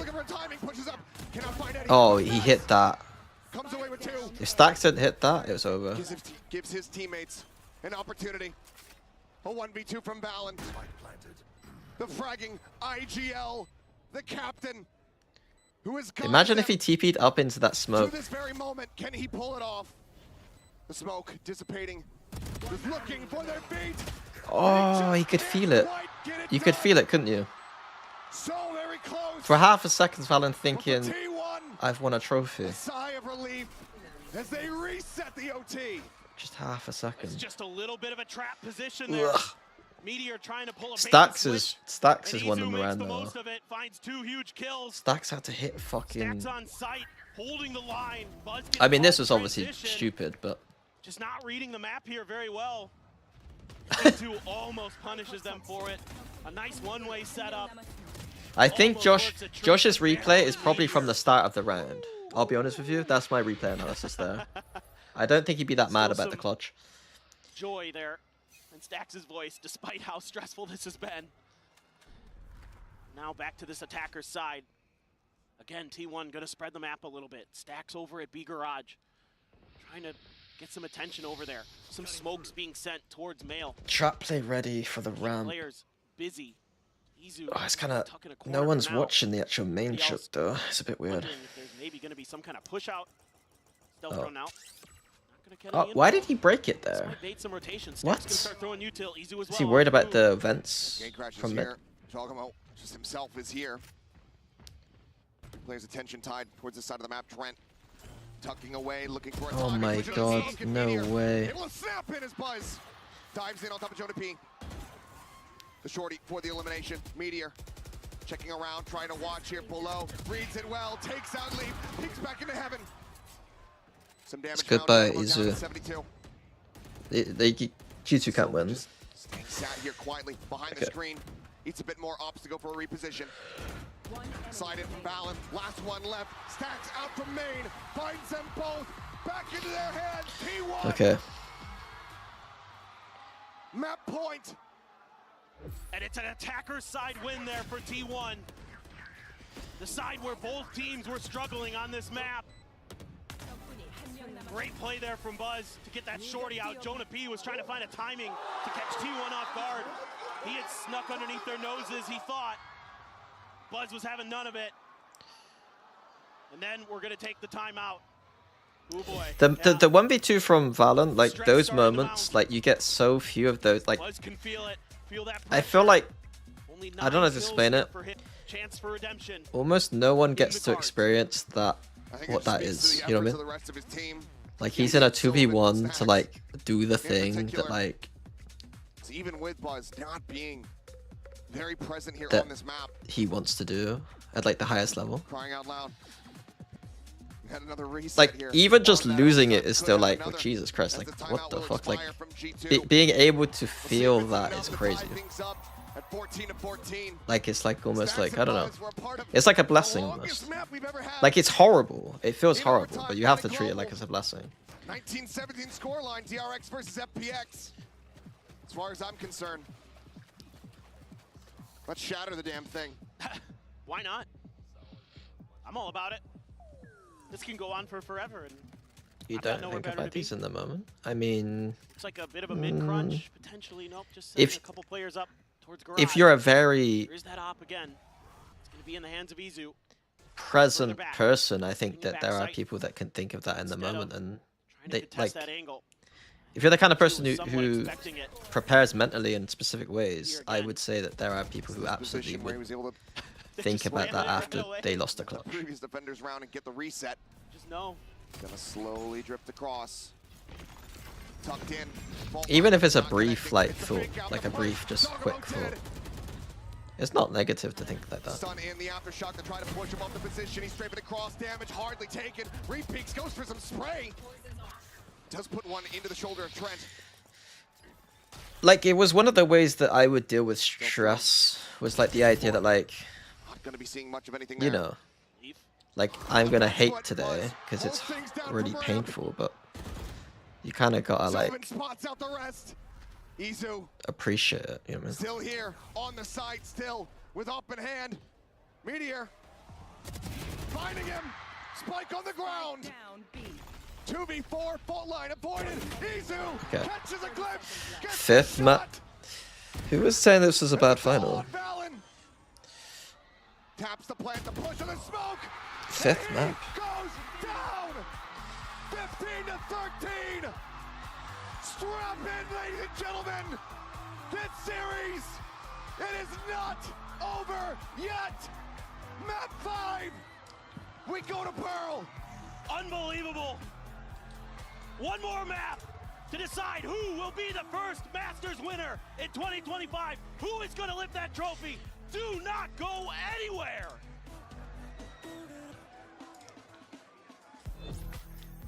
Vamos, brother. Good job, guys. Good job. 섹시해. 그래. 구현석 그래. 그래. 예? 예? 미리오. 나이스. 나이스.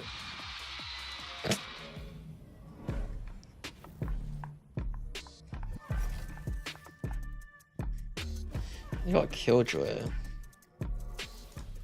Killjoy actually doesn't do too badly here though. Right, I'll be right back.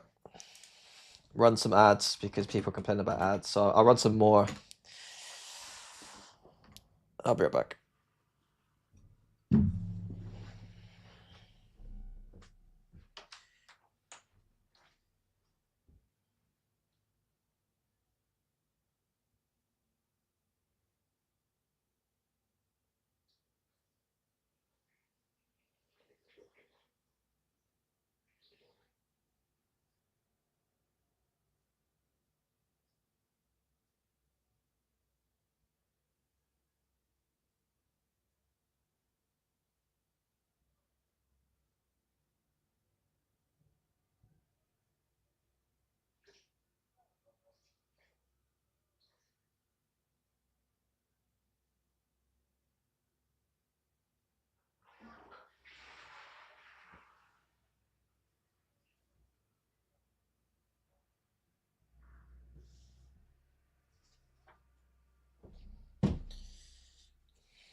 Was that a flush? Yes, I flush after peeing.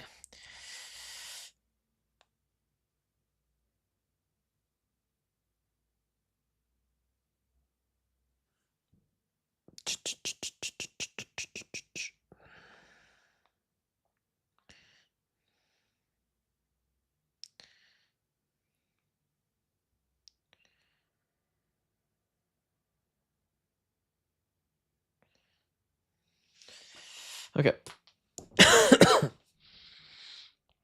What, that G2 left Pro for last? Not really. They picked Lotus, which I think they knew they're gonna win. They pick Abyss, which they knew they're gonna win. Yeah, Pearl is a map that G2 are very good at, but T1 are also not bad.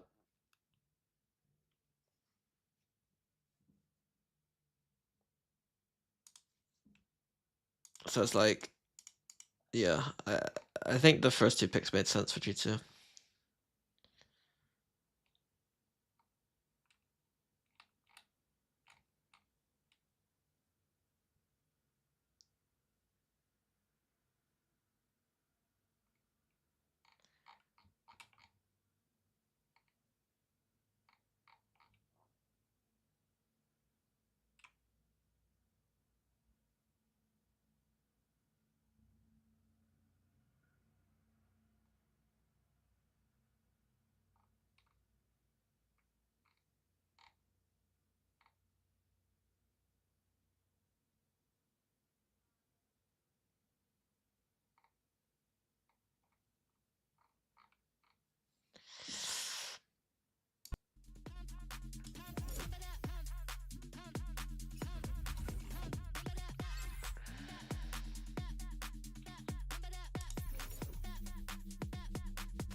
And it can only end this way. T1 dig deep and manage to pull off the win on Split, sending G2 to the back with their heads. The ads are not a problem in downtime, but when we are late into conference, Golden Boy alongside Mimi, Kukuka, and Sideshow. What a freaking match we saw, guys. What am I supposed to do with my hands right now? You know what He's I mean? winning Like, it. what are we G2. doing here? Because this is insane. Apparently this. Yeah, I guess I've heard. Do a little bit of that, you know. Shout out to the Purple Cobras. But seriously though, let's actually talk about one of the big moments that we saw from that game, and that was going to be coming from Meteor's Sideshow, because Meteor is just putting on one hell of a series right now. He definitely is, and especially in this map. He stepped up massively when Buzz had a bit of a stinker, dropped 30 kills, including this ace, inside a pit, to recover what was a pretty appalling first half that looked like G2 were going to run away with the trophy. Extremely appealing also from the first kills, 5-1 onto him. I know that at the first map of the match, he wasn't the strongest one, but he is able to make the difference. And I said it at the beginning of the day, if he's on a final, it is going to go to the map number 5. And he had a tough ask playing into this G2 comp with the Breach Teo. They have a ton of util to clear out players trying to hard anchor. Yet Meteor did such a good job of varying where he was playing in these sites and still finding success to get multi-kills in pivotal rounds repeatedly as G2 was exacting onto his site. I think it's so impressive as well that T1 were actually able to... I don't really play games, is the problem. There. Valen had an opportunity playing around that one way. It was an uncomfortable spot, but there was a moment where it looked like G2 were going to be able to get it across the line, and T1 held strong. That is so difficult to do in spots like this. Oh, it most definitely is here. Now, obviously, you're looking for some hero moments there, but you're also looking to see who is your most valuable player, without a doubt. And for us on the desk here, these are the two players looks that have frustrating definitely to been me. standing out for us. Trent has had a heater of an event, and for me personally, Izu Kakuka has just shown his flexibility, his range, his talent that has allowed T1 to be able to get to this Big point. words, but all words that apply to him, from the Cypher, from the Duelist, from the Initiator, measuring up with people that play in this level, that have such curated synergy as G2 has, is very impressive to see them moving Josh and around Brandon GCSE maths exam drunk, because to be fair, GCSE maths is probably beyond what I could do for sure. Like the idea of like I know it, like the final questions in the like higher level exams are about You have to look are they the derivatives? guys who have done it before. You have to Meteor was simplify. massive on that last map, and Jojimo, he Like has quadratic worked his equations way are like into this pretty deep, finals right? as well. Both those players Or is it an quadratic opportunity equations? to lift their Maybe it's second maybe it's just trophy quadratic going into equations. this map I five. couldn't do quadratic equations right now. I don't think. Building for these players here is they know I don't think. that everything is on the line. The irony is that I was so bad at that stuff when I was a kid, but then when I watched YouTube videos years later, like I just watched a YouTube video a few years ago for quadratic equations, and it seems so much easier with just a YouTube video than it did my teachers ever made it seem. Super big pop-offs. Everybody's had their opportunity to have impact in the game, and the clutches of Yeah, I couldn't do quadratics, I don't think, at this very second. If I watched a YouTube video for 2 minutes, I think I could. Getting closer and closer to the trophy, feeling like you've accomplished it, and then realizing you have to reset into a whole new map. And now it all settles in the underwater world of Joker's Pearl. not comfortable in Euro whatsoever. Didn't he like have loads of frags until like the OT or something? 5-0 on this map, Mimi, but boy oh boy would it be crazy. Coordinated functions, adults were so much better. I also just think that the way it was explained to me as a kid was just bad. Are the strongest for his team, and I think it was an intentional choice to leave the Pearl this late into this series. Should we do it now? You lost a tough map, but you're going into one where you are absolutely undefeated. I failed A-level maths, so... They've been good on Pearl this year as well, going 1-1 in this tournament thus far with a very unique look on the map. Exactly. We expect to send the Neon back, but something that actually is a big worry for me on the side of T1, we expect to see the Killjoy back. When asked in the press conference about this Killjoy, Meteor just said that he just hopes. Yeah, I remember factoring as well. I remember all this shit, and I didn't really get it. I just remember doing it. He has proven time and time again everything that he can do with his agent. You need to be removing that Killjoy utility when T1 are on the defense side, and Meteor can move it around. That's a rough as a teacher when you try and explain it to 30 different kids who learn it all significantly different. I would say that I think that I know this sounds bad, and I'm definitely not one of those people that thinks like some people who think the way I'm about to say will think that like you don't need to go to uni and like teaching is easy, you could learn on YouTube and stuff, but genuinely I do think that there are times where I'm like, if this teacher had watched how the YouTube people explain this stuff, it would be a lot easier to actually learn. And I had that same thing happen with A-level stuff too, for maths. I think with stuff like math, there are just genuinely more easy ways to teach. And I know that people learn differently, but it's like they have a chance to be the first Ascension team to lift a trophy on a global stage at a master. Like something I worry about a lot when I was teaching the boys stuff about Valorant. I'm like, am I just doing this the way my teacher would, in a way that's like not going to make sense unless you're like really locked in to like the way that they're teaching it? Here's Achilles and paper thin. Thank you very much. We would not have this any other way. 10 missiles don't kill Killjoy anymore. In our grand finals, we seem to be. That's good. As we get ready to jump into this map 5. Who's your favorite player for now? An all-timer already. What do you mean? On what metric? Right now? All time? What do you mean? You could convince me of just about anything at this point. We've seen it all today. We've seen dominance on maps. We've seen crazy comebacks. Look at this. Crazy clutches. We've seen Reyna being played of all things. This is how they should start every map, with like an overview like this. Make it feel like a fucking world, man. On themselves, gonna run that interesting double duelist with Buzz on the Neon. Obviously, not the performance he wanted on Split. Looking to bounce back. Looking to The pick Sims 4 icon, yeah. For G2. That's funny. Can get it going, but it's going to be T1 on the defender side. Counter aggro A for T1. These rarely work, to be honest with you, but we'll see. They're going to wait for their orb take, and then they're going to push, hoping to isolate one player. There isn't one here for G2. Attempted a little bit of a trap here. Glimpse of the cape around the corner is... Euro TP's across towards B, expecting a speed up here. G2 are smart enough to not do it. The Chambers broke the turret. But we'll have to see. Mind games from both teams. The headhunter, of course, Buzz going to see a lot. This trend on that cross. Still just backpedaling here, trying to stay safe. His mine's going to be cleared out. Flash over, going to be connecting some decent damage across. Oh my God, Stacks! Shockdart is able to find two. Stacks. He draws down the what ghost, did? finds another. Was that? What was that? Why has he got 2 kills with a Shockdart? Here on these pistols, and Meteor just swooping around the back leaf. Absolutely no way that he has any idea in hell. Oh no, guys. T1 are winning. T1 are won? As the corner gets swung, the Meteor will take him down. T1 Another pistol win. 6-3 in that regard across the series. They put their right foot forward here on map 5. Stax has hit some absolutely nasty shot starts today. Bro, it literally hit them both. The Astra got... Stepped up as a Sova player. The suck was already used, so it wasn't suck, right? We've seen him struggle on it in the past, but he's put a lot of work in. Looked a lot better on that agent. Finds a ton of value. Thorns plus shot. Looks like he's going to be in mid. Something you really have to be cautious of against. It was this double team. shot down. They love to explore mid. I don't know what you guys mean. He didn't use both He's so good at working on the same. space. Might see a lot of battles between him and Meteor from control of it. As both those Sentinels players love to open up those opportunities to go for those lurks. Go for those flanks. Ball though through Ard. Checking for this. KJ is showing now that Teo is not here, right?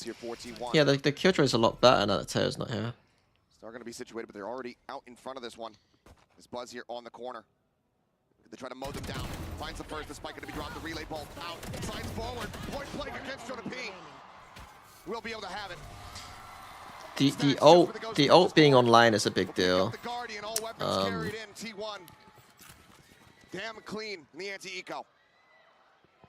Great play there by Buzz. Just deciding to accelerate. Knows he has some backup behind him. With Sylvan covering the other side. He's got the opportunity to hit a fantastic Like, I like the Killjoy a lot more than Cypher on this map, honestly. knock a bunch of players down. But it seems like the way they play it right now is going to be... They're doing Killjoy B. They're going to be able to Which to me isn't as good. Especially if G2 are going to default out this kind of turret every round. Now they're really going to spread the map. Buzz all the way back in spawn, waiting for his opportunity to try to find a moment to rotate. Nobody to clear the drone. Izu is going to go ahead, takes his exit Like, out. Get that re-ping so they know it's not a fake. Killjoy's value compared to Vice at this very second is now lower in this round. You know what I mean? Repositioning. Ready for the setup here on that next gate crash, but it looks like G2 wanting to reroute. Once again, they'll look to go ahead. The alarm bot in here is not bad, but it's like... Really, really good about being patient on this side of the map. And they're really good at sussing out trap plays. This alarm bot gets cleared. Does Meteor. He's tucked, it's just a Spectre. Jonah P starting the back pedal. Not gonna overextend, not gonna give anybody the opportunity here. For now, it's just quiet. Oh no, Meteor's going for the push out. Leave, peeking around the site. Bro, T1 are such a good spot. They have no respect for... The push coming through, slide out, was gonna be taken down, Stacks. Okay. Answer one back. G2 are pretty good at, like... I'm not gonna lie, like, the fact that they default long B and then go into A splits as an idea means that they're better than almost every single pro team in the world. Because most teams don't default B. Like, and most teams, when they go back A, like, they do some shenanigans sometimes. But like, what G2 just did there was a solid round. I think that the next layer is like... Now gonna be started. Timing on that flash, damn good. Shot's not quite coming through. Surely not! He's done it! Sylvan! He just sticks to the fuse. He doesn't fake. He gets the Red Bull clutch. Bonus converted. Alright, they don't deserve to win. They don't deserve to win. Alright, I have to be glazing for like them playing like a decent pro.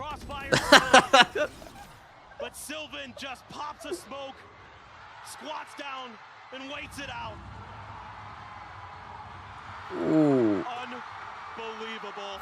And that's got Sylvan Timeout? in his chair. No timeout? I think I'd time out there, to be honest with you. And one bullet. Take him down. One bullet. That's a bad plant spot. I didn't see. Catching that, offsetting the crosshair. The West is dead. Inadvertent hero play from Izu. Take flight. And I like what Buzz did there. Use that relay. Bro, they've got 4 people A. The forces that could be coming from A main. Like, they're just using the turret here every round, and we're gonna... That attack allowed Sylvan to kind of sit in the back of Cubby. We're truly at grand finals fucking Valorant, aren't we? Turret B long has won the round. Oh. Finding quite a bit of info. Oh, what's Chukamo doing?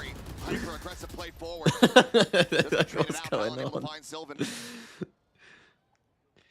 If you were to listen to the amount of times I said the nice things about G2 and all the great things they do, and then you watch from the last round to now, I'd be hard pressed to not think that you thought I was a fraud. Not doing a damn thing for 0T1. Oh no. This is just great stuff. Great timing. Oh god, guys. Buzz again, sliding in when he's needed. Sylvan aware that the dimensional drift could be coming out near him. He takes Jog down. The title of the video for this one, when T1 win, is how a Killjoy turret won them the game or something. Potentially costed G2 that round. How one Killjoy turret won the game. Start for T1. It will be the timeout for G2 Esports. See if they can Okay, I am gonna test the agent out after the game. This is such an incredible start, and like was talked about so many times, a map they have not lost yet this year. T1 previously had that same accolade, got taken away from them here at this event, and they're looking to do the same to G2. Make sure no one gets away unscathed. But it's just shades of Abyss once more. The way that that map had begun. But it's different because of what are you asking me? A little more standard comp, we'll call it, than what we saw in Abyss, but absolutely, you know, with that operator there, that's fearsome. Oh yeah, sorry. How one turret won. This turret won a Masters Trophy. This turret won a Masters Trophy. Okay, never mind. They're moving it now. But it would be kind of sick if they just got away with that the whole game, and then you could just make some dumb video that's like 5 minutes long, just ripping into G2. Gonna be the operator in mid again. You're 20 seconds behind the broadcast? Okay, I'll speed it up in a sec. Sylvan out of art potentially. Don't jinx. I don't care who wins. So I'll continue to jinx. Full armor. Play it up patiently here. Sticky calling you out as a fraud? I wouldn't have that. What did he saying? What's he saying? That's why he needs to be the one. What's he saying? The long haul, but why am I a fraud? Nice swing. I'm supposed to be... I'll keep it in the bank. If you guys tell me what he's saying, because I'm supposed to be talking to him in a bit. So well. Dirk and Leo are carrying. Dirk and Leo? At least pick the right people. Clear on the dart. Drop up. Over the top. Stacks. What's a re-challenge? Goes for the swing. I'm joking. Dirk and Leo did carry me. Trent will mow him down, and that's just a weapon picked up for free. That's multiple. It's funny because he took so much mini so much. Is that true? That's funny. I don't think that's true. I don't think that's true. Creeping forward up towards that screen. Off shot from Izu, able to find one. Knows now. Is he getting revenge for that clip? I'll address the clip with him actually, because I think we're gonna maybe look at the new agent. I'll address the clip. Valen 10 seconds left. Here around the corner. Spike planted. Spike now planted. I'm the only one you're allowed to flame in this chat. That's good. I like that. Yeah, that's good. We'll find some stability. We'll find T1. That's good. Making some very large mistakes. That's the kind of relationship I like to have with people. It's like, you know, like I think being able to flame your mates is like the best thing ever. You know? Out there into open space. And like, when I'm flaming Valorant teams, like I feel like the ones I like to give it to the most are the ones that I actually respect. But after 4 in a row, like who cares about noob Valorant teams? Like it's just, at the end of the day, like if they're actually noobs and I'm flaming, like I don't like. It's like who cares? They're noobs. Money to play around with. Easy considered going for that purchase again. Man, what a shot! Leaf down to 14. It's huge that he Marshall rules the day. To be the only person that 5,000 people are allowed to flame, that's an honor. That's a privilege, honestly. Potentially for Trent in the post plant. Buzz has his all. You've got to speed it up. Oh, we'll speed it up next round. Trying to just pinch in, has a shot,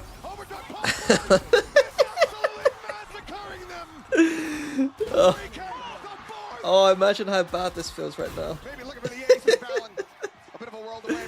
Imagine how bad it feels. Oh, it must feel terrible. Can't quite make it happen. A last stand for Valen. But it doesn't Imagine last long. being in that coach booth right now. T1. What an answer back. Buzz just uses their util against them.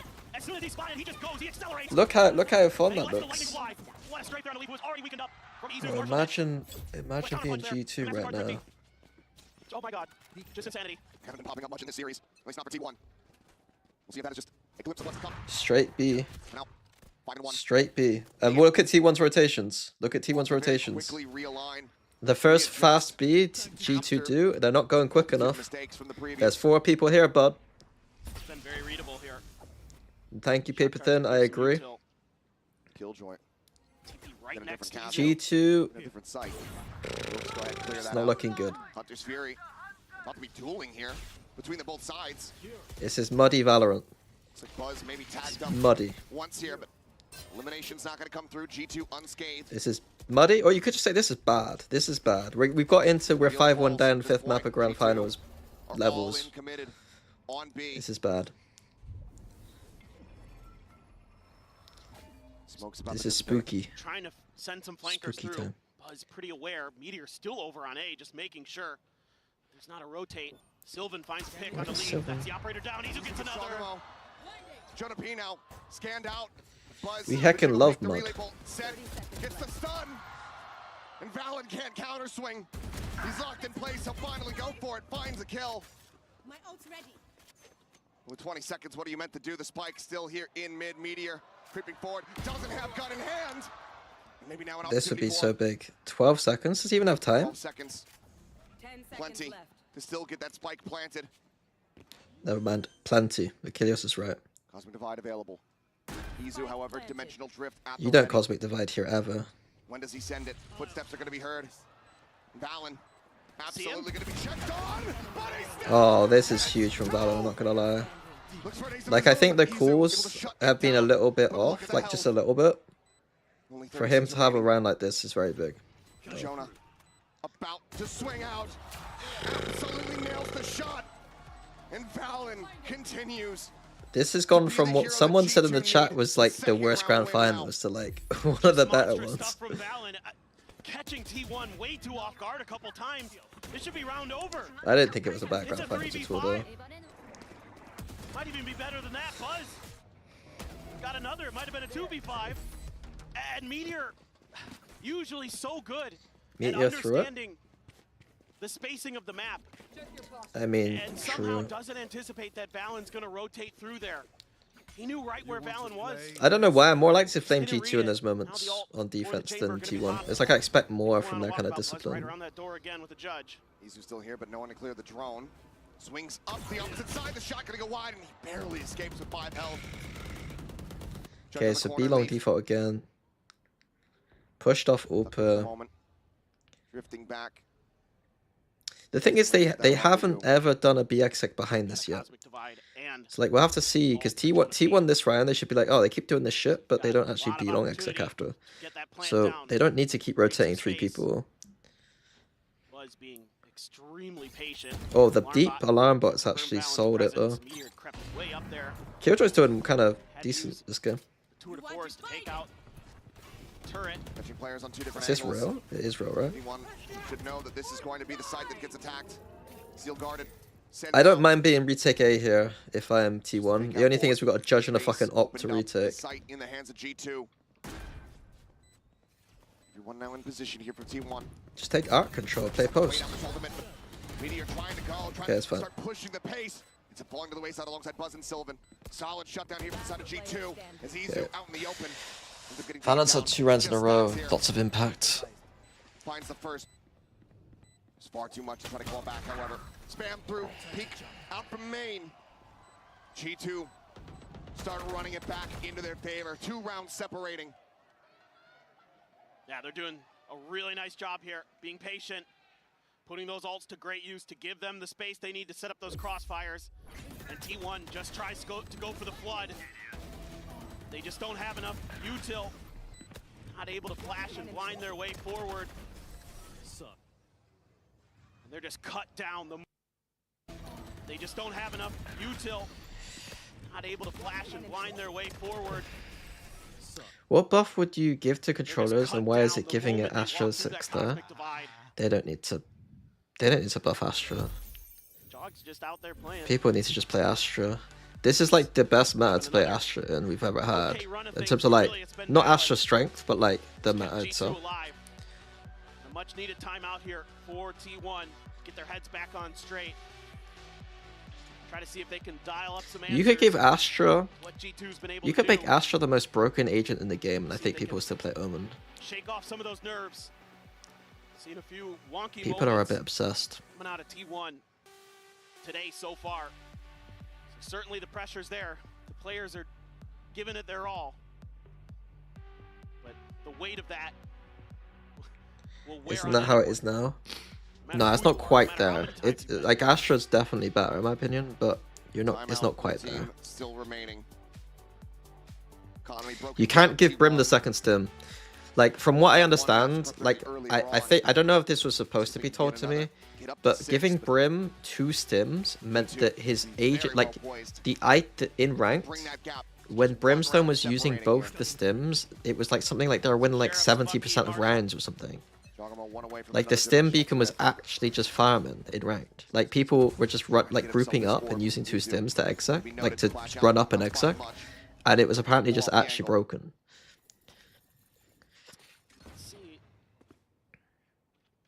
Just gonna try to lock down A. It's not to do with pro player, it's to do it right. That's a causation correlation mistake. The Valorant devs are way smarter than people give them credit for. They would absolutely test for correlation causation stuff. They're not like the way I've explained it is probably not a good way to explain it, because you could be like, oh, they group up and therefore they win. That's what you got to do in ranked. But like they're smart enough to figure that shit out. I'm not gonna lie. Can be deadly with it, but right now it's just trademark weapon, I'd say. Yeah, it's peeking into. Yeah, the devs are I'm being deadly serious. The devs are way smarter than people give them credit for. They have access to way more information than we do, and they have to make decisions based on a lot more than we do. Nano set to try to interrupt here on the approach. Thorn's now popping. Buzz gonna be locked in position. Izu gonna be taken down. So finds one. Trent eliminated. Meteor does come up with a kill. Some decisions like the Teo stuff, like I don't agree with, but like I don't know why they wanted to force meta. Now suddenly looks to try to turn the tides. Marshall in hand, but Chogamo swung out wide. Damn close, a good effort. But G2 now touching distance. One more round to tie things up at 5-5. It's getting scrappy. T1 this time able to get here in time to cause some chaos. Great stuff from Buzz. If he had any more bullets, probably wins that round. But that Phantom. I mean, it's 5 HP. Roadrunner indeed. Yep. Back into the op for Izu. You do have the lockdown. No Hunter's Fury to counter it. But back into You're ult again, bro. This guy gets ult every fucking 2 rounds. Jogamo, of course, still sitting on his ult. TP's back into spawn, just again looking for one of those push-outs. You will see this from T1. What's going on here? What's he doing? Buzz and Izu, or Buzz and Stacks. Shocked that for the alarm bot. Space at elbow. It wasn't good though. He took the alarm bot back anyway. Fair enough. Other than the opening, the pistol. I hate droning deep B long like this. I just feel like Yori's gonna kill me. Come through double doors. Quick clear on that. Shock dart lobbed forward. Quite a bit of damage there onto Izu, but Buzz, Meteor, one apiece. Leave and JP both going to be taken down. Jogamo has to sprint back, scoop up that spike. That was a great read on that ultimate. TP's in over towards Art. I don't really understand what we were trying to do. It's a great read on the ultimate, but I don't. What are they trying to do? Called through corner plant. One of the potential wall bangs. Euro ult sometimes I don't. I know that Euro ult's supposed to be really good, and it is, but there are times where I'm like, so crucial that Buzz stays alive. Right, what should we have done there? Forces Jogamo forward, playing up onto the corner. Buzz trying to backpedal, gets around the corner a little bit faster, keeps himself alive for the moment. But Jogamo, he's able to find it in the end. But Meteor finds the timing, pushing forward, fully blinded up. Oh my God, the main player got the kill. Sylvan and Stacks. As Jogamo looks to try to pull off yet another clutch, dives forward into the smoke. It's very close. It's unlucky. Cannot get them the round win. T1 Why did they plant there? Is it just for the A main part of it? It just felt like T1 had a read on the way that Jogamo was going to. I feel like that smoke kind of fucks you though. They hit a player for the behind the smoke, retake. and they hid Meteor behind the cubby, and they throw out the relay bolt right after the ult gets popped because they're expecting players to try to follow off the back of that, and they knock them right down. It's a phenomenal read, and Meteor knows he has to take space there. He knows that they have to keep those players away from that defuse. That's a great heads-up play from him. And T1 that round had their heads on straight, able to profit from it. Now, spreading the map a bit more. Once again, right outside of that B door is Buzz. Meteor behind him, bit of a different look. They're stacking up, maybe thinking about a walkabout. But you know that Leaf is watching this. You know he's got his eyes trained toward this mid area. That's his job for G2. B is other than some, you know. Nah, yeah, maybe he would get spammed. You should just plant here in front of the box. Is like a really good plant. This plant's good for the A main though. I don't mind it. Meteor just having to tuck back rotation. It's not really even beginning quite just yet. Meteor's position going to be known. Gotta play for retake now. Stacks up above. Shock dart at the ready. The push comes in. Meteor has to reestablish the aim. Finds one. Stacks now dead. Valen continuing. It's not a good plant. This Vice Wall's nice though for post. If you think a team ain't gonna do flanks though, but they are. Right to win with Valen back there. Does have the overdrive, but the question is, Oh, Leaf is farmed. Leaf's farming. Jogamo holding close. Leaf getting this info. On the swing, dead. Jogamo finding that elimination. The overdrive now in play. Buzz, Meteor, one apiece, just like the round prior. The push forward. Oh my Jesus Christ. Down, and now it's just Jonah P. With a stinger in hand. I mean Leaf, I meant Jonah P, sorry. Jonah P's position farm. I thought when Jonah got to that spot, we kind of calculate it out a little bit better though. Great decision there by Buzz. Yeah, the flank was fucking. That's rough. G2. Bad spot. Trying to work that angle. Says, I've got the ult, let's go for it. Ironically, the Vice would have been a lot more powerful on the flank. In conjunction very nicely. But I like the cautious play. Should you buy the VCT knife? I'm not gonna. I can't give you any Meteor not giving up his life advice. Stacks get spammed through a smoke. Okay, so Crossfire placement is off in Valorant when peeking an angle compared to CS. All the pros are missing them. Is there a reason? What do you mean? G2's got to rethink this. It's the second one.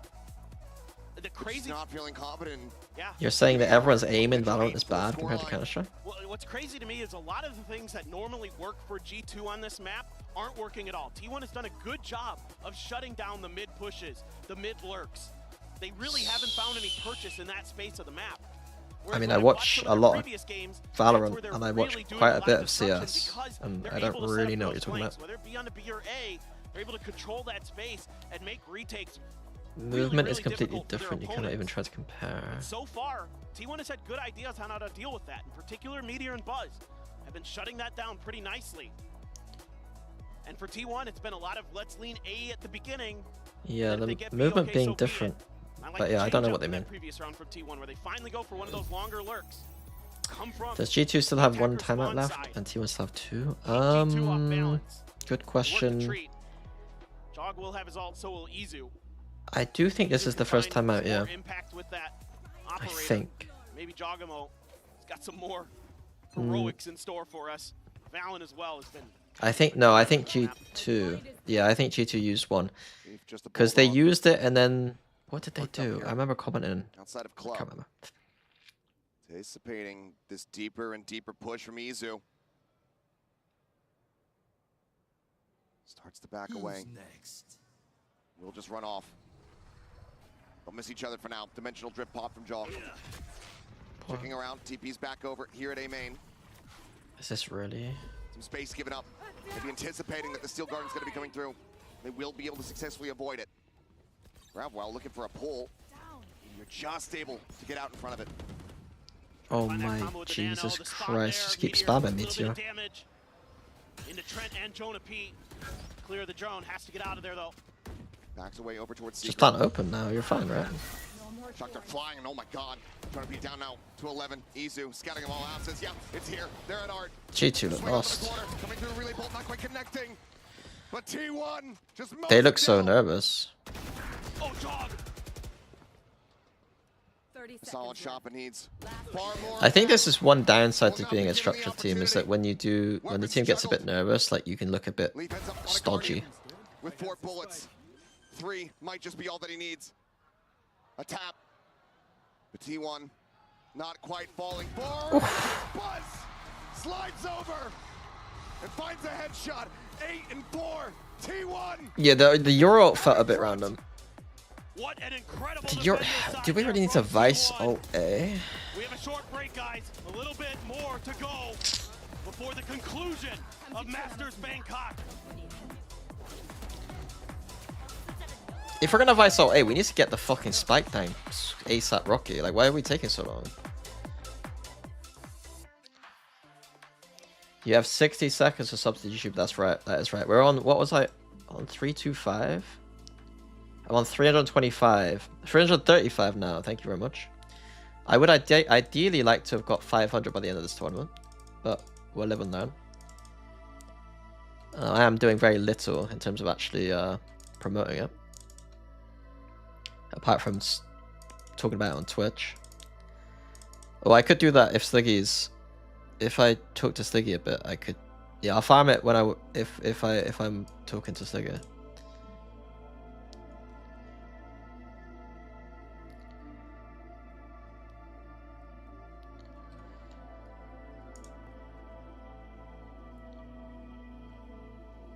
Oh yeah, link it to Twitch. That's a good idea. Yeah, I'm a bot. Create a dashboard. Where is this shit? Channel? Pressure mounting. G2, the closest that they have ever been to winning a trophy. For Chogamo to get his second. They are now down Is it just by 4 this, I rounds guess? at the half. T1. They've been dominant in the pistols. 6-3. G2 absolutely need to find success from the outset here as they move over to that defending side on Pearl. And it's just I think I done it. insane how back and forth this has been throughout the entire day. Can G2 muster up the strength? Can they plant their feet? Can they set up a brick wall and keep T1 from using this double duelist combo? Can we raid Sliggy's chat and tell them to come to the actual good coach's chat? To be able to speed their way to victory, to use that momentum from that first half, from that overtime win on Bind, to take home their first 8-4, 8-4. Only time will Terrible half for G2, but G2 now on the kind of more favored side for themselves and on the map in general right now. Defense has been farming in general, but Neon Yoru comps, usually you'd think they do a bit better on the attack side. Trying to take some space. Thorns into the corner and Buzz absolutely destroyed. Shock Dart finds the kill. Izu trying to open things here from main. Flash up over the top, the turn from Jaw. Oh, the wall's nice. The wall is nice. Angled in that way. Yeah. It gave him, like, if they go for the wall, he's got a little cubby in the wall. It's kind of nice. around this Vice utility. And Or T1 Sliggy's has no thrown way to in. break through. They're completely cut off at every twist and turn. Whether it's the wall, whether it's the razor vines. Isn't it Steven? Steven. Set up there for Jonah P as well. Trent steps in with a shock dart and a classic kill. Massive, massive stuff for G2. Very much keeps their hopes alive. Leaf is currently 3-11. We're on Leaf watch right now. 3-11. How many kills does Leaf end this game with? He's on 3. What we call him. Fast crunch into this A site. At least just escort forward, take that space, get the orb, hand it over.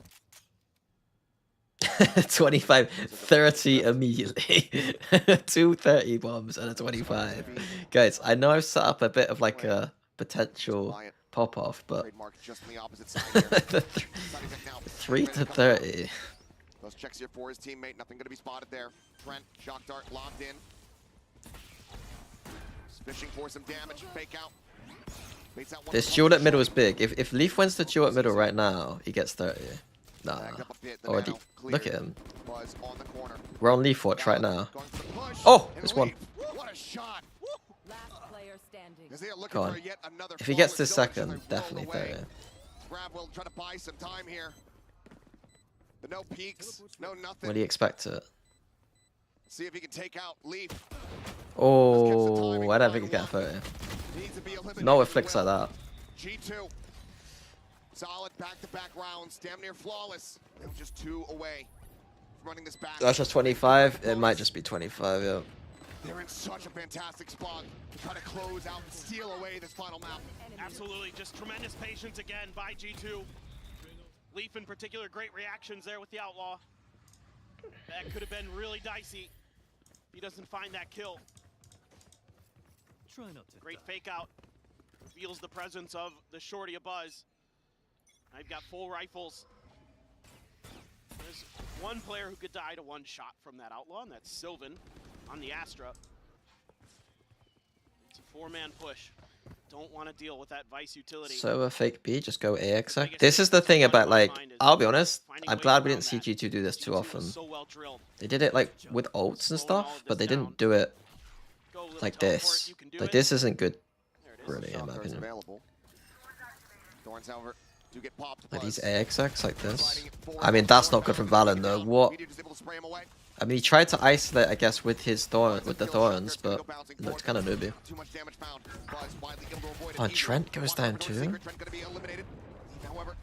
Leaf watch. There's only so much he can do now. He's on fucking 10 HP with an Outlaw. I wish Valen played a little bit more just like casual. I know he got to make a play on the bonus a little bit, and then the micro made sense with the thorns and stuff, but I think when you got a Sova on your site, when you got a Sova on your site, you can play as late as you want almost, because the recon's gonna come in and farm, I think. Close out the anti-bonus. Now my big question is how much is T1 going to keep leaning into this A site? And how much is G2 going to commit to try to stop it? This round, some different ideas, we'll see. But we've seen T1. So on the bottom kind of smart. Yeah. And they'll just say, we're going to go for the brawl. Yeah. We've got the duelist, we've got the util. See what you can do in response. This time Trent I'm gonna see another fake Sova drone. The little addition of the Killjoy lurking at I quite like, but the chamber trip should kind of make this not really work. But I like this. I like this little layer from T1. Ultimately, this AXX though, we'll have to see. It shouldn't farm necessarily. No, against Sova. I mean, Trent's already used both drone and recon though. Why does he use drone and recon? See what they do off the back of this dimensional drift. Should be able to get some decent info. Scouting out, seeing Trent lead, punishing the lurk. Pop flash set, Buzz sliding forward, able to find one. They force that gate crash away. The pathing there was quite nice from Buzz to punish Trent in the pit. Up through mid.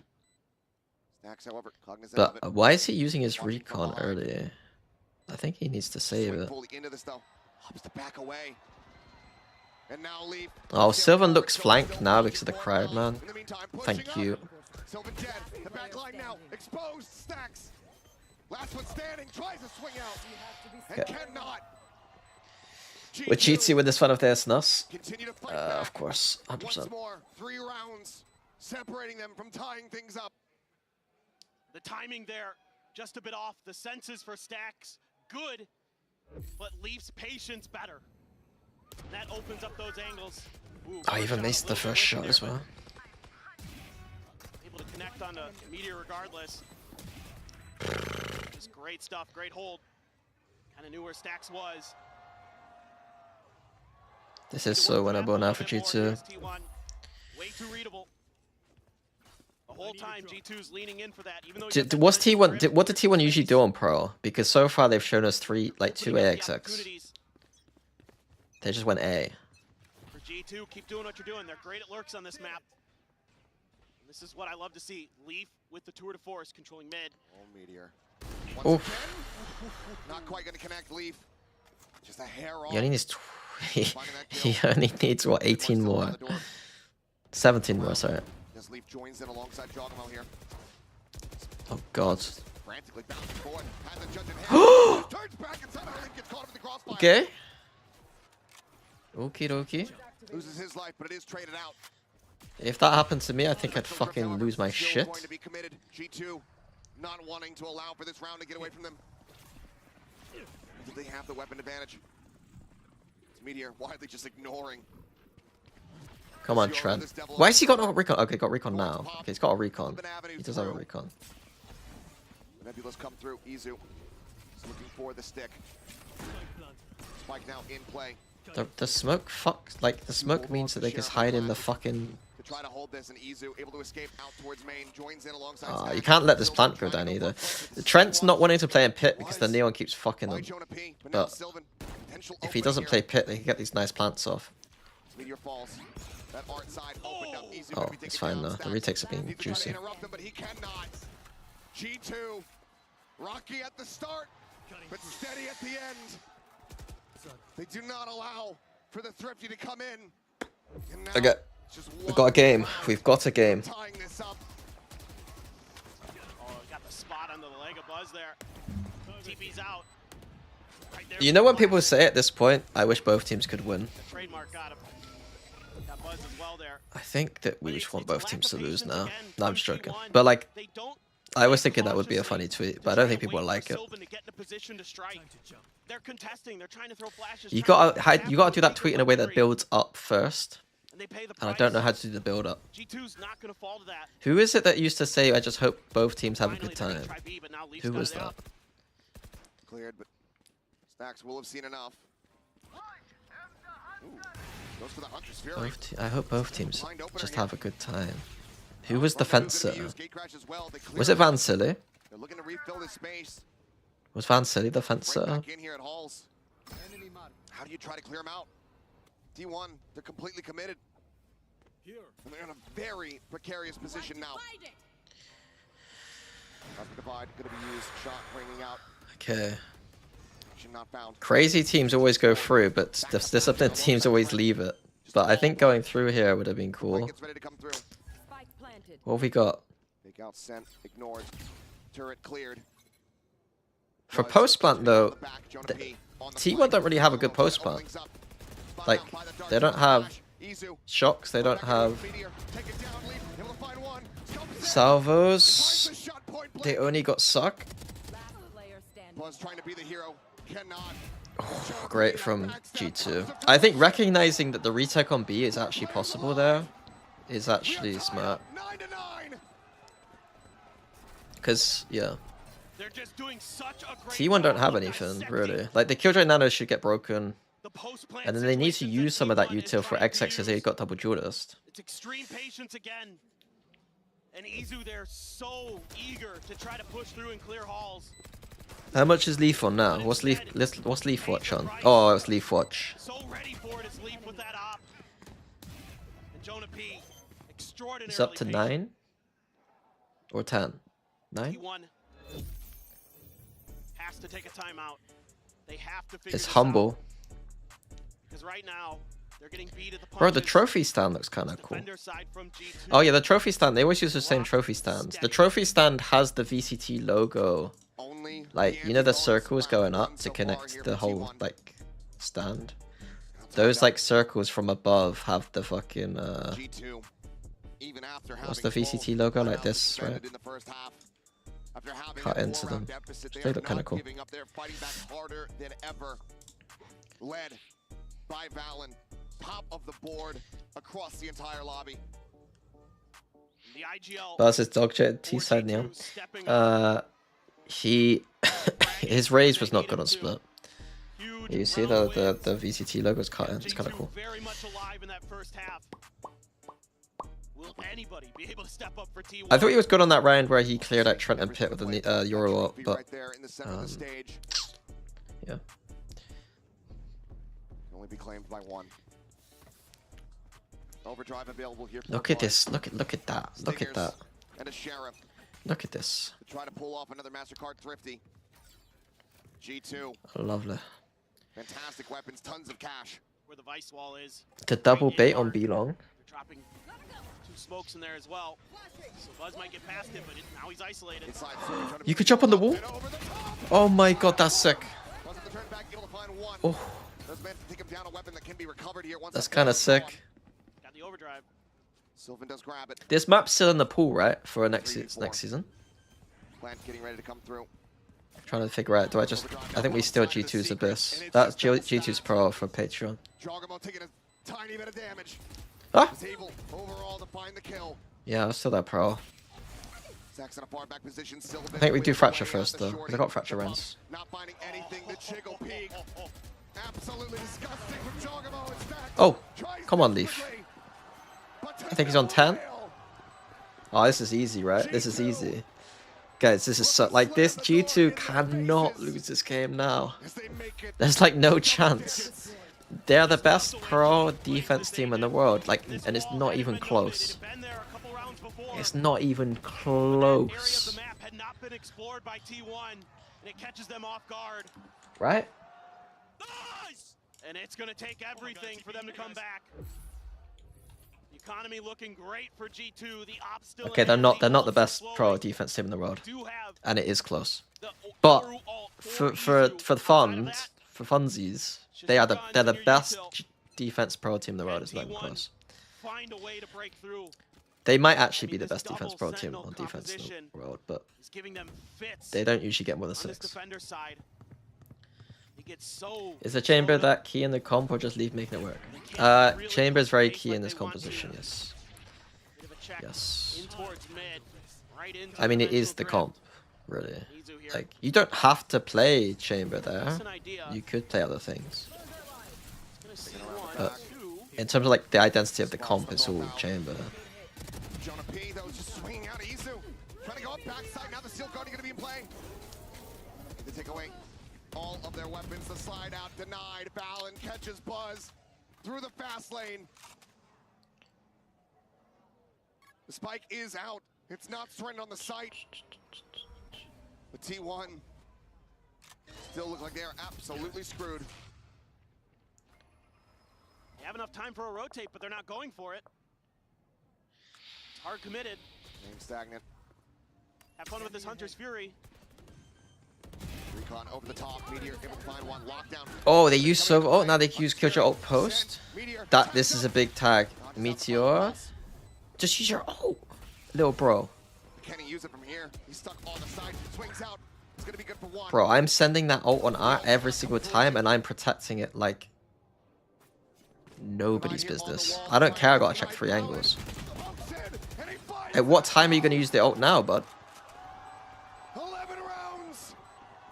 What? G2 have figured out T1. They have downloaded the playbook. That camera, that fucking whip of the camera, man. Thinks he's fucking Christopher Nolan. There's no fluidity to their movements. There's no guessing to what they're doing. It's just an A hit, and they're trying to T1 needs more force mid their way pressure. through it, and that just isn't going to work against a team of G2's caliber. Do I agree with that? I mean, they don't know how to play pro attack, I'm not gonna lie. They're obsessed with A long. They don't know how to work the map. If you compare and contrast the way that G2 approached attack and T1 did, G2 have a much better approach. Even though I still called out G2 for like making some iffy calls sometimes. T1 played the map how everyone else plays the map, which is kind of shit. In my opinion. quiet from here. Smatterings of util thrown. Nothing gained. No space. No knowledge. No positions. But I haven't been locked into their attack. I've been mostly watching G2's defense, to be honest. Another short B hit or a long one. He's here. Know that op is there. What's your plan? Up in play. Just a recon. 11 now. Nebula to try to get the cross. Buzz bouncing forward. Beats out the first shot. The rotation's now starting to rejoin over towards this B site. T1 slowing things up Oh, a that's bit. smoke. Now pushing the accelerator. I like when you can see from a player's point of view what is actually happening. Like, you saw that entire exec happen from Leaf's eyes. Getting himself positioned Very up top, rare. above the lockdown now in Kind play. of Look in the zone, kind of GG round, honestly. This is good by T1. I think they try to clear this out.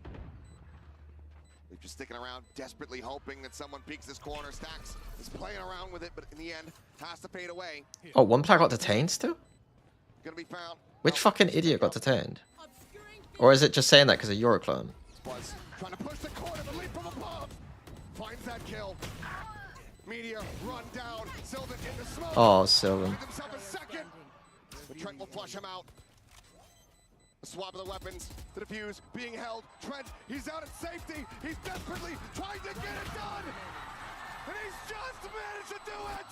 That's crazy. That is crazy. It is a Red Bull clutch. Ugh. Ugh. By the narrowest of Ugh. It feels horrible. You have got to be kidding me. This looked like it had Jesus, G2 Leaf hit written that all shot. over it. Doing a great job clearing out that whole angle. Bro, Leaf. No, Valent's aiming through the. Valent tried to wallbang him. And then Stacks just has enough of an angle. Let's go. Bro, Valent tried to wallbang him instead of just killing him. And there's hope again. There's hope again for Team Unless Valent's aim was so bad that he was wallbanging, but he looked like he thought that he could wallbang it through the side. T1 breaking a 5-round win streak. Either his aim is bad, or he just shot the pillar thinking you could hit through the fucking... Able to afford a full purchase here for the most part. A couple half armors in the mix. I agree. Ads would work better though. Actually just comes up short on the second shock dart. Doesn't get that cleared. Now they wait again. Other A hit. This time Euro in position to help out. And Sova not... Trent said fuck B. Is Trent just said fuck B? I don't want to play B anymore. Sova who doesn't want to play B is madness to me. Forward here on the side, and Valen once again able to strike first and foremost. But there's Fury now. From Stacks opened up. He's going fishing, hoping for something, but no tags to be found. Ping here onto Izu. Sets up for his escape. Oh my god, beautiful. From behind, but Chogamo still swinging on the corner, able to find it now back into the dimensional drift. Trent pushes out. Meteor dead. Oh, it's over. T1 don't know how to play this map. AXX, AXX, AXX, AXX, AXX. Who gives a damn? They sweep that Red Bull clutch under the rug. And in flawless fashion, get up to match point. Trent just having none of this. Another beautiful flash. The util timing from Jogamo has been so darn good. Whether he's jumping in your face and then What crosshair does Leo use? Flashes, dimensional drifting around. He uses dot, right? Trent there. Big play for him. Yep. Zamboni. Zamboni is a word that I've heard Americans say, and I've never said it out loud, and I don't know what the fuck it is. What does that mean? Zamboni. Zamboni. Zamboni. See if you can claim that Masters trophy. It's the thing that cleans ice. Oh, okay. So bold, I think they caught Okay. Jogamo off guard. Just a stinger in hand. Just swings out. Gets himself behind the pillar, but he's gonna have Okay. alert play. Okay. We see a little bit of map control from T1. Star through. A little bit of map control. If he just goes for a timing shot, he's got Sylvan absolutely dead to rights. What does Sylvan do? Smoke about to dissipate. Leaf not on the angle. Sylvan able to tuck into the cubby to safety. They know. They have a very strong suspicion, that's for damn sure. They have a very strong suspicion. Called back around. The G2 maybe They don't know. They don't know. Perhaps they have They're looking at different. The crowd has cocked G2 into looking at angles that don't exist on the map. Fast lane in play, Leaf. TP's back out the safety, avoiding getting stunned. The fake. Oh, the TP is dreadful. It's just absolutely destroyed. Ping on the Sylvan, push up the corner, Jogamo. GG's. Puts him down. GG's? Not GG's? Hello? This game is mental. What is going on? What is actually happening? For Jonah P. 1-2. A clutch. Trying to bring it Oh back, no, but he that's not what you want to. Can I see a replay, please? I'd like to see what actually happened this round. I have no fucking clue. Oh, for a moment. I think G2 saw that trophy in their eyes. But this flank finally, Alert is able to go for T1. Jogamo died solo, and then Leaf has jumped out. Leaf! Get in there. Oh, Stacks with that Guardian. The hero plays. Leaf. Leaf is jumping out of heaven like a fucking... They need one more just to set it to overtime. Leaf falling from a tree. Do it again. Can they push this to the brink? Fuck me, what is he doing? He got pushed. He's getting pushed off B long now, like he's not even getting value the past 2 times I hit.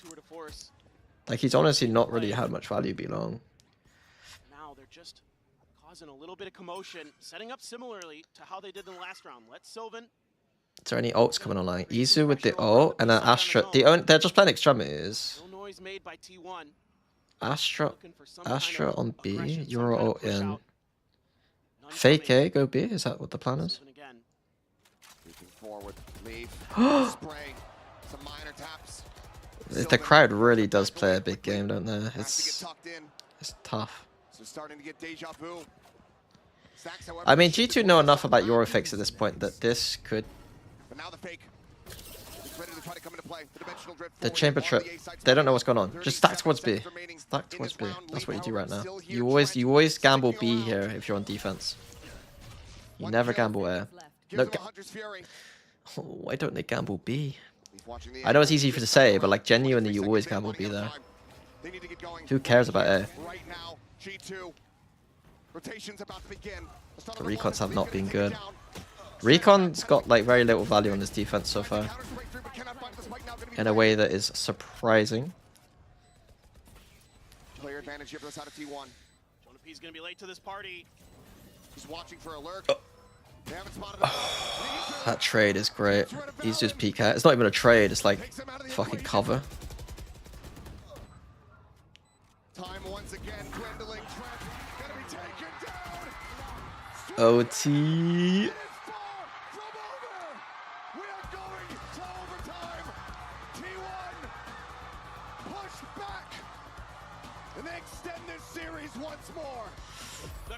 I think overall G2 have played a better map. And no way in hell did I think there was any way that T1 was coming back in this. They look burnt, they look spent, but they dug deep. That experience coming through. And Sylvan there doing such a nice job 2 rounds in a row, creating some distraction. Creating some opportunity, creating some confusion. T1 wins an OT and we're getting wallbang graffiti? What's the wallbang graffiti? I've already forgotten. Wallbang graffiti. Well, for Valen.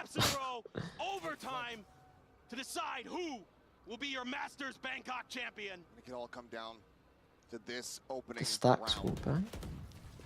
T1 damn strong on that defense. Bro, I don't even remember. It could be as good as done. Oh, Leaf is 1 HP again.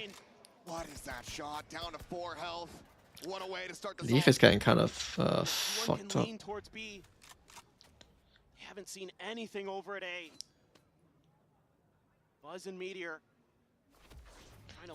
Bro, imagine looking at that, thinking this is what Masters comes down to. Is imagine if he took that TP there, a Masters win on that TP gamble.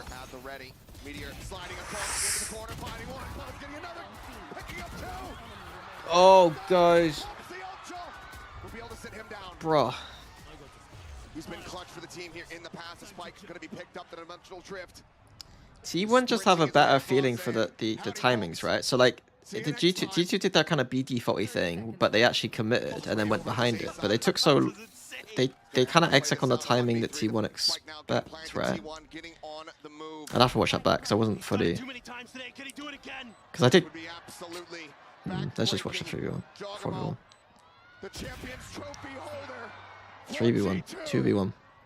To try to clutch this out. Right now, T1 just playing without information. There's a recon available for Stacks. Helping to send it now. Gets the ping reveal. They know his position. He's tagged down to the shot. That's crazy. Yeah, so like earlier I said after their defaults, they could just send it behind the default that they were doing on B. But the problem is the timing they did the exec at was like later than what the end of the default would have been. And then also T1 just still are stacking towards that default.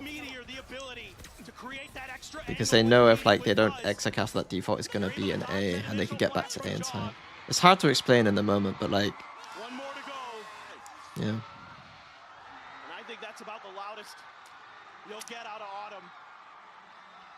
And it's going to be an immediate timeout for G2. Josh RT, once again, trying to rally the troops, trying to get them back into this. It's been so good at it. What's Reddit saying? Any threads right now? Some more wizardry for G2. Or does T1 have it in them to find some way to claim their trophy? When it all started to look like it was going to come crumbling down, they dug deep and gave us one of the best finals we're going to see in Valorant. 2 overtimes, a map 5 in front of this electric crowd here in Bangkok. Both teams have been fighting tooth and nail to get to this moment.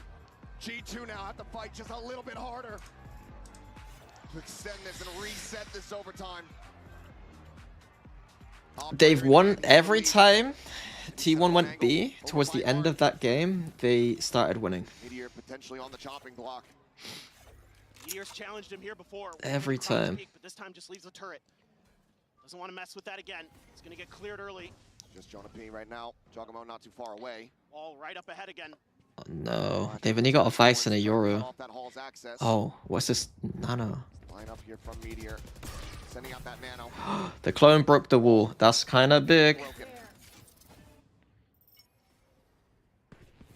Thorn though, saved. Taken out by that shot. Look at Jogamo. He looks fucking. He's shaking. This execute has to be immaculate. They're going to stick to it. Are they going to be ready for Jonah P's position? Tucked into that corner. The back of the hall. No lurks. Just brute force. Gate crash gets broken there by the Thorns. Recon not going to clear him. Out of this relay bolt, however, It does. Trinkets too though. That recon was kind of sick. Did it clear it? That's kind of a sick recon. Rethinking this. 40 seconds remaining. Starting to pivot now. That recon clears close left gel and it clears close left here, I think. I think it landed just in this roof and it gets both, I think.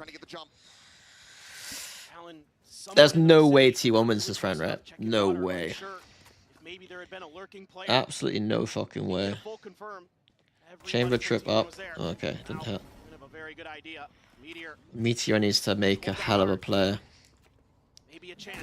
Keep those crossfires. There's no way. Kill for Stacks. Oh, it's gonna be down to Leaf as well. Leaf's been fucking weird this game. Ping comes down. Stacks' position. Sussed out, it would seem. Sylvan, however, the first to fall. Okay, that's good flash. Hello? Stacks finds one. Decides to fight forward. Oh, if he hit Jonah P there, I'd have fucking lost my shit. Point blank. Quick does not come through. The fuse, however, is already being held. And once again, we reset, we go deeper. Okay. Okay. Again, just bro. Not much confusion to be found in the way that T1 sets this up. Oh, the ping reveals from Trent. Absolutely beautiful timing on the Sova util. He finds a third in the round as well. Coming up big here when G2 needs him. Still though, Jog, Valen topping the frag. Kill count for the side of G2. T1, Buzz, Meteor holding the line. Now we go again, this time Izu with the op. They've got him way far forward Lock here in in. main. Turret on B long. How did the turret at one singular turret won a Masters?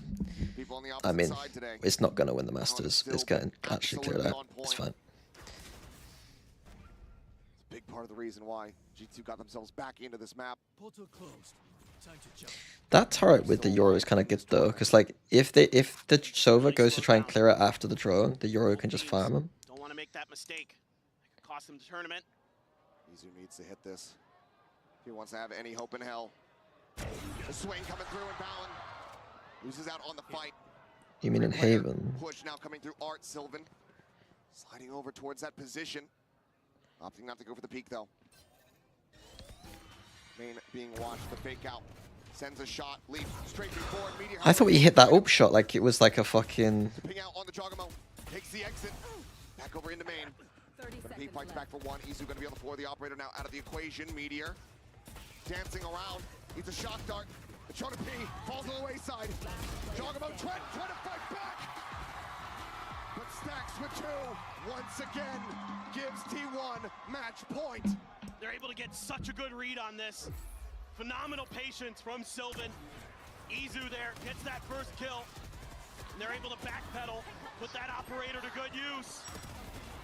Stack stepping in, finding two big kills again. He has had some heroics here in the later stages of Pearl. T1 has championship point.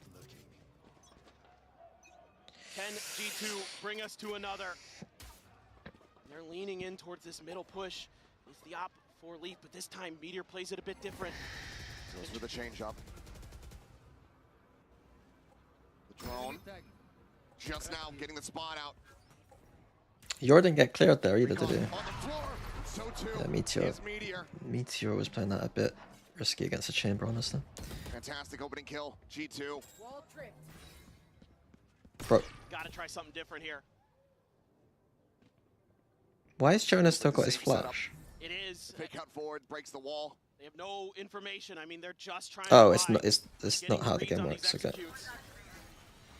Izu TPing forward, trying to play here on the corner, finds one. Buzz. Able to answer Oh back. no, Take it down, Valen. the recon. Dies. Buzz tries to fight their way back into this. Once again, it's just he and Stacks to try to close this out. Three players on the opposite side, the slide forward. They look to try. Ah! Push him out of the corner. Stacks. The IGL sees the shoulder, knows their positions, but can't quite do much about it. 12 bullets remaining.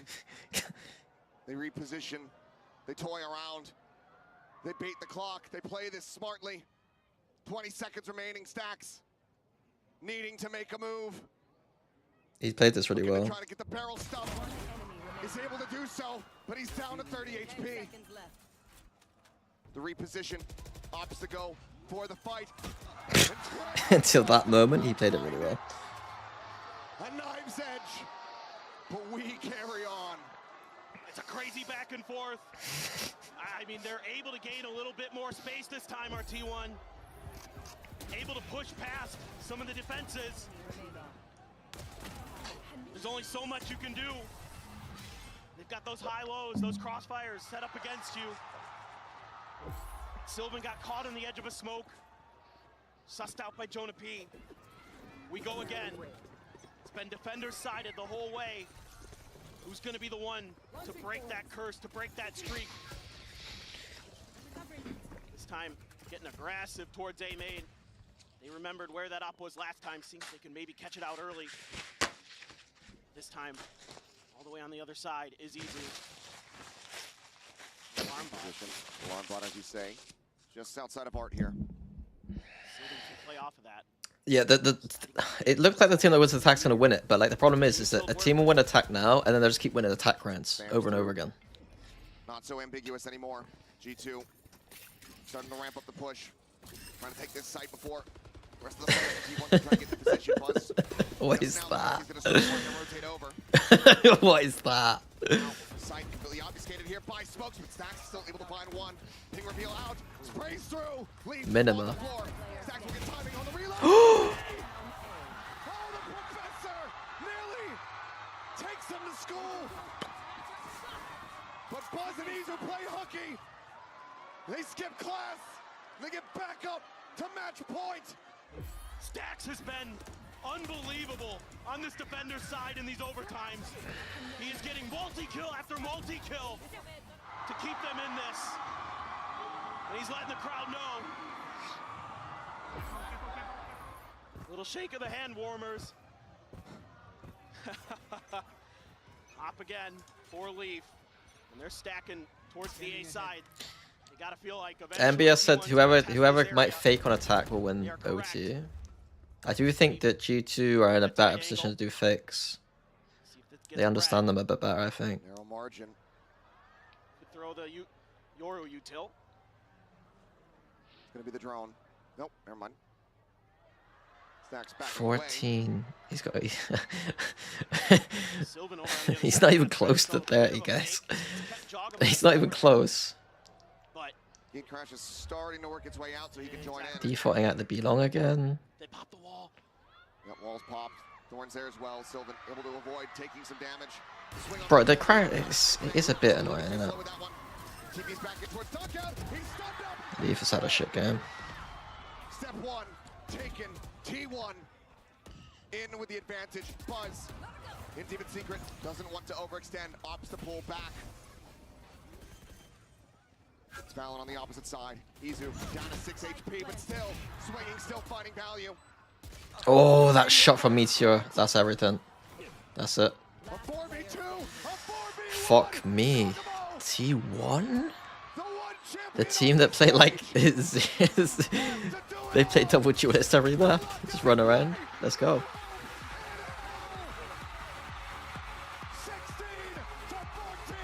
I felt happy for Stacks and Buzz though.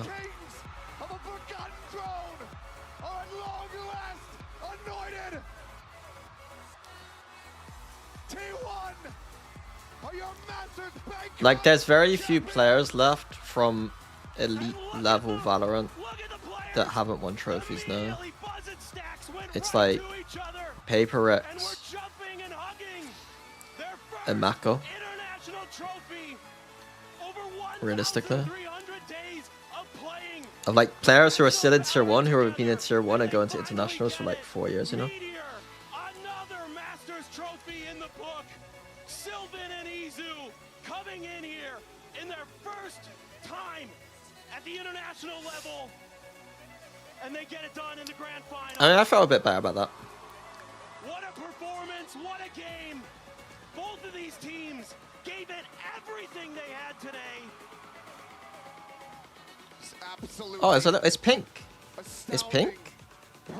The trophy's got a little bit of pink on it. T1 just a little bit better on the day. G2 gave it their all, but unfortunately, Bruh, that is a bruh moment for G2, honestly. T1, they will lift that trophy to the elation of this crowd as they kick off. Who actually had one in the grand finals? Oh, nobody did well.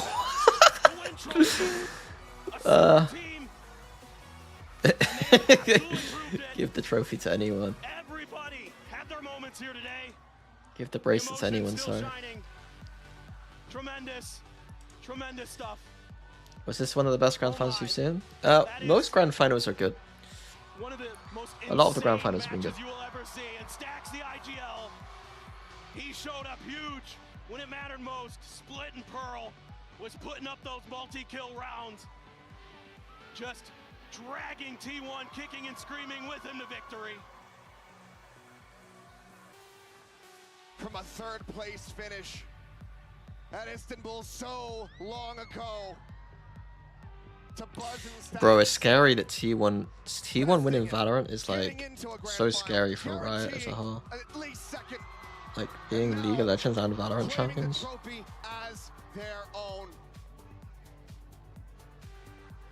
Such incredible plays the whole way throughout. T1 had the hardest road through that lower bracket.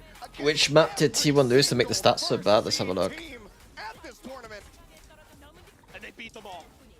They beat every single one. And it was just the hardest road possible to get here. In Pacific, they had to battle tooth and nail the whole way. 2 best-of-5s. They come here into the grand finals of Master Bangkok in front of the Pacific home crowd. And they're able to lift the trophy here in Thailand. Stunning. I just am blown away. I thought it might be done there for a moment. I'm not gonna lie. It looked like G2 had the read. How do I play? How do I play on the fucking? Like Jonah P and others had solved the equations, but no. There should be a drop down here to play on the fucking influencer client, shouldn't there? Got us to overtime, got themselves that victory. Oh my. Settings. For Sylvan to come back into this tournament. Where's settings? He didn't start on the starting roster when this began. I got it. But he was asked to come back in to play. And play he absolutely did. Absolutely instrumental in every single map. The assist god. What should I call my character? Troll Sliggy. Damn near every kill. I can call myself anything. Brilliant. And Izu may have been the best player overall for T1 this entire tournament. So consistent, no matter what role he had to use. Whether it be a duelist, whether it be a sentinel, whether it be an initiator. The flexibility of Izu was Does that work? I can't use to get this win. They were so creative with their compositions. They didn't run much Taeho. So many teams ran the Taeho meta, and T1 said, nah, double duelist is the way. We're APAC, baby. APAC indeed. For G2, further commiserations. What are your guys' suggestions? Team Liquid 2022. Dildo. Dildo. Okay. Put up that insane of a performance. Those players will be back. We will see them in Americas. I'm sure we will see them in Masters Toronto. But for T1, it's their time, it's their moment here in the limelight. Wait.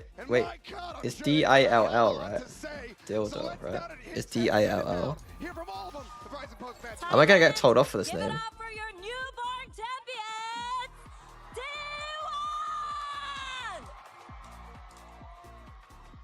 And here to celebrate our winning team, we have Anna and Leo with us. That's why you put deal. Yeah, but it's like this. It's like this, right? Deal, as in like you make the dough from deal. ทางคุณแอนนาและคุณลีโอนะครับเพื่อมาแสดงความยินดีให้กับแชมเปี้ยนผมขอเสียงดังๆอีกทีหนึ่งให้กับ T1 ด้วยครับ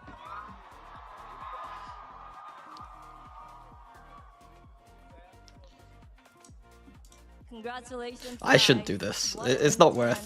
It's not worth. Now, Buzz, I want to hear you say it. Who is the best team in the world?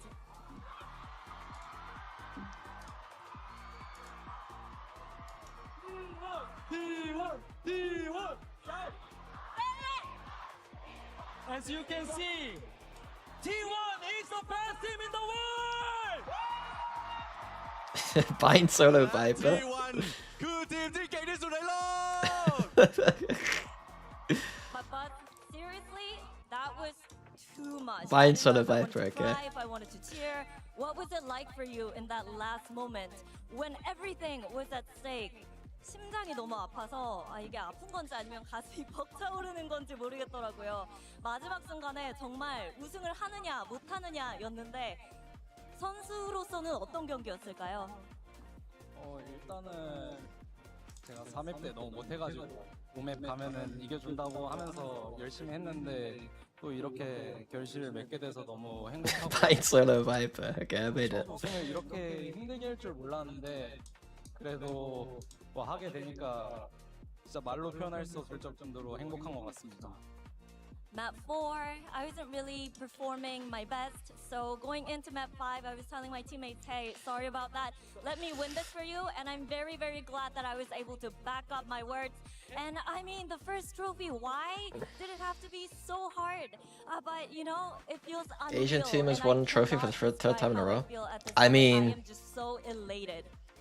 สำหรับตอนนี้นะครับผมอยากรู้เมื่อกี้นี้ครับว่าเกมสุดท้ายบัสจะรู้สึกยังไงนะครับผมแต่ท้ายที่สุดแล้วคือต้องบอกก่อนนะครับว่าในแมปที่4เนี่ยเขาทำได้ไม่ค่อยดีเลยสัญญากับเพื่อนของเขาไว้ครับว่าแมปที่5เขาจะกลับมา The difference between now and back then, though, when the West was winning lots of trophies, was that the West also had like the top 4 or 5 was a lot of European teams or American teams. And Meteor, I'm gonna turn to you. I mean, Like, you've been here, you've lifted the trophy before, but the question coming into Masters the top 4 Bangkok was this year, mixed, right? can you do it again? And here's your second trophy. So what does it mean to you to be able to lift this trophy, your second trophy, this time with these guys? 메테오 선수, 올해 트로피를 다시 한번 들어 올릴 수 있을까? 이 질문이 스스로도 가장 궁금했을 것 같거든요. 두 번째 트로피입니다. T1과 함께 들어 올린 트로피인데 어떤 심정일까요? 며칠 전 인터뷰에서 What does that mean? She said at the end. I always hear that. 저희 팀원이랑 새로 트로피 든다고 약속했었는데 약속 지킨 것 같아서 Bro, use the picture to look so where my eye looks like it's just not working. I look like Tom York. In my other interview, I said, I'm leaving the past trophy behind and I will be lifting this trophy with T1, my new team. And I am very glad that I made that into reality today. ครับผมและสำหรับคำถามเมทีออร์นะครับคือเคยได้1ถ้วยมาแล้วนะฮะรู้สึกยังไงที่ได้อีก1ถ้วยในวันนี้นะครับผมซึ่งคำตอบของเขานะครับก็บอกเลยว่าถ้วยเก่าเราทิ้งไว้ตรงนั้นครับวันนี้เราได้อีกถ้วยหนึ่งกับทีม T1 ทีมนี้รู้สึกภาคภูมิใจมากๆเลยครับผม Izu, I'm gonna turn to you because I remember you in Pacific Kickoff, your very first debut, and you were in tears after the team got knocked out. But here you are, looking at that trophy and it's yours. Can you tell us about your journey and how you were able to bounce so hard, bounce back, and eventually become the world champions? 이주 선수 퍼시픽 킥오프 때 눈물을 흘리는 모습을 볼 수도 있었는데 트로피 이제 이주 선수 거거든요. 그동안 이 순간을 위해서 어떤 노력을 해왔는지 자세히 들어보고 싶습니다. 일단 제가 T1에서 플렉스 롤을 맡게 된 것도 있고 제가 좀 여러 가지 역할을 하면서 오늘도 솔직히 좀 안 좋은 퍼포먼스를 많이 보여드린 것 같은데 그럼에도 불구하고 같이 이겨내주는 저희 형들이 너무 고맙고 연습 때도 같이 좀 많은 고생들을 했는데 이렇게 좀 국제 대회에서 의미 있는 성적을 남길 수 있게 돼서 너무 기쁩니다. 트로피 들어보니까 어때요? 무거운가요?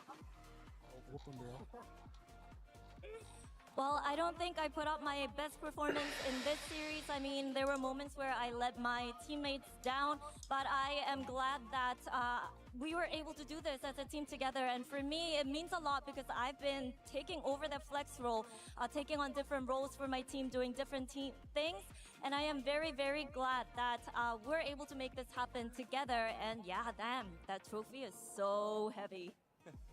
และสำหรับตัวของอิสุเองนะครับบอกว่าคือคำถามเนี่ยต้องถามก่อนนะครับว่าเมื่อก่อนเนี่ยหมายถึงว่าตอนต้นเนี่ย I wonder what the odds were for T1 to win the tournament. ยังไงถึงจะกลับมาได้นะครับผมและกลับมาถือถ้วยเลยทีเดียวซึ่งคำตอบของเขาคือก็ต้องขอบคุณจริงๆนะครับขอบคุณสำหรับเพื่อนร่วมทีมที่สามารถทำให้เขากลับมาตรงนี้ได้แล้วก็เชื่อใจกันนะครับผมเพราะว่าจริงๆเนี่ยเขาลองเล่นกัน flex พอสมควรเหมือนกันแต่ถ้าเกิดเพื่อนร่วมทีมไม่เชื่อใจเขามาถึงจุดนี้ไม่ได้ครับ Now, Sylvan, I think you've done an incredible job, especially when it comes to dealing with the pressure.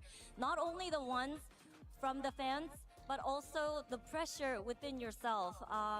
So talk to me about how you stepped up. You had that massive blow up as a player, and how much you feel like you've grown throughout Masters Bangkok.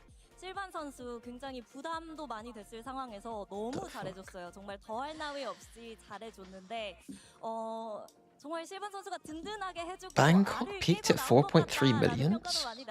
Swiss stage number peak concurrent 4.3 million. How much is China farming that? 궁금합니다. 일단 여기 방콕 와가지고 저의 실력은 한 거의 한 The dim-witted Mimi coach who said we're the lowest in Pacific region. 첫 오자마자 바로 트래플을 들어가지고 일단 거기에 너무 기쁘고. Bro, if you thought that T1 was the best team before the event, then go put a bet on it. 국제 대회에서 바로 트래플 되니까 너무 좋은 것 같습니다. Well, I feel like in Masters Like if you thought that your team was so good, you go put your money where your mouth is. Like what? Like it's not that weird. It's my first international tournament, and I lifted my first global trophy. It feels good, but I see more trophies coming in the future. So I don't know. It feels really good. That's my lucky charm here. It was around 2 million on Bilibili for most EDG games. Jesus. China farms, man. ต่างมีแรงกดดันเนาะซึ่งต้องถามก่อนนะครับว่าซิลแวนเนี่ยรู้สึกยังไงนะครับซึ่งตอนนี้เขาก็บอกว่าเขาภาคภูมิใจมากเนื่องจากว่านี่เป็นทัวร์นาเมนต์แรกของเขาและนี่ก็เป็นถ้วยรางวัลระดับโลกอันแรกของเขาแล้ววันนี้เล่นไปแค่ 90% ของตัวเองเท่านั้นเนี่ยประสิทธิภาพยังมีให้อันล็อกอีกนะเพราะฉะนั้นเนี่ย Why do you keep making accounts and rage baiting me? ถ้วยเพิ่มขึ้นได้เลยครับ And Stacks, 5 years in the making, but you've done it. And even before coming into Masters Bangkok, even before that first match, you said you have confidence in the team, you have faith in the team.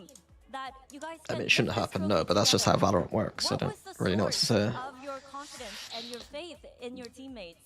우승할 수 있을 거라고 팀원들에게 믿음이 있다고 대회 시작 전부터 얘기했잖아요. 우선 이 믿음의 원천이 어디서 오는 건지도 궁금하거든요. 일단 거짓말은 아니었고요. 우승할 수 있다는 게 저희가 연습하면서 저희가 우여곡절도 많았지만 저희 팀이 이제 제가 하는 콜들이나 제가 하고 싶었던 것들, 우리 팀원들이 하고 싶었던 것들이 다 모이면서 이 게임을 이 방콕 대회에서 질 수가 없다라는 걸 저희가 먼저 생각을 했고요. 비록 바이탈리티에서 처음에 패배를 했지만 그때조차도 저는 의심하지 않았고 저희 팀원들을. Do you think that China would watch? Well, yeah, I really meant Do you think China would watch the other broadcasts? We can definitely win the whole thing. And it was just me looking at how Is there currently a Mandarin cast for the other regions? And we had executes and we had great comms and great friendship. Tell Bosa to win next trophy. He's listened to you. It just made me feel like, why not us? We can definitely win this. And even after losing to Vitality in that opening match, I still had that faith in my teammates as well. Yeah, it felt like it was kind of random if they were gonna take long or not, and then they committed on being a way that didn't make sense sometimes to me. ทุกครั้งที่เขาเล่นเขารู้สึกว่าเล่นกับเพื่อนเล่นแล้วมีความเชื่อใจกันเล่นแล้วมีการสื่อสารที่ดีเลยตั้งคำถามง่ายๆครับแล้วทำไมถึงไม่เป็นพวกเราล่ะแล้ววันนี้เขาทำได้แล้วครับ But what about today? It was not easy. Did you ever doubt yourself? Yeah, T1 was doing decent of clearing at B-Long, to be fair, and Leaf seemed almost to have zero impact, to be quite honest, on their defense. I'm not gonna lie. 근데 제가 실수를 하거나 뭔가 마음에 안 드는 게 있으면은 제가 저희 팀원들한테 제발 지적을 해서 그걸로 어떻게 해서 만들어낼 테니까 그 효과 때문에 저는 진짜 이긴 것 같습니다. Well, no, I was really confident in my calls and on the last map. And there were moments where I made a little bit of mistakes, but my teammates called me out on it, and I told them, please do so, because we can definitely win this. And it was those little moments that led up to this trophy. โอ้แล้วในวันนี้เนี่ยที่เขาคิดว่ามันน่าจะยากนะครับผมแต่ท้ายที่สุดแล้วเนี่ยก็ต้องบอกเลยนะครับว่าบางครั้งผมก็พลาดจริงๆแต่ท้ายที่สุดแล้วเพื่อนร่วมทีมช่วยกันนะครับบอกไม่เป็นไรเอาใหม่เอาทีละรอบครับผมจนตอนหลังได้ถ้วยมาเลยฮะAnd Autumn, our coach. Everyone thought this tournament was going to be all about Taeho, but you guys, you stuck to your own style and you played into your strength. Do you feel like this trophy is a reward to your creativity and how you believed in yourself? 이번 대회 태호와 메타를 누가 가장 잘 파악하느냐에 달려 있다고 다들 말을 했었는데 Yeah, I was confused why they played so passive on B, to be honest. They were letting fucking Sylvan just walk up. Was it Sylvan? The Astra player just walk up B long a lot for no reason. It was very strange. It was very strange. Do you think Ultima get more respect now? I mean, Valorant's weird with coaches, man. I don't think T1.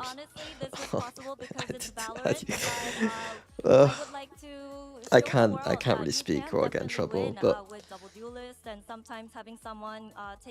we'll see. We'll have to see for the rest of the year what happens. You know what I mean? I inspired other teams when it comes to the meta and composition, and it definitely means a lot.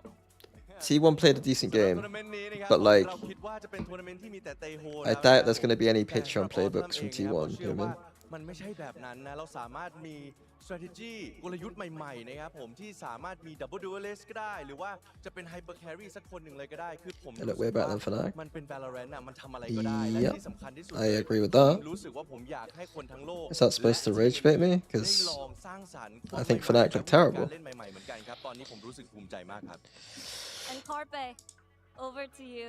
I think you're very much part of the success as these guys over here. I see you supporting all of these players backstage and always hyping them up.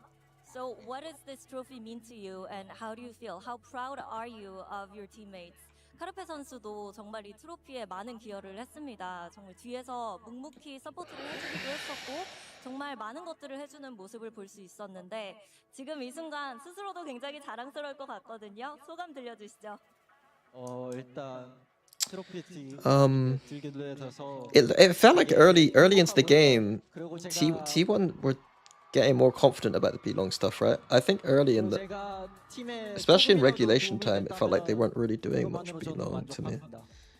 OT they started, I saw Sylvan was doing it a lot more, I think.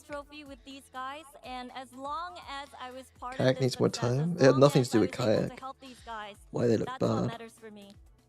ครับผมและสำหรับคาเป้เองนะครับผมถึงแม้ว่าอาจจะไม่ได้ลงทุกเกมนะฮะแต่ว่าก็มีหนึ่งส่วนสำคัญเหมือนกันนะครับผมในการทำให้ในการยกถ้วยนี้ของ T1 เนี่ยเกิดขึ้นได้สำหรับทางคาเป้เองก็บอกว่า Did Mako win a trophy? No. ผมถึงแม้ว่าผมอาจจะไม่ได้เล่นจริงๆแต่ถึงแม้ว่าผมจะช่วยอะไรก็ตามได้ในกับเพื่อนร่วมทีมเนี่ยยังไงก็รู้สึกเป็นเกียรติครับเพราะนี่คือทีมของผมที่สามารถยกถ้วยได้ในวันนี้ครับ And production's going to kill me for this, but Buzz wanted to say one last thing, so there you go, Buzz. 일단은 여기까지 오는데 너무 힘들었지만 저희 T1 직원분들도 너무 감사드리다고 말씀드리고 싶고 그리고 제가 감독님이 퍼시픽 준우승했을 때 꼭 자기가 세계대회 우승컵 하나 들어주겠다고 약속했었거든요. 그래서 그것도 너무 감사드리다 말씀드리고 싶고 제가 5년 동안 프로 하면서 이 자리에 쓸 수 있게 도움 주신 분들이 너무 많아서 그래서 꼭 말씀드려야 될 것 같아서 일단은 젠지의 먼치킨 형한테도 너무 감사드리다고 말씀하고 싶고 그리고 DRX의 코칭 감독님들 너무 감사드리다 말씀드리고 싶고 someone said they're picking stats. Buzz for MVP. I don't care about the stats. The space he creates isn't like anyone else. Bro, he was creating some space on split. 파반 코치님도 너무 감사드리다고 말씀드리고 싶습니다. You're really testing my I don't know who MVP actually is. I guess Izu would be MVP overall from. I couldn't have done this alone. I would like to thank the T1 org and also other coaches and coaching staff and fellow players. Didn't Izu have the best tournament overall for T1? To help me get over Or here. did Meteor? It's been a long, tough journey. Couldn't have done Meteor. It was Meteor, and when right? we placed second in Pacific kickoff, Autumn told me, "Hey, don't worry. I'm gonna get to that trophy. Meteor and Don't Buzz put it had good together." tournaments. And I am very grateful for Autumn for believing in me and my Izu stats wise is way behind the other two from what I can see. So we heard it from our champions, but stick around because we will be announcing our MVP in a while. We'll see you soon.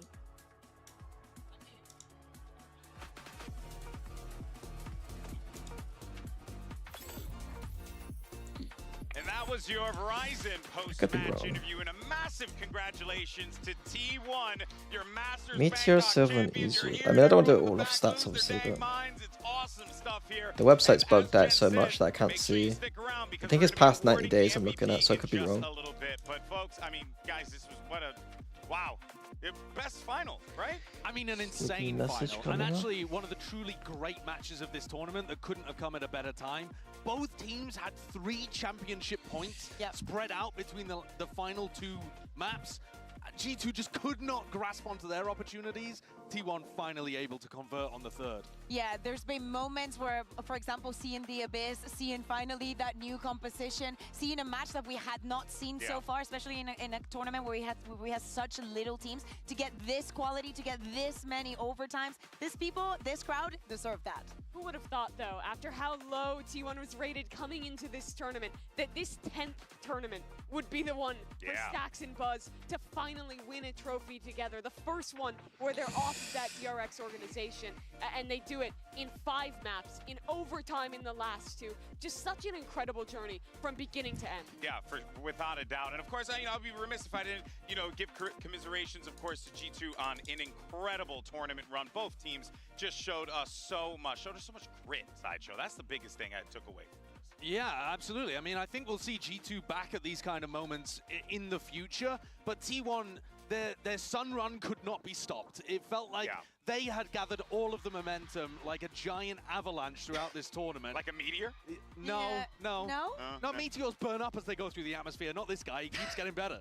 Okay, I guess it's completely fair. Now, it's time for your MVP. This was chosen by a mixture of influencers as well as journalists and us, the Dude was streaming with friends early morning WWE match already. Is the most valuable player of Masters Bangkok, and send it back over to Jen at the stage. Welcome back, everybody. The votes are in, and MVP is ready to be announced. We have Leo on stage with us. So, Leo, take it away. This player joined T1 in 2025 to help them form their new all-Korean super team. This was his 3rd consecutive appearance at a Masters Grand Finals. Meteor. And he also becomes the first player to win 2 Masters titles back-to-back.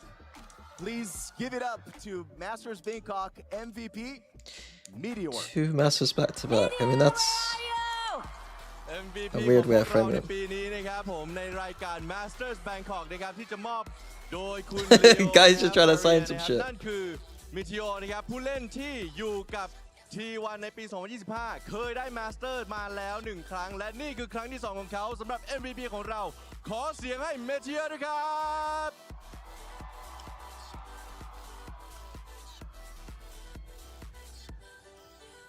Okay. Masters bracelet. It'd be so funny if he dropped it. What a wholesome moment. What a wholesome moment, and of course, what a wholesome wow. Selfie too. And a selfie. Can we join? Can we join? My hand was in it. No response. Thank you, Leo. Thank you, Leo. And Meteor, how do you like that bracelet? It looks very shiny. 어때요? 반짝거리는데? 정말 예쁜 것 같습니다. It's so beautiful and pretty. Now, Meteor, you're the first one in Valorant's history ever to win back-to-back global event. What does it feel like for you to, make Jen, history? Jen, erasing history. 2연속 마스터스 Jen, 우승컵을 erasing my history. Come on. 선수가 됐습니다. 역사를 세우고 있는 기분이 어떠세요? 제가 좋아하는 Can't 게임을 believe it. 하면서 그 역사 안에 제가 Can't 있다는 believe 것을 it. 또 감명 Forgotten already. 받는 것 같고요. 그리고 늘 Forgotten 뒤에서 already. 응원해 주시는 팬분들 덕분에 또 힘 얻는 것 같아서 항상 감사하게 It's 생각하고 usually my people erasing I am so history. grateful that I get to be part of something that I've enjoyed and something that I lived through. So I am very, very grateful for all the support and everyone that helped me to get here. ครับผมและสำหรับคำถามนี้นะครับก็คือว่ารู้สึกยังไงในการสร้างประวัติศาสตร์โดยการคว้าแชมป์ ติดกันนะครับผมสำหรับรายการ It's because Leo framed the back-to-back Masters in like a weird way. Because obviously there's a Masters and a Champs to the Masters. He's saying that like Champs didn't count, so it's back-to-back Masters. If that makes จุด sense. นี้ได้ครับยังไงก็ต้องรู้สึกดีมากๆอยู่แล้วครับ And lastly, you know, everyone kind of dreams of moments like this, and we usually just look in the mirror and practice what we want to say if that moment comes true. So anything you would like to say? 원래 약간 이런 상상하고는 하잖아요. 나의 순간이 찾아왔을 때 거울 보면서 막 연습하고 상상하기도 하는데 지금 그 순간이 찾아왔거든요. 하고 싶은 말 다 하게 해드리겠습니다. 일단 제가 2회 우승을 했었는데 앞으로도 더 우승컵 들 수 있도록 열심히 할 거고 그리고 이 순간 꼭 잊지 않도록 하겠습니다. 감사합니다. Well, yeah, so today I became the first one in Valorant's history to win 2 back-to-back Masters events, and I will never forget this moment. I will cherish this moment forever in my heart, and I will try my best, work hard, come back stronger to lift another trophy too.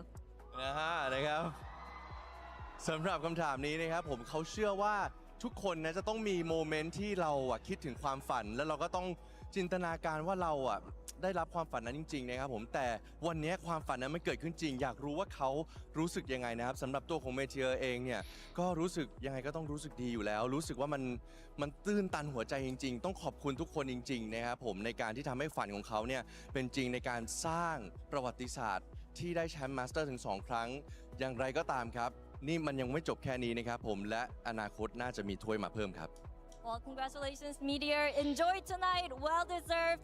And that's it from us on stage. Thank you so much for a great event. And this is us saying Sawadee Krap. Kokun Krap. Bye.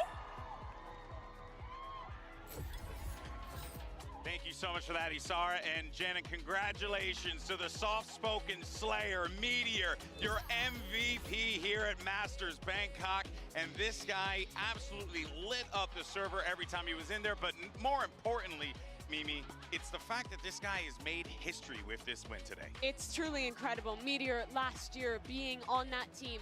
It's like you said to erase you from Valorant. Team to lift a global trophy in Valorant.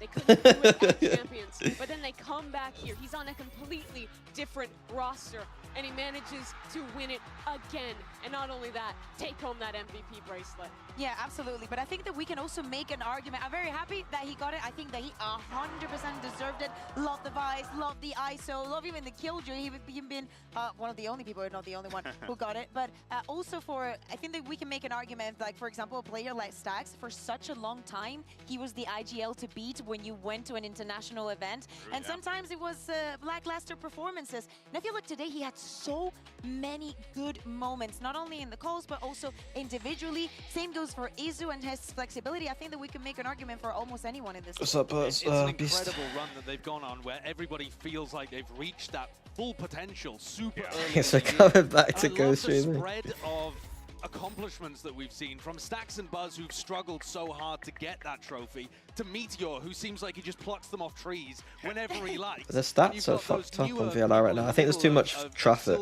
Otherwise, I want to see the actual stats for this event. They don't know the struggle. And but actually, we can see them here, right? Their history's yet to be written. It's such a sick blend of stories. Yeah, for Izu, he'd only been to one global event before, bombed out O2. Izu has a high rating, a high KD. Match at this tournament, and it's won the Buzz whole is extremely high. Same thing over for Meteor's pretty high. as well. A rookie tournament. I think you could make a case for Izu, Buzz, or Meteor. And even Sylvan's up there once now. Again, we thought that Tejo was going to dictate the winner, the one that gets the further. And even though it was Soon a their bit team like beast. G2 that had an amazing final, like, do not I mean, I'm gonna be here watching. We're gonna do the agent stream in a sec. I think me and Sig are gonna test out the agent if you guys want to stick around for new patch stuff. When does EMEA Stage 1 start? I don't know if I'm allowed to say. I don't know if that's something that is public. I don't know how it works. You mentioned that fifth map, 4th consecutive global grand final. We have a map 5. I mean, that's just a little sick, bit of time. isn't it? That's crazy. One of the people to thank for that is Meteor. That's very true. Yeah. That's very true. He only plays bangers. Yeah, Yeah. that's all It's in he his plays. contract. They all spins all the bangers all the time. Well, folks, look, Masters Bangkok is wrapping up quickly here, but the action ain't stopping, baby, because we To have have initial Valorant thoughts? Champions Tour gearing right up across It seems all the strong. different regions. Oh, there we go. BCT China starting March 13th, BCT 26. Americas, where you'll find myself, Mimi, and Yeah, so I do Sideshow have there, I have March 3 weeks. 21st, Okay. VCT EMEA, March 26th, where you'll see Kakuka, Yinsu, and everyone else, as well as Seth and Achilleos, and the champions of Masters Bangkok T1, March 22nd, VCT Pacific launches. And Mimi, I think this is going to be a season for the record books. It absolutely will be. Remember, despite winning the trophy here in Bangkok, T1 didn't even win back in Pacific. It was DRX They're to the do number that. 2 seed. Yeah, so them now in a position to try and win that domestic. Are you saying they're not Yeah. the best team in Korea? No, I think they proved that. Maybe even the best team in the world. Yeah. And also, do not forget, we're back with the leagues. We're going to have a new agent. We're going to have some maps coming back. So I think it's going to be very interesting to see, once again, apparently for every stage, how the meta is going to be I know, shaped. I feel for the pros because they've only just got used to the Teo meta and they're like, wait, maybe it wasn't a Teo meta, maybe it was a duelist meta. And then now you got Waylay and You you're can like, never oh, well, trust us. It's got to be a duelist meta now. Everyone's going to be retooling. It's going to be crazy. Personally, I blame Plapchat. Meaning. Sorry. For what? I just felt like For something. Just for apropos. For you know? doubting? Yeah, that's fair. It's also all leading up to Masters Toronto, second Masters tournament of the year. It's going to be 12 teams at that event, and the first event in Canada for Valorant. But I co-stream in the GC games this week. I really want to take a break from co-streaming stuff if I can. GC, if there's big games, then I'll watch big games. But otherwise, I want to play ranked and work on Patreon. Maybe try and do a video for YouTube. Was it a fun event for me? They've got that in them where they make it. It's the first time I've ever watched an event properly, and there's mixed emotions about it, because it's obviously like hello egg coming from brown egg, please stop. Okay, please stop. I'm just saying my truth. Do we have to do this right now? Goodness. there's a lot of enjoyment from obviously just watching high level Valorant, but it's also like First thing I want to say, yeah, one sec, Stick. You can call me on Discord if you want. There's also like that kind of all of our co-streamers who are watching right now, who hopefully are listening I don't know, to the words that I'm like saying. We thank you very much for the support. because the standards are higher. I thought that some teams would be And also, I want to better. thank my colleagues here. I only came in for the last 4 days. These people were here the entire time, busting their ass for you guys at home because they love this sport, they love this game, and they love you guys. So I want to give a big thank you to everyone that came out to watch this show. All these incredible fans that gave their heart and soul They're to the still people on here. that stage. It's They're after still midnight. here. It's after. Oh, Yeah, well, girl, it it's past my bedtime. All right, folks, let's go ahead and close this show. But that is going to do it for us here. Stage 1 is right around the corner, and then coming up next, we're going to one of the fucking greatest US countries man. on God's green earth. Masters Toronto, we're going to Canada, baby. We'll see you then, and we thank you so much for tuning in. Hey, not bad. That's Hello? how you end it. Take care, everybody. Of course. What did? We're going to Canada, baby. We'll see you then, and we thank you so much for tuning in. Hey, not bad. That's how you end it. Take care, everybody. Of course. Hello? Can you hear me? Hello? What's going on? Can you hear me? Oh, one sec. Hello, slug clubbers. Hello, slug clubbers. I can even hear myself back. What's that noise?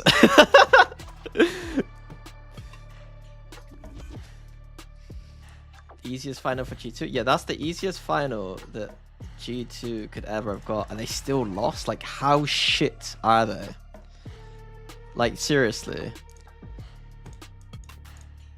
Easiest finals of all time, they couldn't even win. Like, what's going on? Like, I thought that we had an easy one against EG, but apparently, I don't know.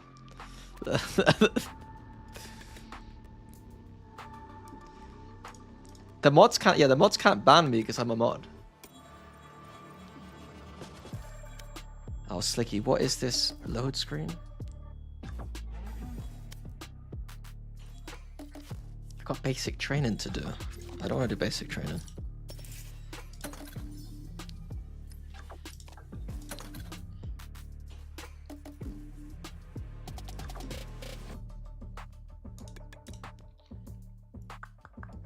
Bro, this music is annoying.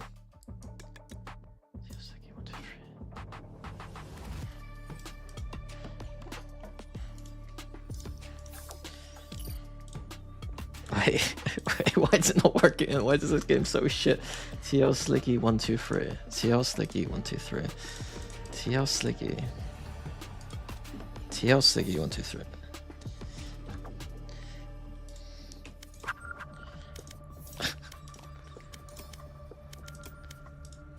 1 second. That's really funny, isn't it?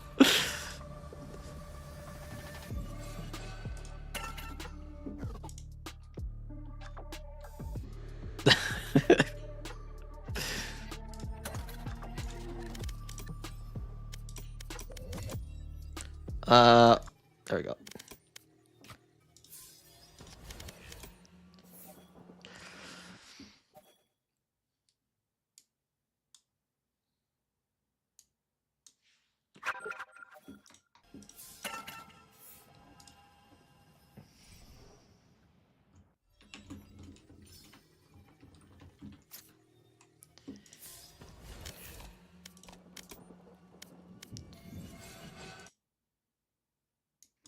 Oh shit. 1 sec. Oh, 1 sec. 1 sec. It's me yet.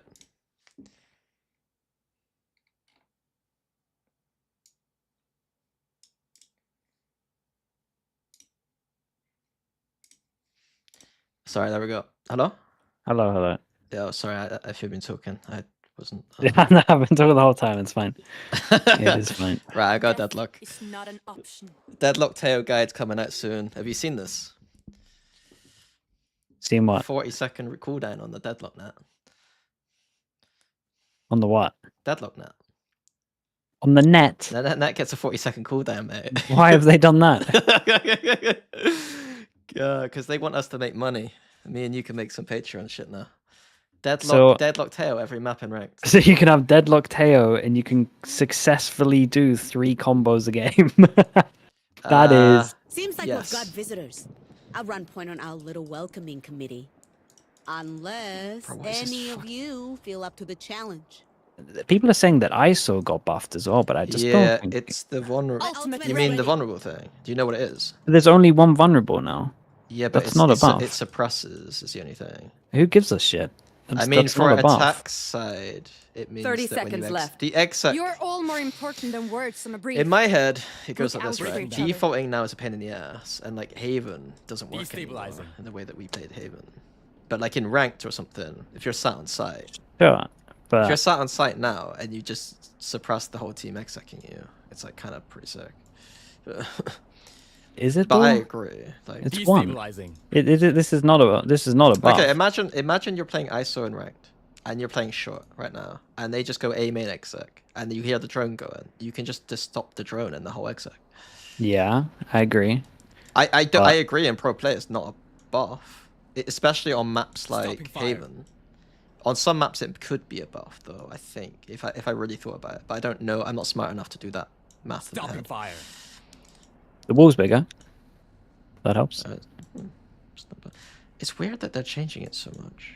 Because I presume the undercut wasn't why it's strong in ranked at all, and so it's like they're making it even stronger in ranked.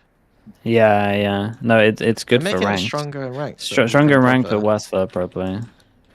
But like, why are they making it stronger in ranked when it's already one of the highest win ranked agents? I don't understand. 30 seconds left. I don't really get it, to be honest. Oh, look at this. Piece of shit, by the way. Look at this slow wall. How do you do that? So right click, I can slow diffuse. Like I can diffuse and then it's going like a lot slower now. That's actually kind of sick, to be That's pretty good. That's a buff. This is not a buff. I lost a double 10 damage. seconds left. Let me think. So on Haven is definitely not good.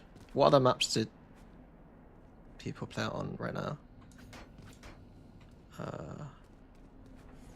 Combat is a means to an end. I can see it on some maps And being we okay. are the means. Like Abyss, do you really need the second one? If people played on Abyss. What maps do fucking T1 play it on? They play it on some maps, don't they? Is it just Haven? It's just Haven, I think. They buff Clove. They're surely not. Yeah, look at this. Have one of these. What Look how big it is. Oh. That's what they did. They buffed Clove. Yeah. They buffed Dude, it's giant. Clove. It's the best. Again, it's the best. I wish they gave reasons for it, because like I'm always thinking that certain things are because of ranked. Like the Clove is by far the best ranked agent, isn't it? Like for raw. Yeah, I think it's ISO and Clove are the best ranked agents, and they decided to buff them both. But again, I don't think the ISO things are buffed. I think it ranked. Only for ranked. Only for ranked, yeah. This is big though. Do a lineup cross map. It's maybe not a buff in ranked. I don't know. It's probably. Oh, okay. It's lineup now. It can just actually. Oh no, Yampy's gonna play Clove and do this in the afterplant. He's gonna do what he used to do with shock darts. He's just gonna do this. Line up and then run away. This ability, like cross map, this ability isn't that strong. Depends what you. If you use it for XX, it's good though. Using it for XX. I mean, yeah, exactly. But I mean, like if your defense cross mapping it, you got good luck to you. If you're, I don't know. To me, this doesn't change anything about the game to me, but.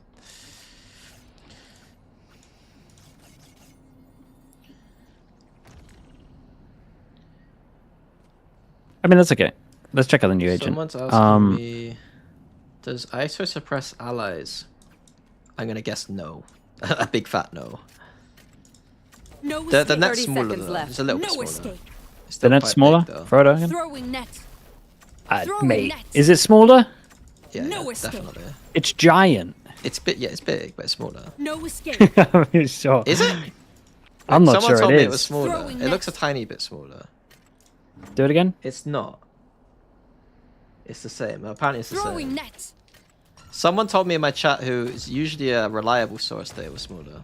Did they nerf Teo? Let's quickly check that, and then we're good. They'll learn. Well, they haven't nerfed it. Eventually. No escape. All missiles away.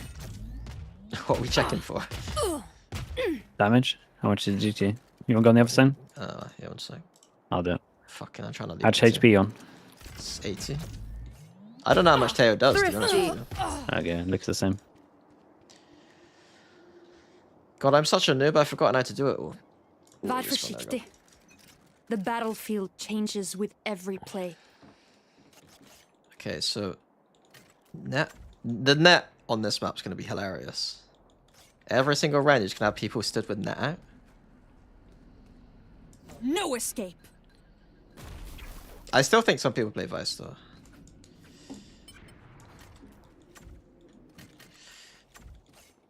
What about the Clove Hill? You can we can both go on the new agent, by the way. Killjoy or anti-monies? Oh, okay. One sec. Yeah, I should actually check the new agent. Where the fuck is it? What's it called? Waylay. I'm gonna have to call it 30 Waylander. seconds left. Is ready. Thrifty. Everyone good? Take a sec if you need. Slowing them down. Bro, I hate. Nice and slow now. Spike spotted. Attacker spawn. Nice and slow now. Slowing them down. Doing a thing. Peace. Wait. Oh. Oh, you can do it so it goes one. Is that Yeah, it? you Like, can just do you one. just do one. Yeah, you can just do one if you want to do one. Oh, you got to time it though. You can't. No, just, you have like... to, yeah, you commit. I'll be honest. I'm a bit underwhelmed, but I said when I saw it, I didn't think it was that good. Just unless you could dash like old Jet, I don't think it's great. that's the thing You I was thinking can't. about. Was I think on attack sides, I can see it on attack sides. It's really easy because the dash back thing. Be right back. But it's not an AWP Hitting the agent. Like it brakes. can't AWP. So like you end up having to play chamber or something. No, I don't know. It's a bit scary. But the actual movement itself is a bit scary. No, the movement's pretty good, yeah. Be right back. You just can't AWP very well, I don't think. Yeah, you can't op on it really, other than like your E, but the E you can't do like you're doing like 8 seconds. And that you can't be aggressive and then decide to go more aggressive. Really, if you know what I mean, like. Yeah, yeah. You're not in a safe spot. Can you just say that? Just say that. You up with the return ability, yeah, both options. Don't miss me too much. I don't think that it's a you're Yeah, playing more passive. Honestly, I don't think than it's Chamber with great. the up, though. Like this movement's pretty cool. Like the dash is kind How of do sick, you but like if you're I to don't up know, man. around this part of the map, like what would you do? In team play maybe. Like if you want to go for deeper for an angle, like Jet presses dash and goes, right? Like you'd have to go like this, I Don't guess. miss me too much. I mean, it's not the worst up agent, I'll be honest. So if the rest of the ability is, if the rest of the kit does farm, it's not as good as Yoru Jet though. Can you slow me? Nice and In my opinion. slow down. Slow down. It's same recoil. I think I'd take it back. Maybe it's strong. Slide me again. Yeah, it's strong. This agent's strong. It's strong. It will compete with Yoru, I think. I think Yoru might just be more. It depends how you work it into comps as well, because like you don't get flashes with this agent. So Slowing them down. currently you Slowing do them breach down. tail on a lot of maps, so you can get Nice flashes and from slow now. breach. So maybe it's okay. I do think you have to think about the ult lines a lot, though. I don't think it's as Doing a easy. thing. Nice and slow now. Hitting the brakes. Word on the street is tear My rocket ultimate damage is ready. decreased to 65 and 50% damage nerfed to non-player objects. Oh yeah, I've heard that like tail ult doesn't kill Killjoy ults anymore. Gonna fall back here. Slowing them down. Bye bye. Bro, bro, I don't use any of these hotkeys. Back in a flash. Later. Right, it's this one. It's it's not the easiest to pull off.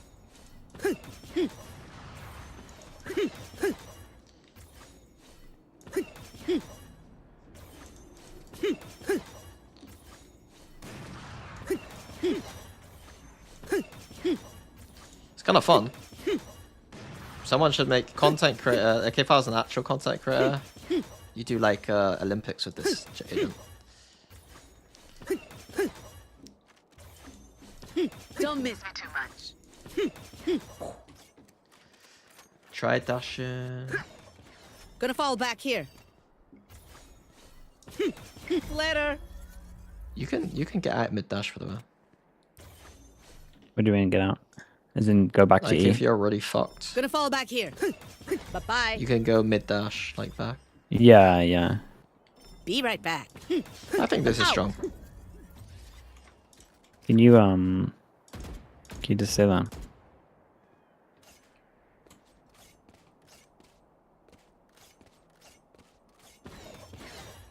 Yeah, okay, so it's like jet thing, you'd still come up on radar. Kinda cool.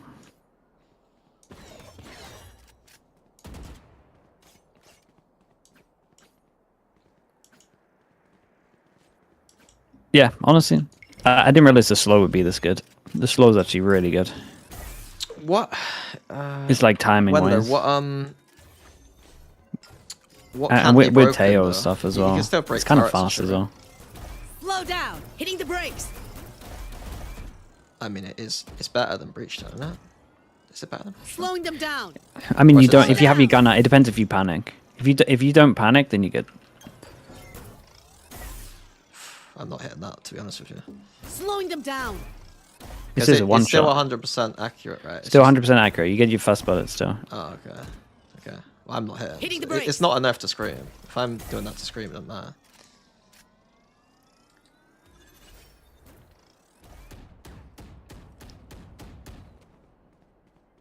Line them up. I'm going in. My Wait, what? ultimate is ready. I'm going in as well? What does that mean? Oh, okay. I thought it like gave me like a TP again.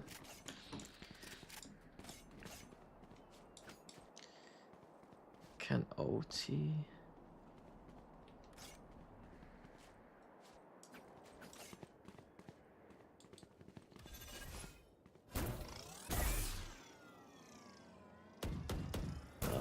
The ult's not good enough, Jake. It's really not good enough. 1 by 1.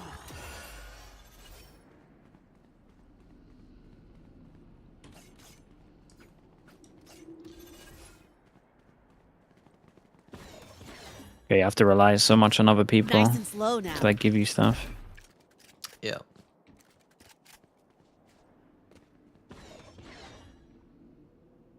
Be right back. I think it'll be like Neon though, where like I know Neon was kind of busted with the movement, but like it'll be really difficult, especially at the start, for people to deal with it. Yeah, yeah. People are gonna be so bad. It's sick for the fast strats, and the fact that you can like actually just get out of there after. Like it's really good for fast strats. What maps would you play this on? The slow? Slow down. Should we just run around on maps and think about what you could just see it on Ascent. Ascent feels like such a just whatever map that like this could work on Ascent.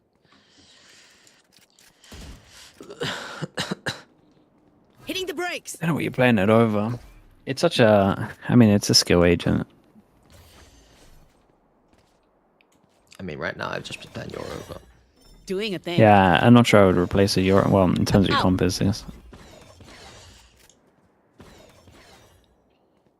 I think it all just comes down to how good. Yeah, I think it's gonna be the reset ability. Doing a thing. That is the thing. 30 seconds left. Occupational hazards aside, I do love flooding them.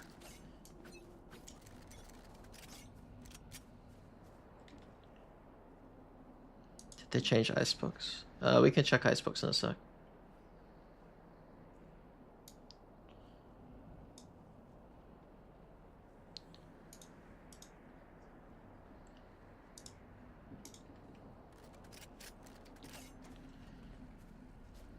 I beg you to try the retract with the vice wheel like behind, if it goes through.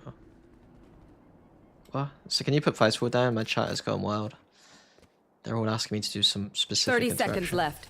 This is Go where put a someone vice wheel says down. something What am I pithy. doing? Now we wait. Of course this is gonna work, Check guys, your right? posture.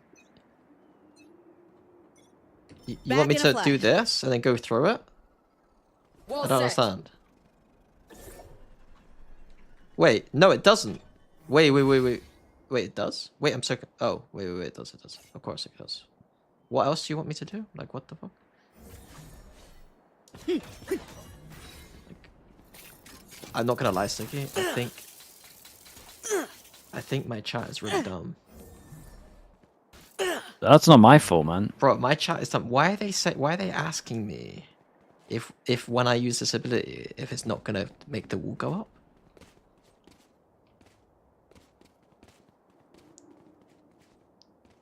Recall after popping the wall. Bro, guys. Don't you find it sometimes where there's some Valorant stuff where they're trying to direct you into some idea, and I've got a fucking clue And what you... to say. Oh, okay. Now I thought you know Set the up your outcome. TP and try to TP through their wall. So they want it so that you go back through the wall and see if it triggers, but it won't trigger. What do you mean? How do I get through this without triggering? Yeah, you'd have to go all the way around. You sound like this? Yeah, there you go. Is that really the interaction? Okay, do it again. Like, wait, okay. Don't I think miss they're me too asking. much. Wait, Later. yeah. This is what they're asking, bro. When the Oh, wall you goes go up, over can you go over it. through it? Well, yeah, you can go through anything with this. I'll You be go into your own honest, bro. I'll little. be honest. I think chat deserves an L for that one. You guys are kind of dumb. This is what I'm telling you, man. You think that you could go back through that wall? It'll work the same with Sage Wall, thingy walls. You go into your own thing. The fact you can't see anyone, you're obviously gonna not. Bro, Sliggy, wait. I'm not looking at your chat. Are your chat dumb too? I don't know. I mean, probably. I don't want to look at them right now. I can't believe it. Doesn't flame anyone, but chat. I put chat on the line. You're instantly in. Do you have? Yeah, it's because time I've seen some of the stuff they typed in the past. Nice and okay. slow now. Back in a flash. I've had a few rage baiters today. I get rage baiters, people making new accounts just to rage bait me. That's always fun. 30 seconds left. Gets me every We time. show though. up now. What's the agent good with? Breach stuff, the stuns, Good with pretty Breach, good. Tail. Flash, tail. Yeah, it kind of fits in the meta. The only thing is like when I think about the meta right now, the only people playing Jet are people who want to AWP a lot and can't play, can't adapt to new stuff. So this agent doesn't really fit that. Right. Does this look weird? Hold up. Oh, you can't This can't do what you do like the sky dog. I'm very interested by this recall ability. The recall thing? It's pretty strong. Peace. Like it's chamber. It's literally chamber. Like it's the same as chamber's thing. Yeah. It's chamber on defense, but you gotta obviously put it down at a certain point, which is the. And you have to like be there. It's not like you can put it down. That's to the thing. You have to put it down and then go, which means that you have to be in a position where it's like not int enough for you to just put it in the open, but also not shit enough that you actually made some space. Yeah, yeah. So on attack sides, you could use it to go into space. It's only 8 seconds. To be honest, in ranked, this sends it though, right? Like you just put. In ranked, this is strong. You rush B, you just put your thing down immediately. Oh shit! Gonna fall back here. Yeah, yeah. Wait, what's it actually look like when you do it? Take it. Okay, I can at least see you. You see me go back to the thing. Back in a flash. Yeah, yeah. Look. Peace. Oh yeah. And I can't see you. Cool. You don't have to take it though. Yeah, that's true. Okay. One. Slow down. By one. I don't Slowing know. them down. We'll see what teams do with it. It's frustrating because it's like fast, if you're gonna go in on it, you have to kind of go in on it because you need to learn. You need fluid movement with this shit so quickly.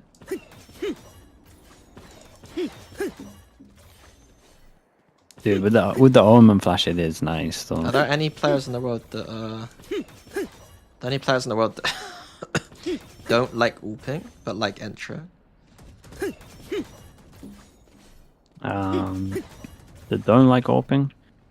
Don't like AWPing. For duelists at the moment, it's only kind of Hyunmin, Jing.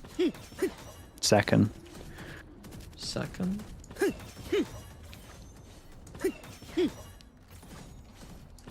I still think you can up, but it's just like you gotta play a different style.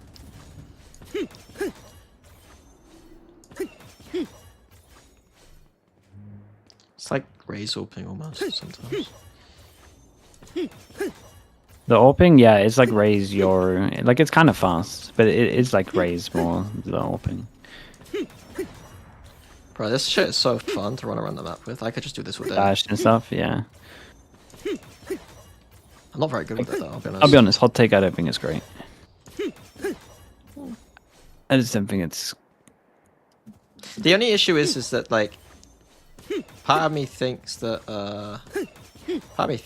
but then every time I think that, I'm just so wrong. Would I rather play this than Jet? I think so. Rather play this than Jet? Yeah. But what maps do you want to play Jet on? It just, the only reason you're playing... I don't play Jet on any single map ever. Yeah, the only reason I'm playing Jet is because your duelist can't play something else. Yeah, bro, I tried to say this last year and people flaming me, man. Let's do more of that, yeah? The winning part, I mean. What maps are there in the pool right now? Icebox, Ascent. Why have they made this rechargeable? I'm all out. Doing a That thing. is crazy. What, the deadlock thing? I'm all out. Yeah, that's crazy. It is a bit mental, isn't it? That is really That kind of koi dumb. comp is also gonna, like, I reckon they just stay on that comp now. Deadlock Vice. Mate, you can default with this at the same time, and they haven't changed the Teo damage. Yep. That's the thing I'm most annoyed about all of this. Please check out earlier messages. Someone said Killjoy util doesn't get broken. Someone said Killjoy. Wait, all Killjoy util doesn't get broken by Teo 30 anymore? seconds Can left. we try that stuff? Last quickly? round before the switch. Last round to use our creds and abilities. Don't waste your firepower. My ultimate is ready. Turret out. Alarm bot out. One sec, let me put ult down as well. Initiated. There's My a- ultimate there's a- is there's a ready. plus I'll just do one for you. Killed my bot. So one doesn't kill Tara. Turret down. Killjoy's kind of. Damn. I'll be honest with you. Too. What this has done is every team was so shit at playing Teo that they didn't even break stuff anyway. So it just means that teams get away with being shit still. I'll be honest. Placing sentry. How many times did you watch a Teo this event? Nah, I know. I agree. Bot coming back. Like, oh, they're playing against a kill trade. Maybe they're gonna break the turret this round. Oh no. Will they use the Teo servos in the first 30 seconds? Teo oh no, they're gonna save them. deadlock, man. Teo deadlock. Teo deadlock's the one, yeah. Teo deadlock's crazy. On this map as well. Should we just make the guide now? Deadlock net, B main, Teo servos. Well, I don't know. Deadlock net A main. I can't actually understand the thought process of this. 30 seconds of left. going, okay, you've been watching a bit of China, you've been watching a bit of like some of the teams using deadlock, and you're looking at the grav net and you go, okay, do you know what? This ability isn't the best thing in the game right now, and it definitely should have a 40-second recharge. Like how is that your thought process? That's mind blowing. Yeah, it is. I don't. There is something interesting to me about an agent that has a kit so unbalanced, you know what I mean? Like one part of its kit is way stronger than the rest. That's kind of interesting. Chat, but I agree. my chat's saying they made it smaller. Look at it. It's fucking giant, chat. Sure, they made it smaller, but it filled up whole sites before. Yeah, before there was a bit of redundancy with the... You know what I mean?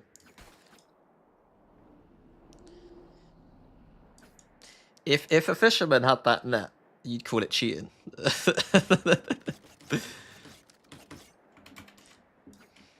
Yeah, that's what. Yeah, exactly. It would literally be cheating. I would play Deadlock Teo every map. There's no chance I wouldn't play Deadlock Teo every single map. Okay. I'll be honest. Mini, yeah, I get three. I get three of these. No. My logic is that I'm still in. Okay, your chat is gonna love this because I'm just flaming. But no one's playing Vice correctly right now anyway. So like, Teo combos with Vice better than anyone realizes now anyway. But they're not doing any of the stuff that would combo with Teo. So like, in my head, like this map is a prime Teo wall Teo Vice wall Teo fucking thing anyway. Yeah. Wait, no one's playing Vice correctly. I said right, not Teo. You said Vice, yeah. So like, imagine any of the walls you put on this map that are like not just shit walls that you put across chokes. Like Teo will combo pretty well with that. So like that would be my only saving grace about Vice right now, is that like people can do traps with Vice, but they're not doing them. But you're right. Like, to be honest with you, like why would you not just use Vice Deadlock Teo? You could do. Omen, and then I've got. But I'll be honest, like Duelist. that style of comp, like that kind of defensive bunkering style comp, usually ends in disaster, in my opinion. It doesn't usually do well, like deep tournament. But yeah, and on certain maps it's going to be good, and certain maps it's going to be shit. But yeah, I mean, Deadlock right now is busted. It is a bit, yeah. Because before it was, I think, a choice between Deadlock and Vice, and Deadlock to me represented the more simple approach if you were to try and play Vice properly, which no one did. A lot of teams should have just played fucking Deadlock and sent it with XX, to be honest with you. I think a lot of teams are getting away with teams not defaulting Vice. Like, if you're playing against a team that doesn't know how to default against Vice, Vice might be better still. But if teams know how to default against Vice, like we just saw T1 do for the last 12 rounds, just running down fucking B long and actually killing the wall and shit. And for some reason, G2 didn't react at all to that. But if you got a team that's doing well against Vice, then Deadlock is better, I think, yeah. Or if you just got a simple exec team, like Deadlock's gonna be better. I think this is crazy. I can default, I can exec, and I can afterplant. Yeah. Maybe not the afterplant one. I'll be honest, like this change was for you. I know you feel that you're disgusted right now. This but I've not thought of it. I couldn't have designed an agent not more for you. Like I feel like this is you. In terms of like, I think this will get you back to coaching. But it's so strong. Give me your viewers right now, and you can go back to coaching. Oh, I see. That's what it is. No, I agree. No, that's not the angle at all. Like, I'm sincere. Like, this is like your time to shine. Like, we got a Teo Deadlock meta. Like, just give him the strats. Okay. And I will take your viewers. Oh, I see. No, I think Man, your chat already hates me, to be honest. I do. I was flaming you good today. I got you like I twice. know, every time, because what they do is they jump between. Every time you say anything, they'll just jump to my chat and be like, oh, he's flaming you again. Like, yeah, it's right. He's got you again. Damn, I can't believe that. Is there any other changes in this patch? Someone said today, I don't believe it's true, but someone said Sliggy talks more about you than you talk about anything else. It's like, Jesus Christ. Nah, honestly, I mentioned you. Oh, no, I do Icebox? remember, because I got that We'll check clip. Icebox. There was a clip that that you saw of me flaming you. But they clipped, like, I did like a 10-minute kind of like talk about like what it'd be like maybe coaching with you. And they clipped the first 20 seconds of me introing it like a meme. And then there's no reference to any of the other things that I probably said were nice. leave the server, guys, Fox. You know, I did see that clip. You flaming me, but honestly, some of it was accurate. Also, they chose my name. I think it's a reference to you, The right? Bind Solar Viper? Yeah, but I mean, I didn't come up with that. I tried. Okay. I put my job on the line. I know. I put my job on the line to not play this, and they played it, so I'm here. What does that mean? You put your job on the line? I said I'm done if we play this. Oh, okay. And here I am. That was the final straw. Yeah, pretty much. You don't even want to know how much practice I spent on this bind. We spent way too long on this bind that wasn't going to work. What's the longest we spent practicing something that I didn't think was going to work? I feel like Boaster. If Boaster's around, he might be able to answer that, but I can't remember. Boaster was around, but I think he left. Any change on he's got to change map? the new map. That's what he's doing right now. That's true. He's working out. What's the longest, Boaster, that we spent on a map that you think that I didn't think was gonna work? Does that make sense? I don't. Yeah, it makes sense. I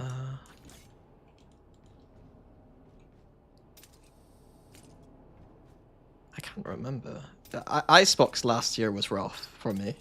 That was probably the longest, but that's not head coach position, so I won't take the blame.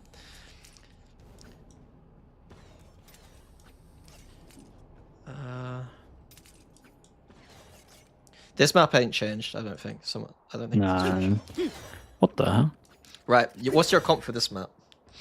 Comp right now. Me? Yeah, right now. For like pre-deadlock changes as well, because Deadlock. you're probably gonna say deadlock every map. Yeah, I'm saying deadlock. No, wait. Before the deadlock changes, what would you have said? Yeah, but the deadlock changes are in, so now it doesn't matter. No. But please, I'm interested because this, you know. Do you know what I'd honestly do on this map? I would do Cypher Killjoy. Oh my god, no, come on. Like, if you're not going down crazy routes, don't make me get that clip back up. Like, we got the clip ready. Well, yeah, you didn't let me finish though. No, I was going to have a chamber in there There's as no well. finishing that one off without me thinking less of you. There's a chamber as well. Nah, there's not a chamber. But honestly, I do think that Killjoy. No, I know you had some stuff cooked. I probably would say I do actually think the Cypher is kind of legit on this. If I was running with a tail. I've seen some shot. The issue is that Killjoy is kind of. But the Cypher, the best thing about the Cypher is attack, because you clear all the B main early. A main. Oh, A main. Yeah. Because you from start here, you can have a camera that goes all the way out, and you spot if they cross. So you clear all of A early, and you see if anyone crossed. Like no one can be in. That's good. But when someone in my chat who does stuff at G2 sometimes, they do a wall that means that it doesn't clear all that. So that. Yeah, but that wall's not great. I know the wall that you're talking about. You don't like that wall? I think it's right. That wall's not good. See you one there. I think I was thinking before the Killjoy nerfs. I was thinking just Teo Sova, Chamber, Viper. What's my 5th slot there? Teo Sova, Chamber. Vice. I think I was thinking 5th slot, but I haven't looked at the map with Vice yet properly. But I got a feeling it's just gonna be, you know. But with deadlock changes, I'm still probably playing not deadlock on this map, to be fair. Although the woo kind of helps for plants a little bit. I don't know. Icebox is the same, yeah. I do like Euro on this map, I'm not gonna lie.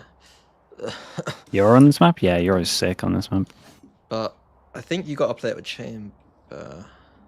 Now we're talking. Euro Chamber. But I think it's then like you're playing like the device kind of style. You're not playing the Teo style as much, I don't think. Because I think Sova's almost necessary on this map still. So yeah, I think that's fair. Euro? But maybe not with Teo. Unless you're just thinking recon. No, I don't think that Oops can get away with not dodging this Teo stuff, to be honest.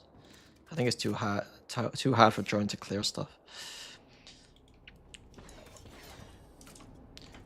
Like I don't think Durka's I think Durka just get away with murder.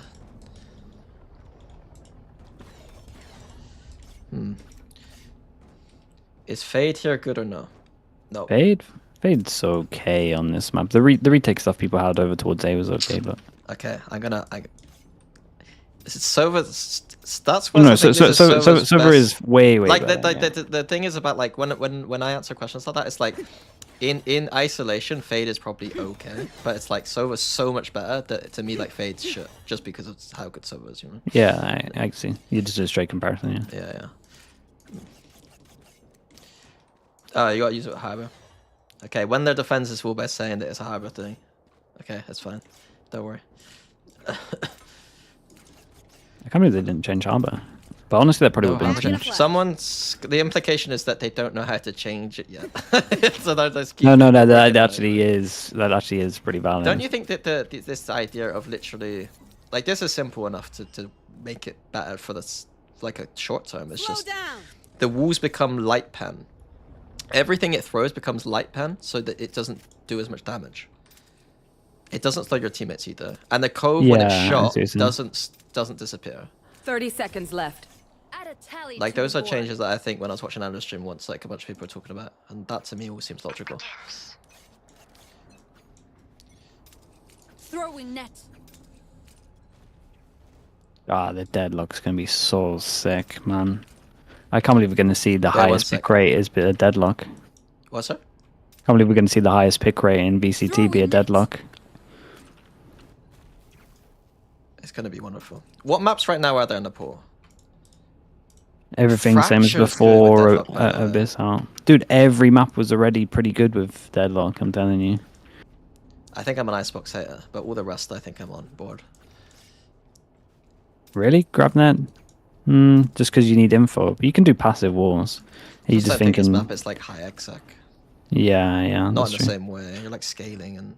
But I do think like the A hits now could be kind of strong. Deadlock was already broken. I don't know if you know, but Deadlock's win rate at ranked was ludicrous, especially at high elo. No, this is what he has the second highest, right?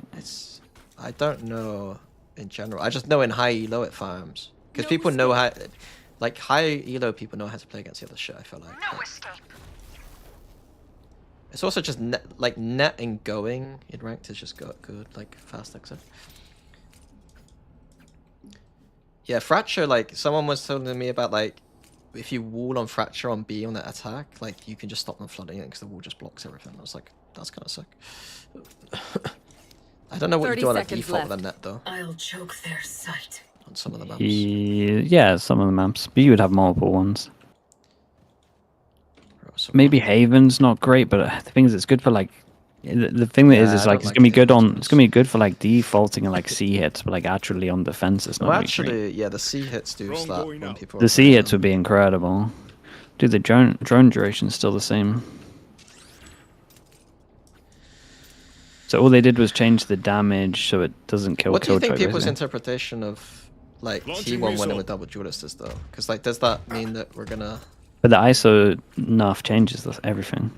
You can't default anymore on like Lotus and stuff. stuff. They only played ISO 1 map, didn't they? Haven also. Haven and what? Haven and Lotus. Oh, okay. I didn't think that Lotus was that good anyway. I think G2. The Lotus was. I think once you had done your homework and you knew how to stop that fast A or yeah. Like that was my read. Like I didn't really study it, but I was like, I reckon they won't know what to do. 30 seconds left. G2 knows how to beat them. Yeah, the G2 had some good anti-runs. So that should be in general community, because now it's like, to me it's still like, I still think T1 are technically behind the meta. Like I think they. Well, what maps were they bad at though? They're bad at Abyss and Bind, and both those maps are out. Still think they're in an okay spot. Okay. No, I mean in terms of like compositional theory and stuff. Yeah, actual, yeah. Like, way the But maps, yeah. but I also think it kind of, if you playing like weird comps is like kind of strong. If no one plays them, the same thing. You don't have to play against it. Yeah, I agree. Can you pick up your orb after throwing? Definitely not. Poison orb emitted. What other shit should we look at? Is there anything else we should look at? I think that's it, What about really. Deadlock, Jules, Deadlock on any other map? What other maps Deadlock are on there? every map's sick, man. Pearl? What are you, Pearl? Pearl, Some maps- Pearl I can Bind- aim in to default me- every single time. To me, Bind is like a no-brainer. Bind's gone though. Oh yeah, shit. Never mind. They removed the best map. Bind?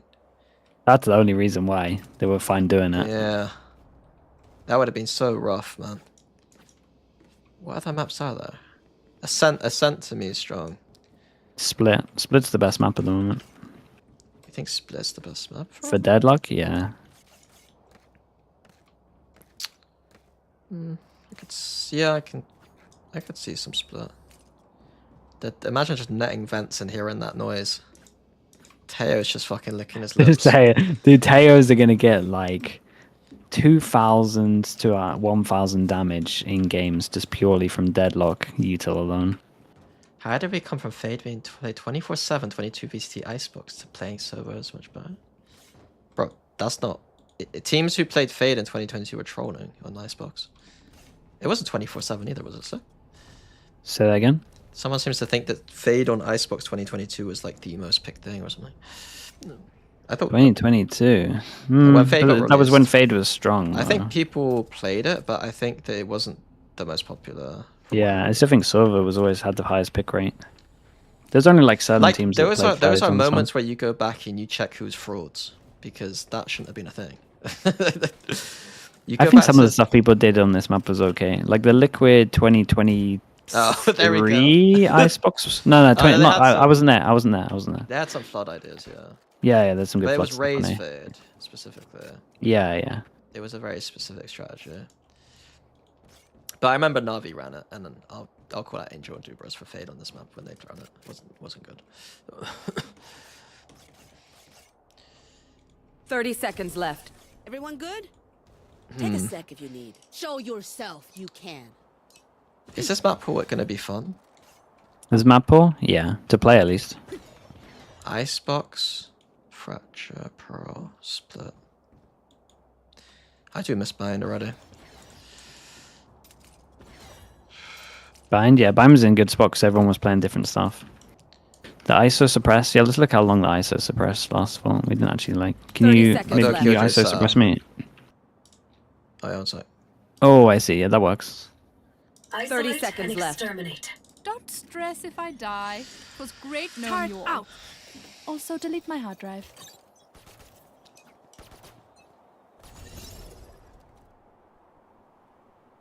It's the same as Vulnerable. Yeah. The fact I only get, but and I still vulnerable you, right? Yeah. Yeah. It's just a burst. It's just a little bit extra. It's a weird Bot change. coming back. It's a really weird change. Is it just because? It's they're trying to get it in line with Neon, right? The one stun thing. I'm just wondering in general what their approach to Sentinels are. Like, why are they? Hey, what though? This is kind of nice, man. Why do they hate Sentinels so much? I think even on XX you should be doing that sometimes, maybe. The slow wall? No, slow wall's real nice. The slow wall's really, really nice. Like, you can get half a lot of time now. Is Fade trash on Abyss 2? Yes. You can pretty much perma get half if they have no util. Yeah, that wall was pretty strong for... You're usually using it on the retake, though, before the, I'd imagine. Yeah.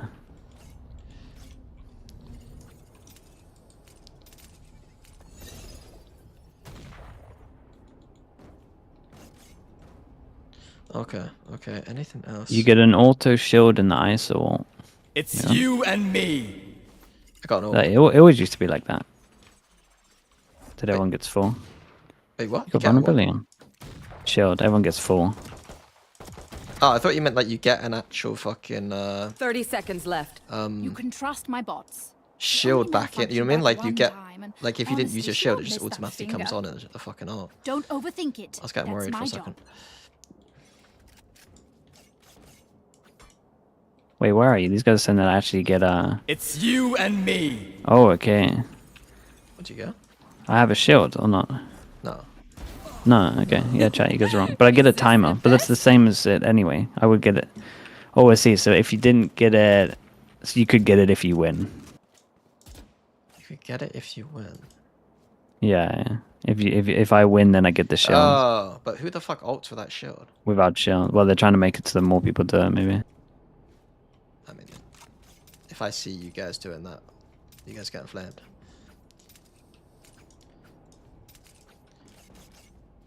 I guess it's just like really It's just in case. dire situations. Yeah. I mean, it makes sense. I'm not gonna lie, it makes sense. Yeah, yeah. Don't start fucking ulting that shield, guys. This is kind of nice now because you can like catch up with it and then use it. Interesting. Yeah, honestly, the shield change is awesome. I don't think they need to change the double damage. Jet for open. But maybe it has some I sick prefer uses. Jet, but like Waylay's gonna have more defensive possibilities potentially. I think it's gonna be Jet. I think Waylay's gonna be bad at opening. I think there'll be very specific moments where it can op.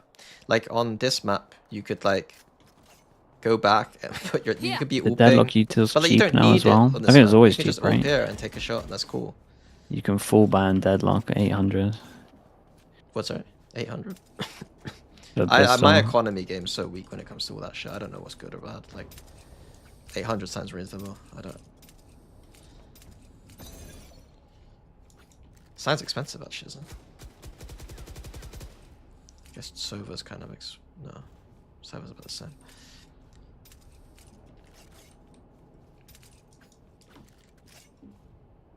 Everyone makes fun of German efficiency. Ha Any changes ha. harbor? No. Just keep No changes laughing as you harbor. use all my gear.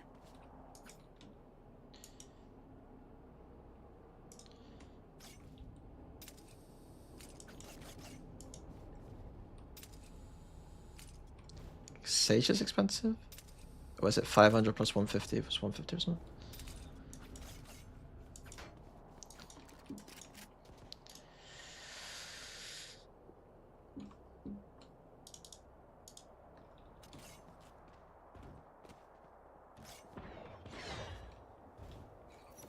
Placing swarm grenade.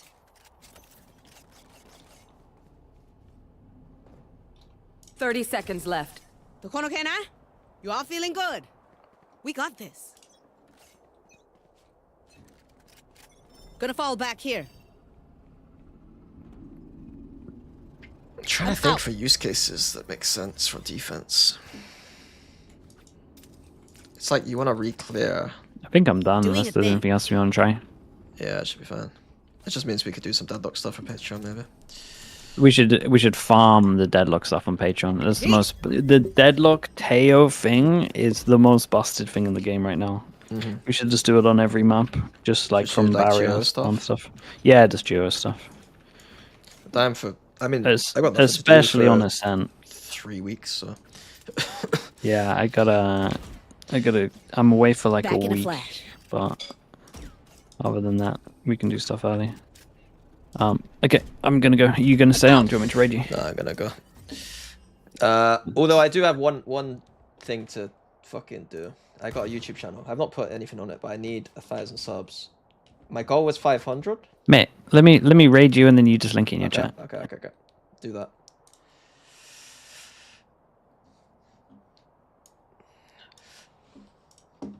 When are you going now for a week? Or in a No, week? I go on the 9th, I think. Okay.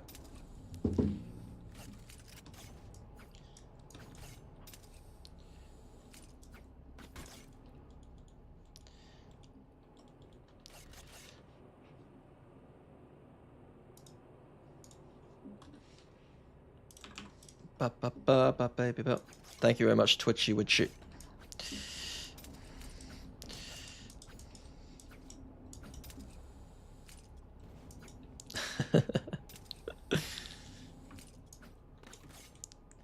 Does ISO suppress hit teammates? I don't think so. Did he leave already? Did he leave? Thank you very much, Logan. I can't test. I don't know if ISO hits teammates. I'm gonna guess that ISO suppress does not hit teammates. That's a very weird interaction. But hello, guys. Right. So I need to Many is a fraud. Wait, one sec. I have not seen this. This will be one of the easiest finals. I wonder what Mini was thinking when he said this will be one of the easiest finals. I know, man. It's so good. Mini's just... Wait. The longer time goes on, we're just gonna realize that Mini's a fraud, man. Wait, one sec. Who's taking my clips out of context? Durka just carried him. He doesn't know what he's talking about. Doesn't know what he's talking about. The easiest final there be for G2. Look at him now. Won 2 trophies. No meta change in between. Durka and Leo.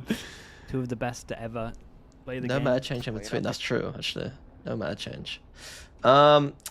Yeah, so the thing is that about the G2 finals thing, I say a lot of things that I half believe, but I just keep saying them. That's my style right now, is I just say stuff.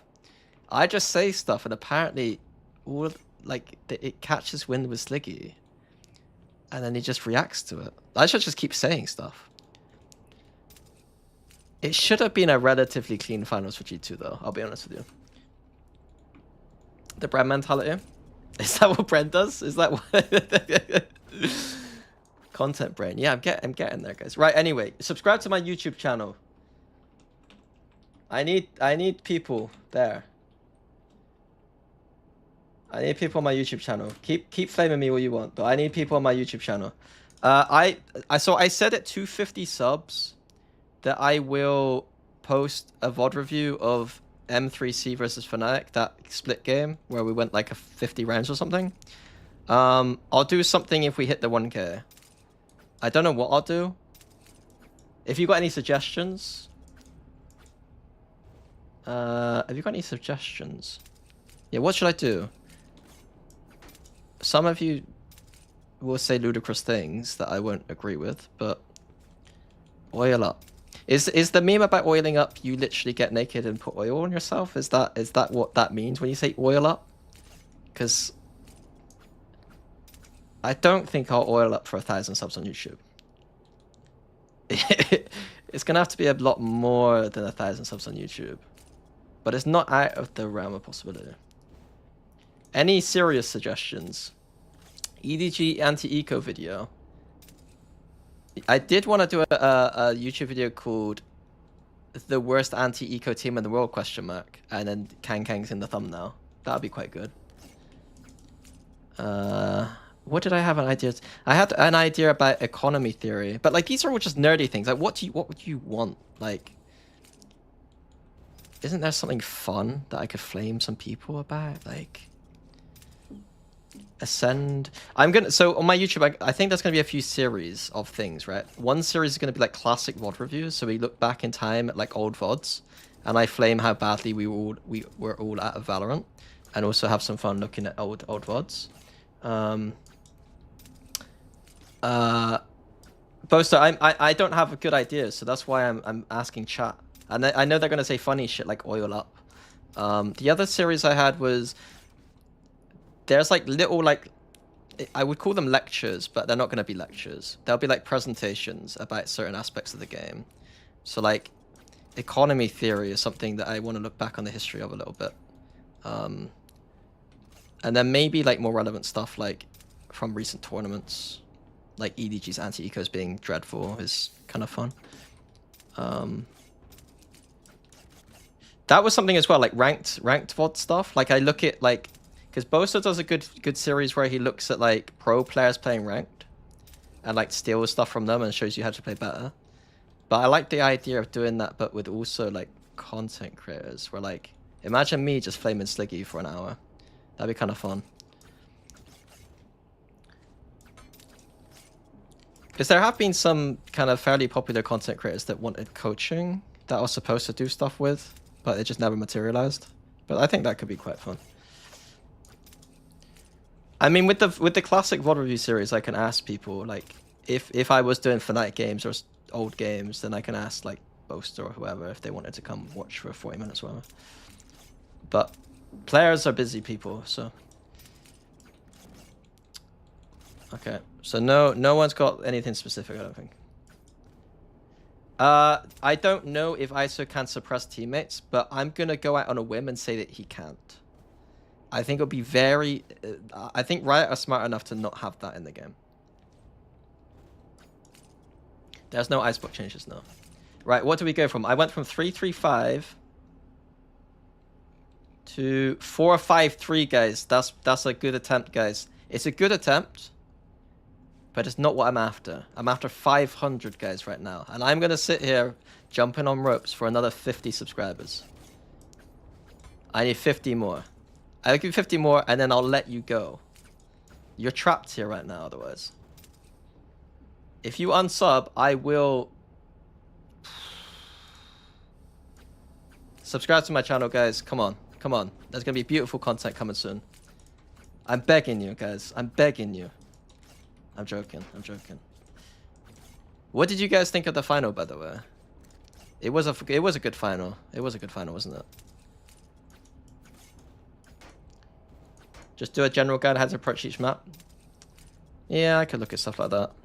I think it needs to be more specific-y stuff, though. The problem with doing map approach stuff is that, like, really good theory is, like, not readily available. And so, like, it's almost like if I did a video on Pearl right now, most VCT teams would probably I don't know. VCT teams don't play that map very well. So, like, it's difficult to do map theory stuff without just giving away, like, potentially good information. Or just flaming everyone. Is that a bottle of whiskey beside my bed? No? Bottle of whiskey? No. If you think that's whiskey, then that... I don't know. I wouldn't drink the stuff that's on my bed.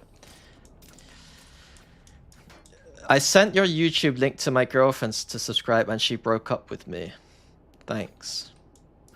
There's not a chance you had a girlfriend, let's be real. There's not a chance. Don't fucking lie to me. You're sat here watching me and Sliggy. There's not a chance you've got a girlfriend. Like, come on.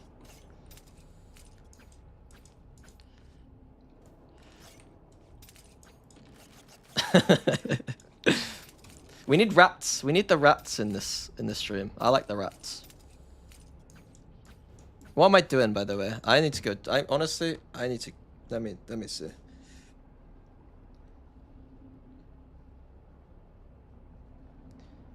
I'm supposed to meet a friend.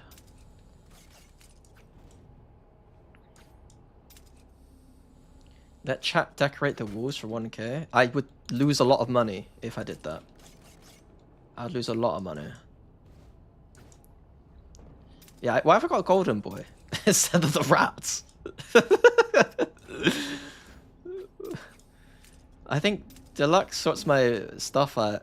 I think Deluxe just I think Deluxe likes the rats or something.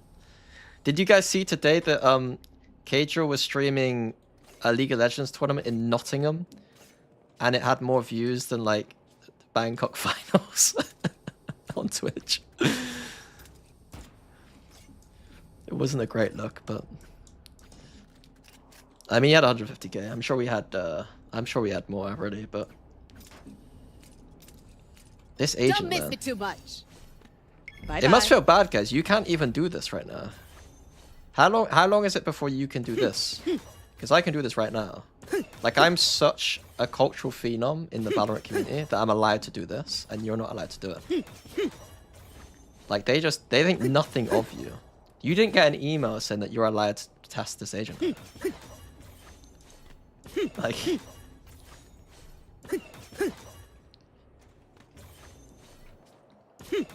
3 days? 3 whole days! You got 3 whole days! I actually run around maps doing this all day, and you guys have been sitting there watching me do this. Right. Deadlock is kind of busted though, right? Their 30 death seconds demands our left. attention. Vice is still strong though. Close, and you're Picking between the already two dead. seems hard on some maps. I definitely don't think I'm on the sticky train with some of the maps though. I don't really care about like Throwing net.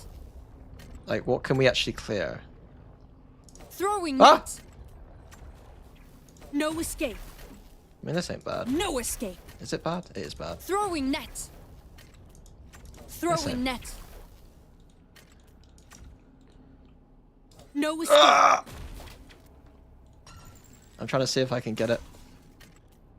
Throwing net. Yeah, it's not great. Bro, if Bine was in the pool though, if Bine was in the pool right now, imagine how bad ranked would get. Netting fucking No lamps escape. every round. The thing is that Deadlock is now not better in ranked because people don't even use fucking defaults in ranked. So who cares? Throwing The net. old Deadlock, unironically, if this net is actually smaller, which I don't think it is, No escape. it might even be better before for ranked. No escape. That's how bad that's how bad you all are at ranked. No one fucking defaults properly. I'm blaming all of you guys. Throwing net. Throwing net. That I can't. What's the point of throwing the net on the default No if escape. 40 seconds later, you know, everyone's dead anyway? It's smaller. No escape. What other maps are there? Lotus is gonna be fun. Lotus is now annoying. Oh, is Lotus in the pool still? Oh, Lotus is in the pool still.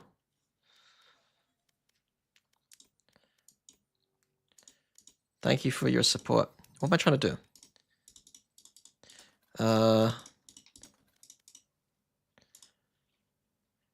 Lotus is in the pool. Okay, I meet my friend in a sec, so I gotta fuck off in a sec.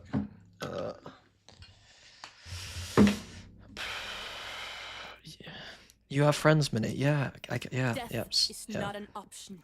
Yeah. I get it, guys. Funny joke. No, Lotus didn't get changed. But what I'm saying is Deadlock on Lotus now just means that imagine every single round people just throw Deadlock nets at you because fucking you gotta wait for you get another net anyway. Trust me, we can get this job done. Ultimate ready.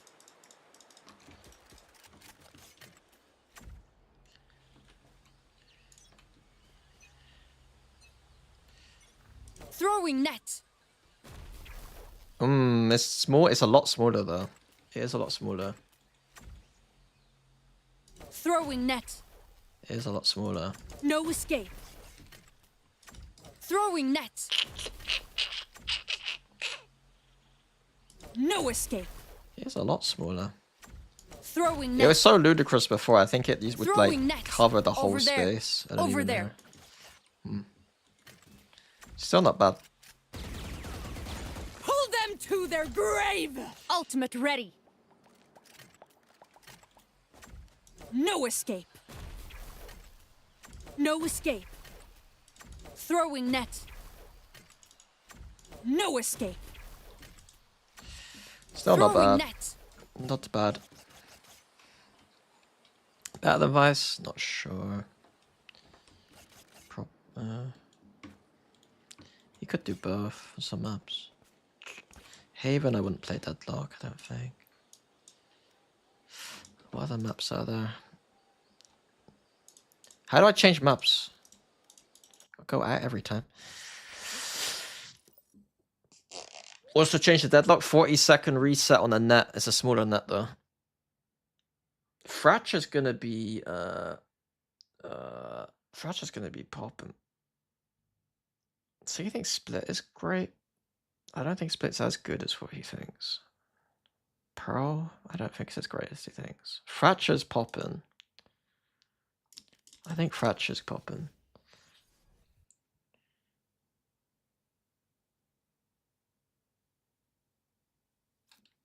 Death is not an option.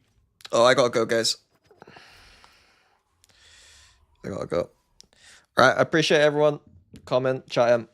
Hope you guys had a good day watching the finals. If you could subscribe to my YouTube channel, last call out. I did appreciate y'all for doing it, whoever did. I am on currently 15 subscribers away from my goal for the end of Bangkok. So if 15 of you motherfuckers can give me some more subs, I would love it. And I appreciate you all. Look out for stuff this week. Me and Sticky just posted a new guide on Patreon. We just did a Lotus one with G2's Lotus. There will be a Fracture one coming soon. Although Deadlock is now a thing, it might have just ruined all my plans on Fracture. So keep an eye out. Raid Vanity. Is he playing Valorant?